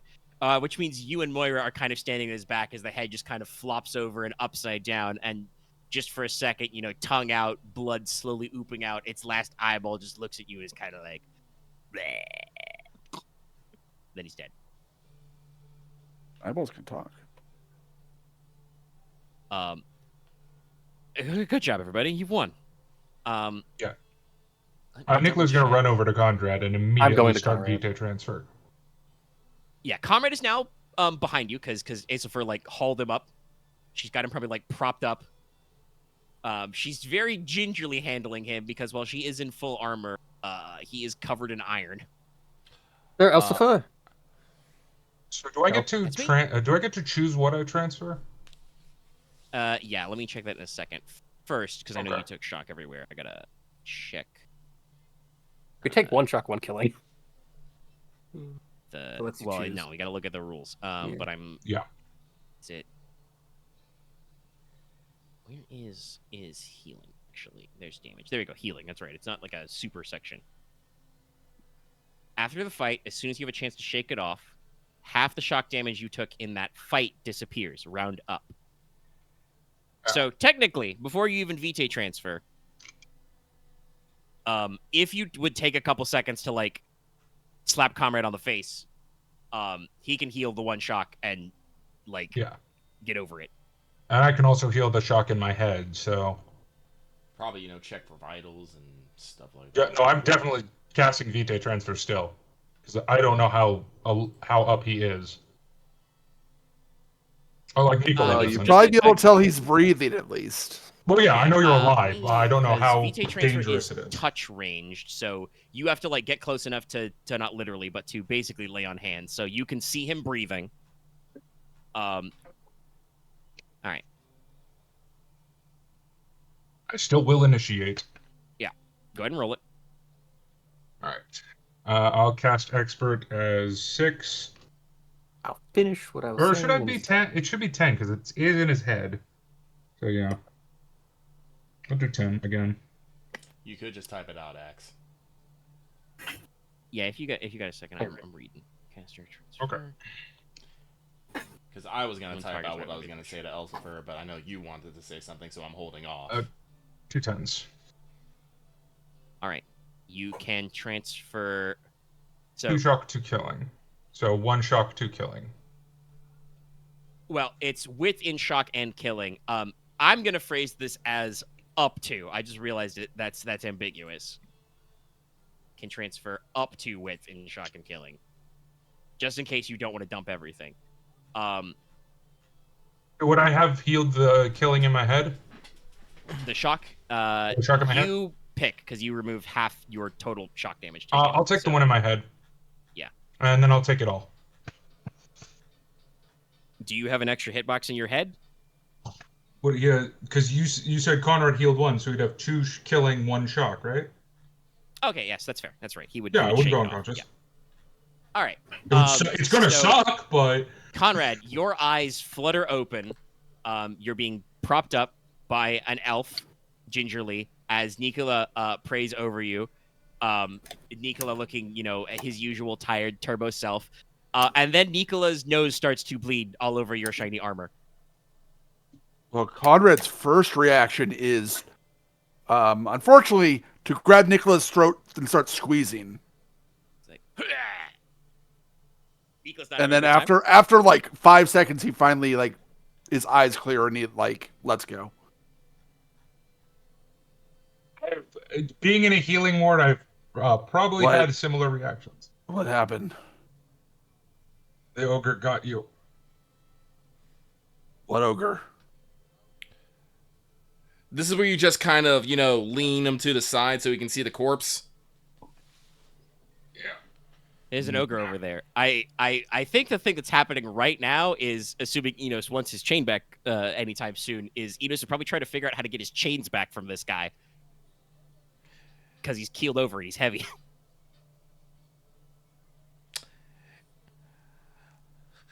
I did not know. I'm gonna ogres do could something probably sleep. pretty fucking gross, so you probably don't want to be looking at this right now. You're just gonna cut your way through. No. I'm gonna fucking shatter the soul. It's a corpse now. It's inanimate. You're right. Ooh, yeah, no, you can't do that. But we talked about this. It is very gross. It would just pick a viscera, huh? Yeah. It does the video game thing.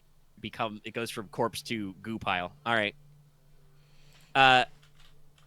Just imagining Asafer looking and says, "That one. It was a Cyclops. He shot you with his eye beam." Conrad kind of shakes his head, then pulls off his helmet and looks at the blast mark on the side of it. Yeah, no. There's Huh. a circular pattern on your helmet, like probably like just above one of your eyes, which is just burnt black. like somebody pressed a hot poker to your helmet. Nicola will stand up and then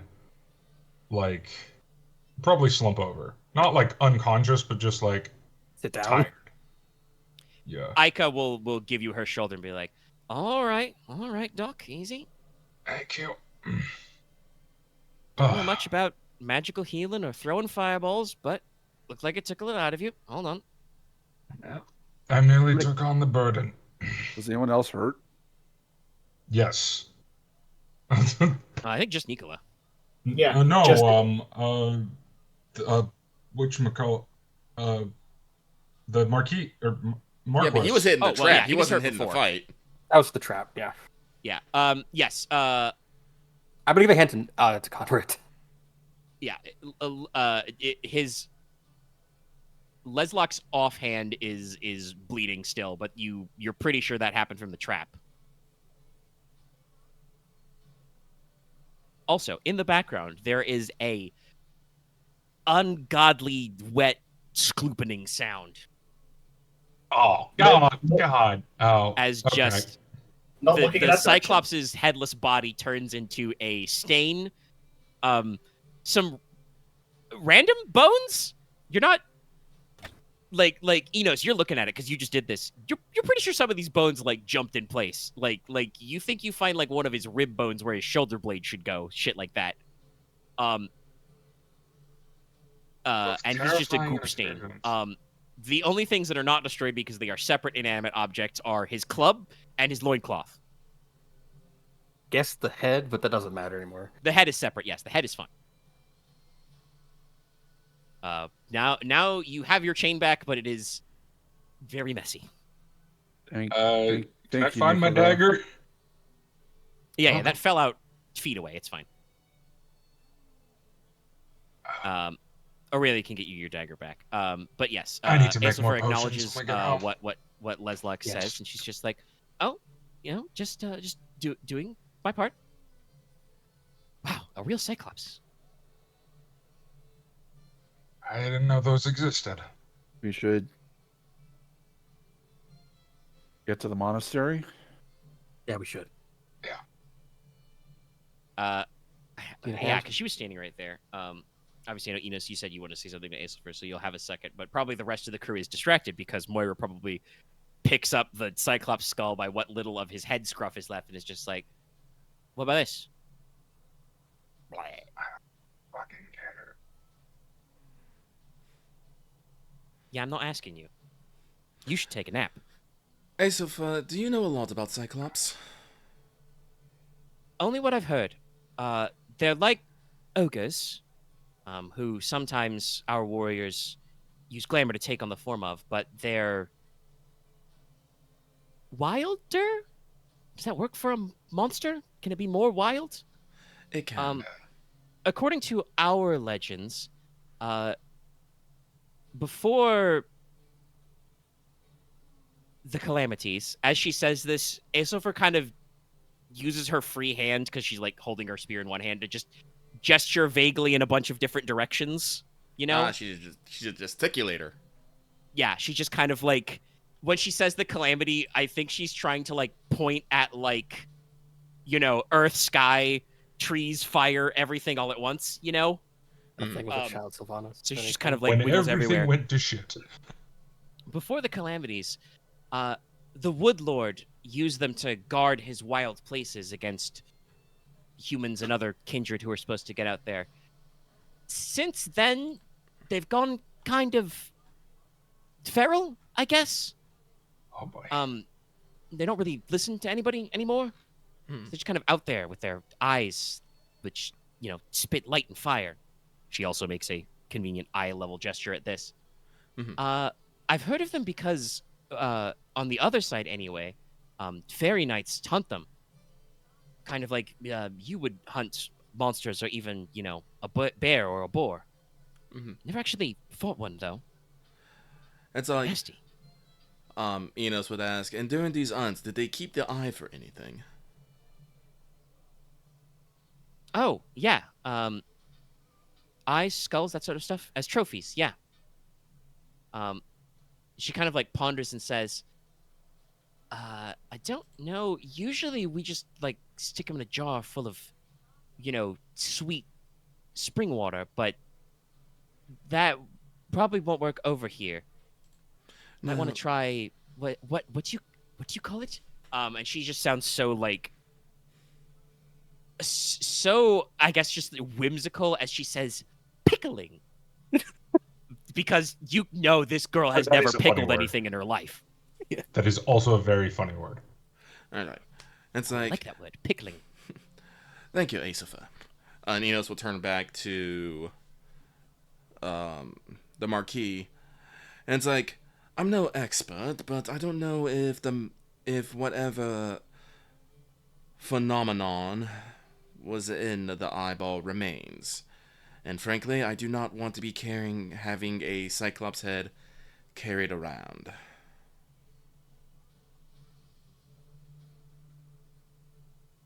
Oh,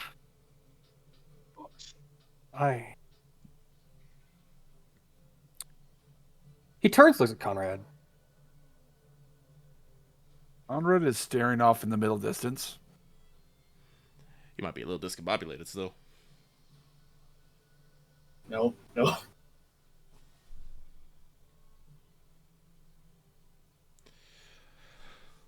My good Marquis, do you want to keep the Cyclops head? It's kind of heavy. Yes. Actually, no. Give me the eye. Okay. And Moira just pulls out one of her short swords. It's righty, not lefty, not the one that Inos did devotion on left. And just kind of like slurps it in there. And just kind of like, again, there's a unfortunate, sickening sklurp, and just kind of like pops it out in her hand. She just drops the Cyclops head where it was. She will go over to the river and like very carefully wash the eyeball off in it. actually, if there's a river, Yeah, you guys are like Rinse ourselves at off. most like 20 or 30 paces from Logesh. no, I'm gonna fucking wash off my fucking chains and whatever fucking splatter got on me from, melting a fucking Cyclops corpse. Probably at least on one of your hands, yeah. Yeah. This is a silly thing, but I was wondering if like the as a fire would go on, would like collect on Flamebird as I slashed or stabbed it or something. But whatever. That was BB. You always No, want the it does weirdest not. fucking things, Axe. Well, it is supposed to be a flaming It's a sword. sword that's naturally part it, of fire. it took me a second to catch what he meant, but yeah. No, the fire does not stick with your sword, but Fire burns exactly what it means to burn. yeah, Right, that yeah, is the thing it's about kind of fire. Azoth. It is magical. You So, definitely you know, didn't- I your say sword it's doesn't my... seem any worse for the wear for either of the things you've done with it today, passing it through the remnants of Nicola's Azoth flame or using it to hack apart a Cyclops. Who I will, like I said, these are probably technically these are V1 stats. I'll probably, like I said, I will broaden its skill base out a little because, like I said, I was just like, oh shit, I should see what they do for great apes. But where is houses? Monsters known. Just imagining Leslok's just gonna have a jar with an eye in it on his desk now. That sounds like a good place to put it. Oh, I wanted to give it to Konrad, but I feel like he'd just say no, so I don't know how to go from there. I mean, I don't think Konrad has a big use for a Cyclops eye. Yep. If you guys want to look People at the would eyeball, love to first of all, study it, but... the Cyclops, it's a Cyclops, so like I said, it's about as big as a giant. So its whole ass eyeball is probably about the size of a baseball. Oh yeah, it's a fucking orb. Also, despite the fact that it came out of a creature that you have very firsthand evidence is filled with goo, Not now gooey. that it's dead, the eyeball is like, it's smooth, but it's hard like a rock. It's like a polished stone. Yeah. Shit, you might be able to make it turn it into an eye laser. Oh no. It's like, yeah, Please let me study this. It's I wanna definitely study it, something. actually. And Moira's just, like I said, Moira's just kind of holding it in her hand and just looking at it like, please, somebody take this from me. I'll But I take it. don't want People to are see it. gonna go over... Well, I'm already there, so you guys can Oh, stay okay, over there fair with enough. Konrad, but Inos will pull out a sack and, hold it out to Moira. I mean, Konrad went to the bad. river to go And- splash and his she- face. I think she says over her shoulder, still low. What would she call Nicola? Probably, as slightly insulting as that may be, probably Dr. Boy. She'd be like, I would think Dr. Boy might have a big beaker to put it in, but he's not doing so great right now. She, gestures her non-eyeball hand at her nose level. Also, Nicola probably looks like he's got one of those burst blood vessels in his eyes. Mm. Like he absorbed 2 killing damage from Comrade's head into his head. He's not great. Inos is oddly silent on the subject. Leslok probably, I think, just like says half like under his breath, like it's a bit much to call him a doctor still. Are you over Excuse here? the fuck out of you! I'm literally your court physician. You don't really do much core position stuff, my dude. I'm gonna be real.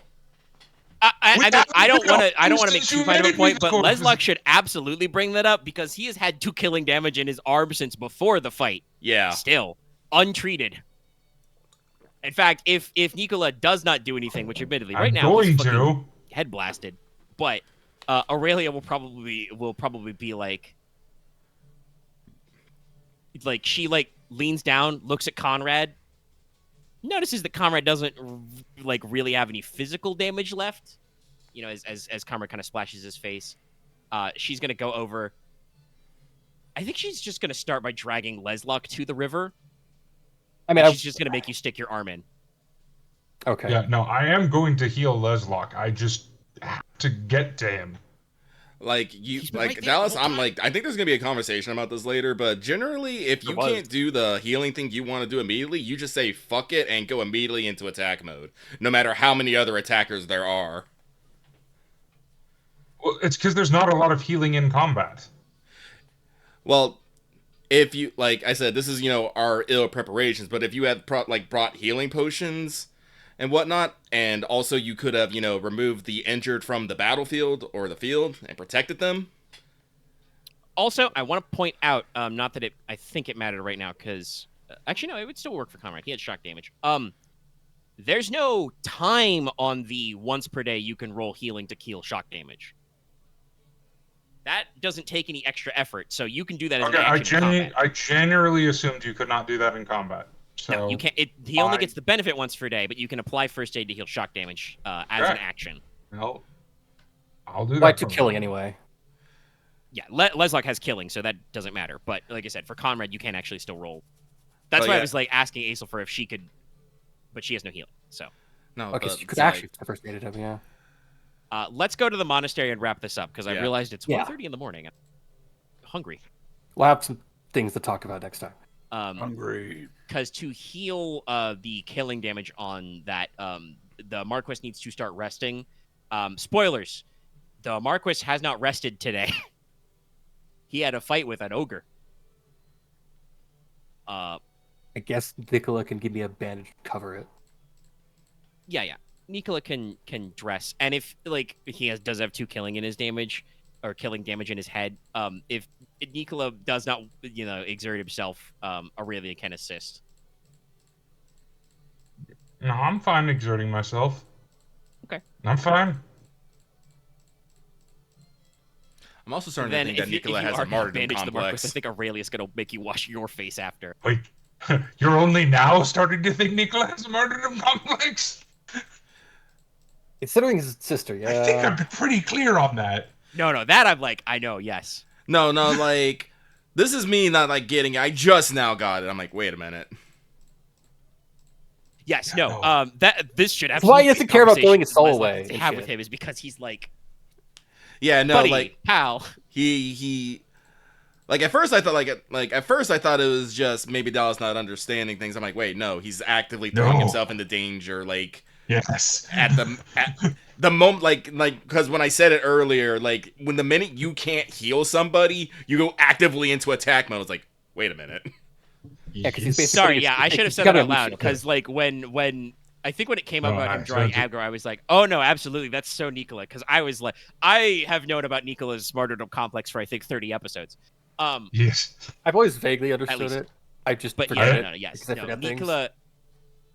Nicola throws himself into danger so that if nothing else, he is the only one who dies. But also, it's dumb because if your healer dies, then you all die. Oh no, 100%. It's a stupid thing to do, but it's his character trait. He has Yeah. no sense of self-worth. I hope you understand No. a preview of a thing I was going to talk to probably. If No. this didn't take so long. Let's talk. I know I tangented, but we want to get this done. We want to wrap up. We want to wrap up that because you absolutely, I think, will be having that conversation now for sure. Probably in the Let me monastery. just relocate myself to where in my notes it is from the Dramatis. So you guys go to the monastery. You have the correct heading, so just Konrad needs to just recenter you where you're going. The monastery is clearly in disarray. Its main gate has been smashed. You guys can smell blood in the air without even needing to roll anything. In the main chapel, you guys are going to find, unfortunately, several dead monks, clearly bludgeoned to death, though a few of them have large bites taken out of their corpses. I would like everybody to roll body plus endurance to avoid vomiting. All right then. So, Lucky, have a good time with the orb. This is endurance, Excuse not me? vigor, right? Orb? I mean, you If you took the want orb the into? I'm sorry. Oh yeah, he's got it in his pocket. I have the sack, but I think I do like the idea of Leslok putting him on his desk, but we'll discuss that later. I want to... whatever. It's like, Lucky could probably make some cool, like, stone out of it or whatever. I don't know. It's... well, It's it's just always it's an eye, man. It's not a jewel.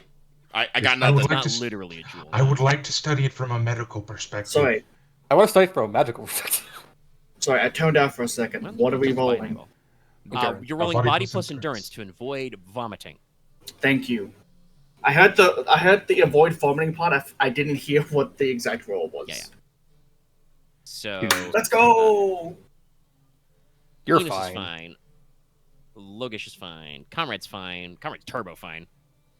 Nicola is not, which is 56. weird considering he does surgery. He is So I super think the fucking reason why injured Nicola right now. peaks is because these guys have been eaten slightly. Yeah, yeah. I'm sorry, they didn't cover cannibalism in medical school. Well, not cannibalism, but you know what I mean. They treated. Yeah, no. Animal facts. And you guys met the Cyclops. It was like Was there more teeth on that muscular thing? than normal, but he had normal like human-shaped mouth, and like I said, big blocky chisel teeth. So it's not great. Nicola does have to go into a corner to puke, and will take one shot to the torso. Also, because they're probably rotted, I guess. No, that would not bother Nicola. That would not. It's Oh, the okay. fact that they're So fucking the eaten. blood is dry. The corpses are not yet like super putrefying.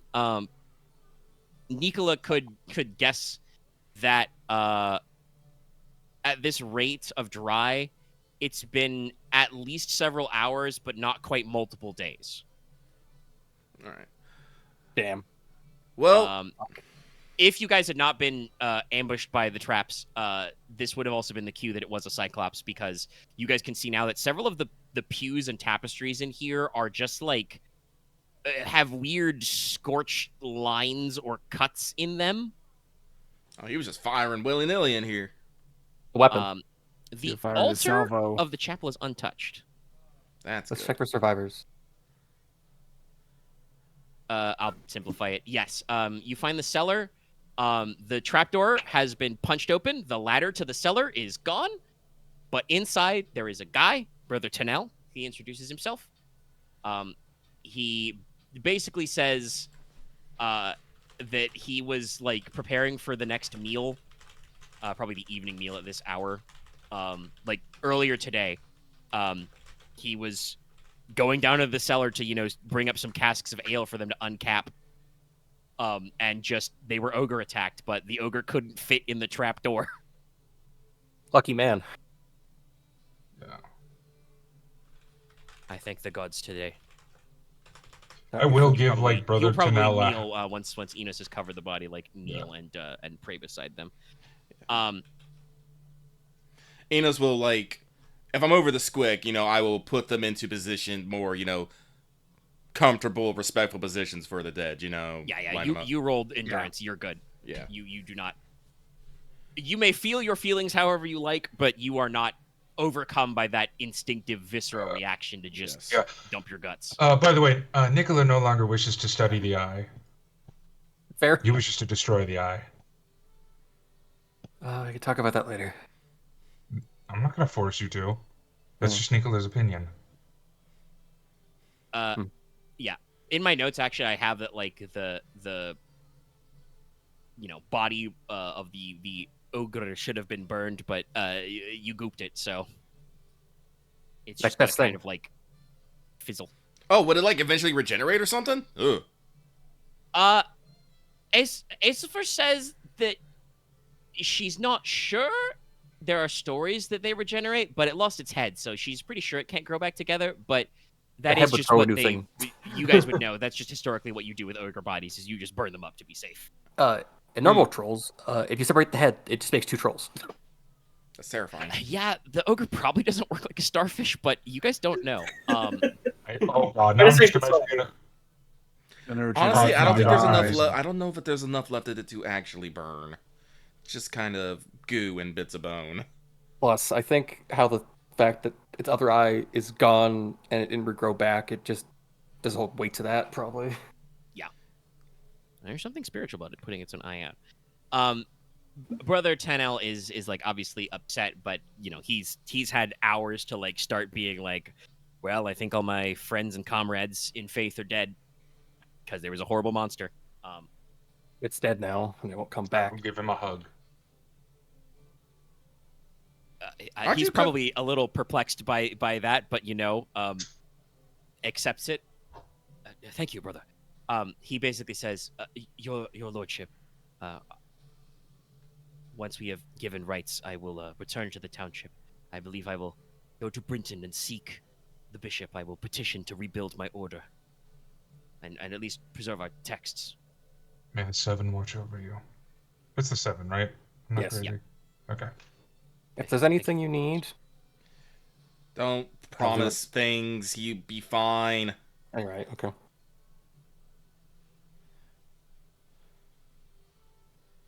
You can't. I'm sorry, Axe. You can't go around telling every person who's had a bad round rug that you're gonna help them fix it. Well, he Look, can. I'll make sure but your plea that is means heard. that people will expect it. Yeah. This guy, like I said, I gave him a name just for verisimilitude, but he's a fairly minor character. The only thing he wants now is to like. He's basically homeless because he can't run the monastery by himself, so he needs to go to the bishop, and either the bishop's going to rebuild his order, help him find a different monastic to go to. Yeah. If you wanted, you have to do it personally, but you can decide if you wanted to like dispatch men to secure anything here. Like I said, these the Holy Stones was a brotherhood who, like I said, they took care of and kept records of grave markers and the local burial mounds and the rock cut tombs and stuff. So if you want to make sure any of that stuff is not lost, I'll make sure all your order's work is preserved. thank you very much. There we go. We must go. Yeah. Any of you do want? Did any of you put any second thought into what happened to the Cyclops head after Moira took the eyeball out of him? Not in the moment. I was there, so God, what would I have done? Like, what would I have done? Burn it. Well, I'm going to tell you the thing I'm thinking of is one of the thoughts would have been to like, clean it and keep the skull, but it seems like you guys are very averse to this creature now. Since it's one of the things that you've been working on training her on, Aurelia does shatter the soul too. So I think she was just going to punch the skull into a million pieces and throw it in the river. Go for it. I like her. I was wondering if she could shatter the soul, kick it or something. But yeah. It does take a touch, so she could just football kick it. But no, I think she would just like square up on his fucking forehead and be like, "Be gone, you." And she feels the spell, and she just breaks her foot. No, Thank you, the fucking Get Boromir, skull it. turns into fucking mist. Well, I'd It's say a reference to Boromir. she failed the spell. That at least you guys don't need to. She's. I'm like literally on her stat book. I'm like, man, this girl needs some fucking practice with her coordination is 2. She needs to practice more. But Moira definitely says something at some point like, all right, when we get back, the proper lessons again, you should be able to hit a guy the size of a house. Ah, fuck, I can't still gif of the guy of him kicking the helmet and screaming. Damn it. But she's got By the way, that's Aragorn, not Boromir. Oh, right, I'm thank you. sorry. Thank you. 3 5s, and 2 6s. No, like just the skull and bits, just like I said, just kind of like splur. And just like I said, they are yeeted into the river.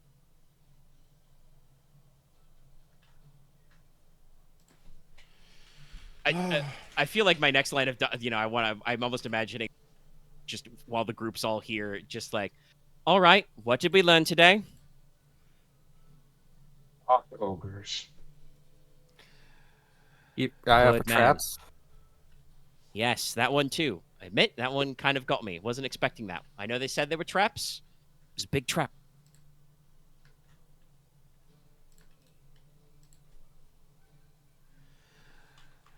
Sorry, I feel like I want to, because we're about to roll credits. I feel like there's like a slight moment of levity where just like I do feel like Moira's instinct would be to like, lean to Inos and say like in a sotto voce like, I'm pretty sure I could have blocked that eye beat though. Probably could. She did roll 2 10s. It would have worked. It's like Inos probably just no, Inos wouldn't anything. He would just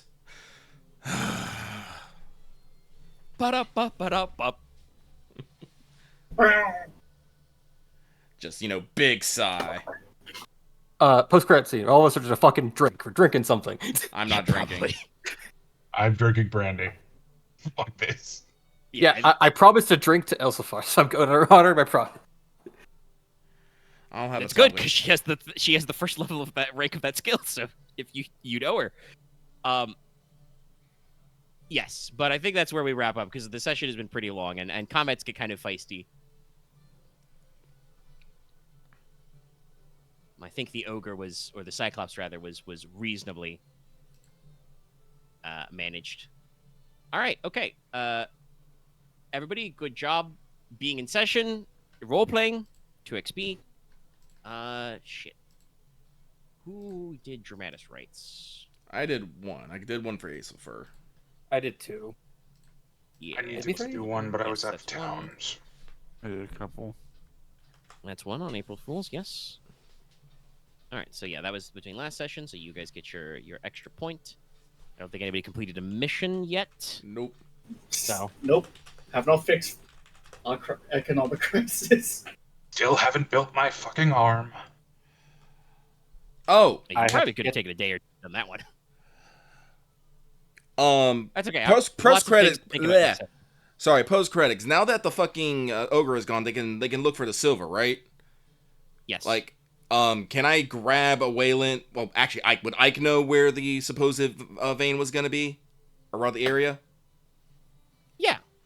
All right, I'm gonna have Ike take me to the general area. Enos is gonna take off his fucking shoes, step on the dirt, and he's gonna cast Mother Guide me and be like, "Hey, where's the fucking silver?" He's not gonna say fucking. He doesn't cuss when talking to his mother. Where's the silver vein? Where- Yes. Gonna ask for hidden things. All right. Where's the Roll 'em. vein of pure silver? The umbral Strictly gates speaking, the open way up. the spell You works said is just what to it's me? you ask, hidden things, hidden people, hidden knowledge. 4/8. Yeah, 4/8? Yes, that is 4/8. It's it has something very specific for. Datatastic just walks up to you there. It's, No, not exactly. yeah, reveals a hidden object or place within a square mile to the sorcerer. Only to find the hidden object. This can also find a hidden mineral wealth worth at least one treasure. So, Yep. Is there a silver vine within a square mile?